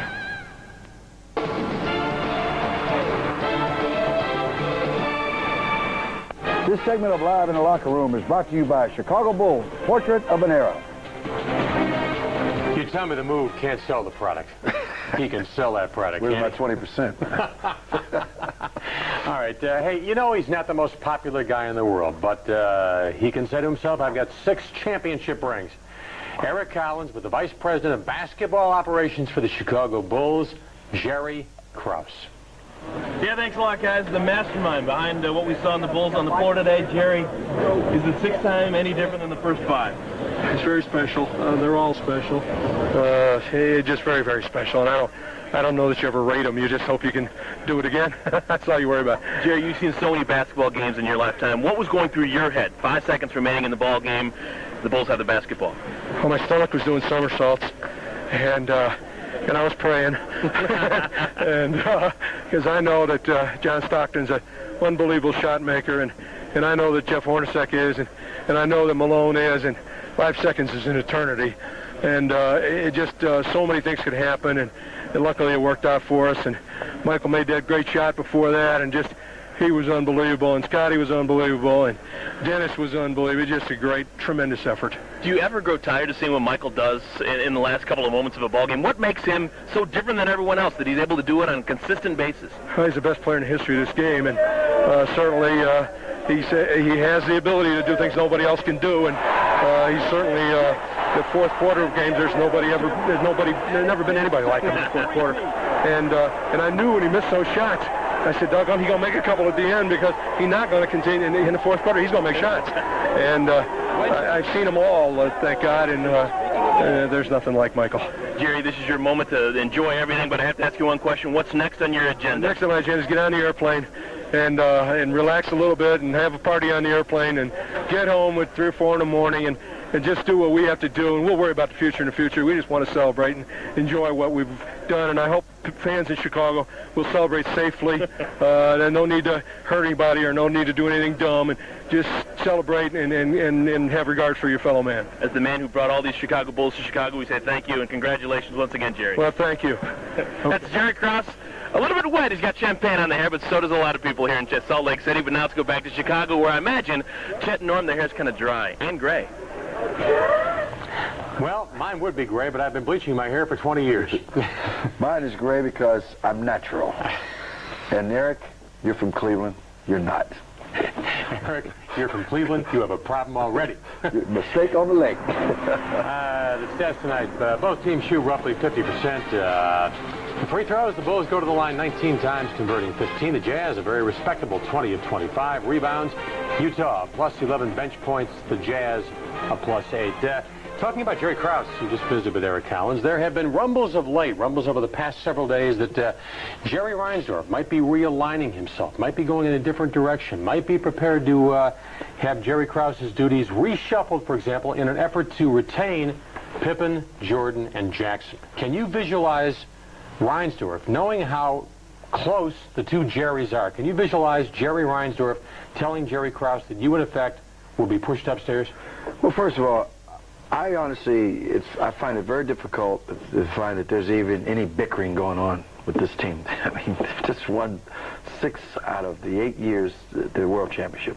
3 in a row, the repeat of 3 championships in a row. I just find it hard. Here's a guy who, Jerry, if anyone knows Jerry Krause personally, is a basketball mind. This man's 24 hours basketball. He has done some good things to help this team win championships, regardless of what anybody wants to say out there. At times, and especially this year, I was quite shocked at just a statement before the season started that this Tim Floyd was going to be the next coach from Iowa State and all that. That was shocking to me because Jerry is very secretive, he keeps things to himself, and something like that was just amazing that it had come out. So I think once you got Michael Jordan, you can build around that, and that's what Jerry did. Someone please give him credit for building around the greatest basketball player that ever existed. He drafted around him, he built around him, and he brought people in and out. And I think most of the people he brought in here did their jobs to help win championships.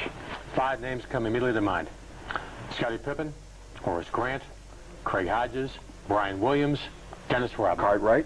Bill Cartwright. That's 6. All Jerry Krause acquisitions. Phoenix in '93, Scottie Pippen with a jam, and will you ever forget this shot? Oh, Johnny Pack's electric eye time, nothing but net, and the Bulls had made it a 3-peat. We're back in a moment right here on Fox Sports, Chicago's championship edition of Live in the Locker Room.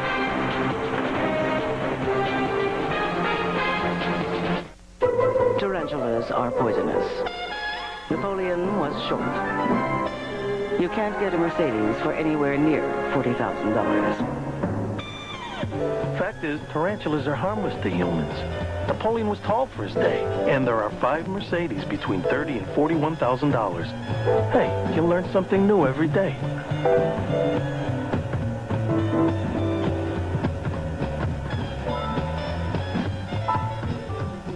Your car doesn't look, doesn't feel, doesn't smell brand new anymore. The thrill is gone. Get it back with new vinyl. New vinyl conditions, restores, and protects vinyl and leather. There's no leather. If you're scoring at home, you're quite right. The anatomy part that Van wanted to mention was not his neck. But that's for a different show at a different time. Let's go out to Utah once again, where Steve Kerr is now in business.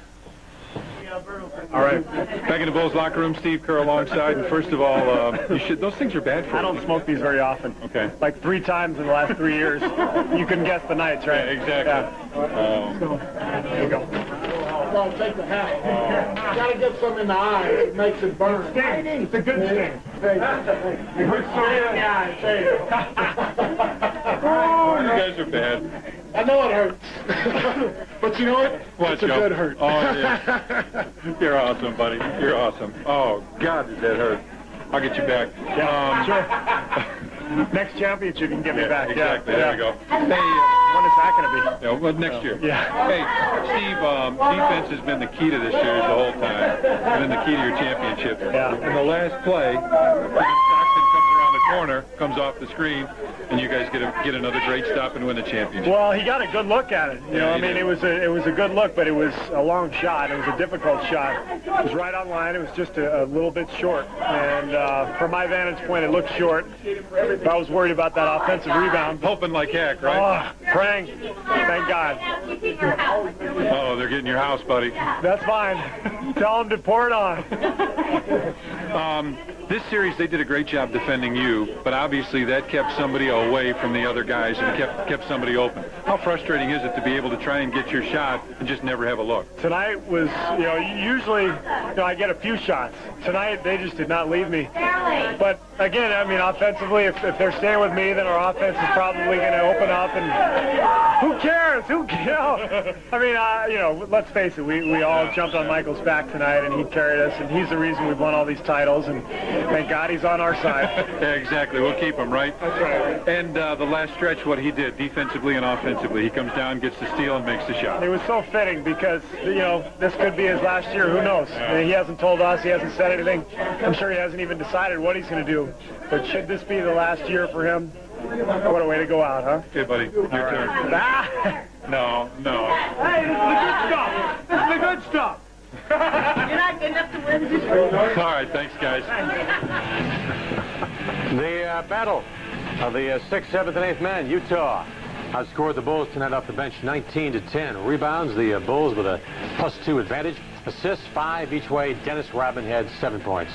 When we come back, there will be more discussion, more contemplation of the brilliance and his place in history as we focus in on the franchise, Michael Jeffrey Jordan.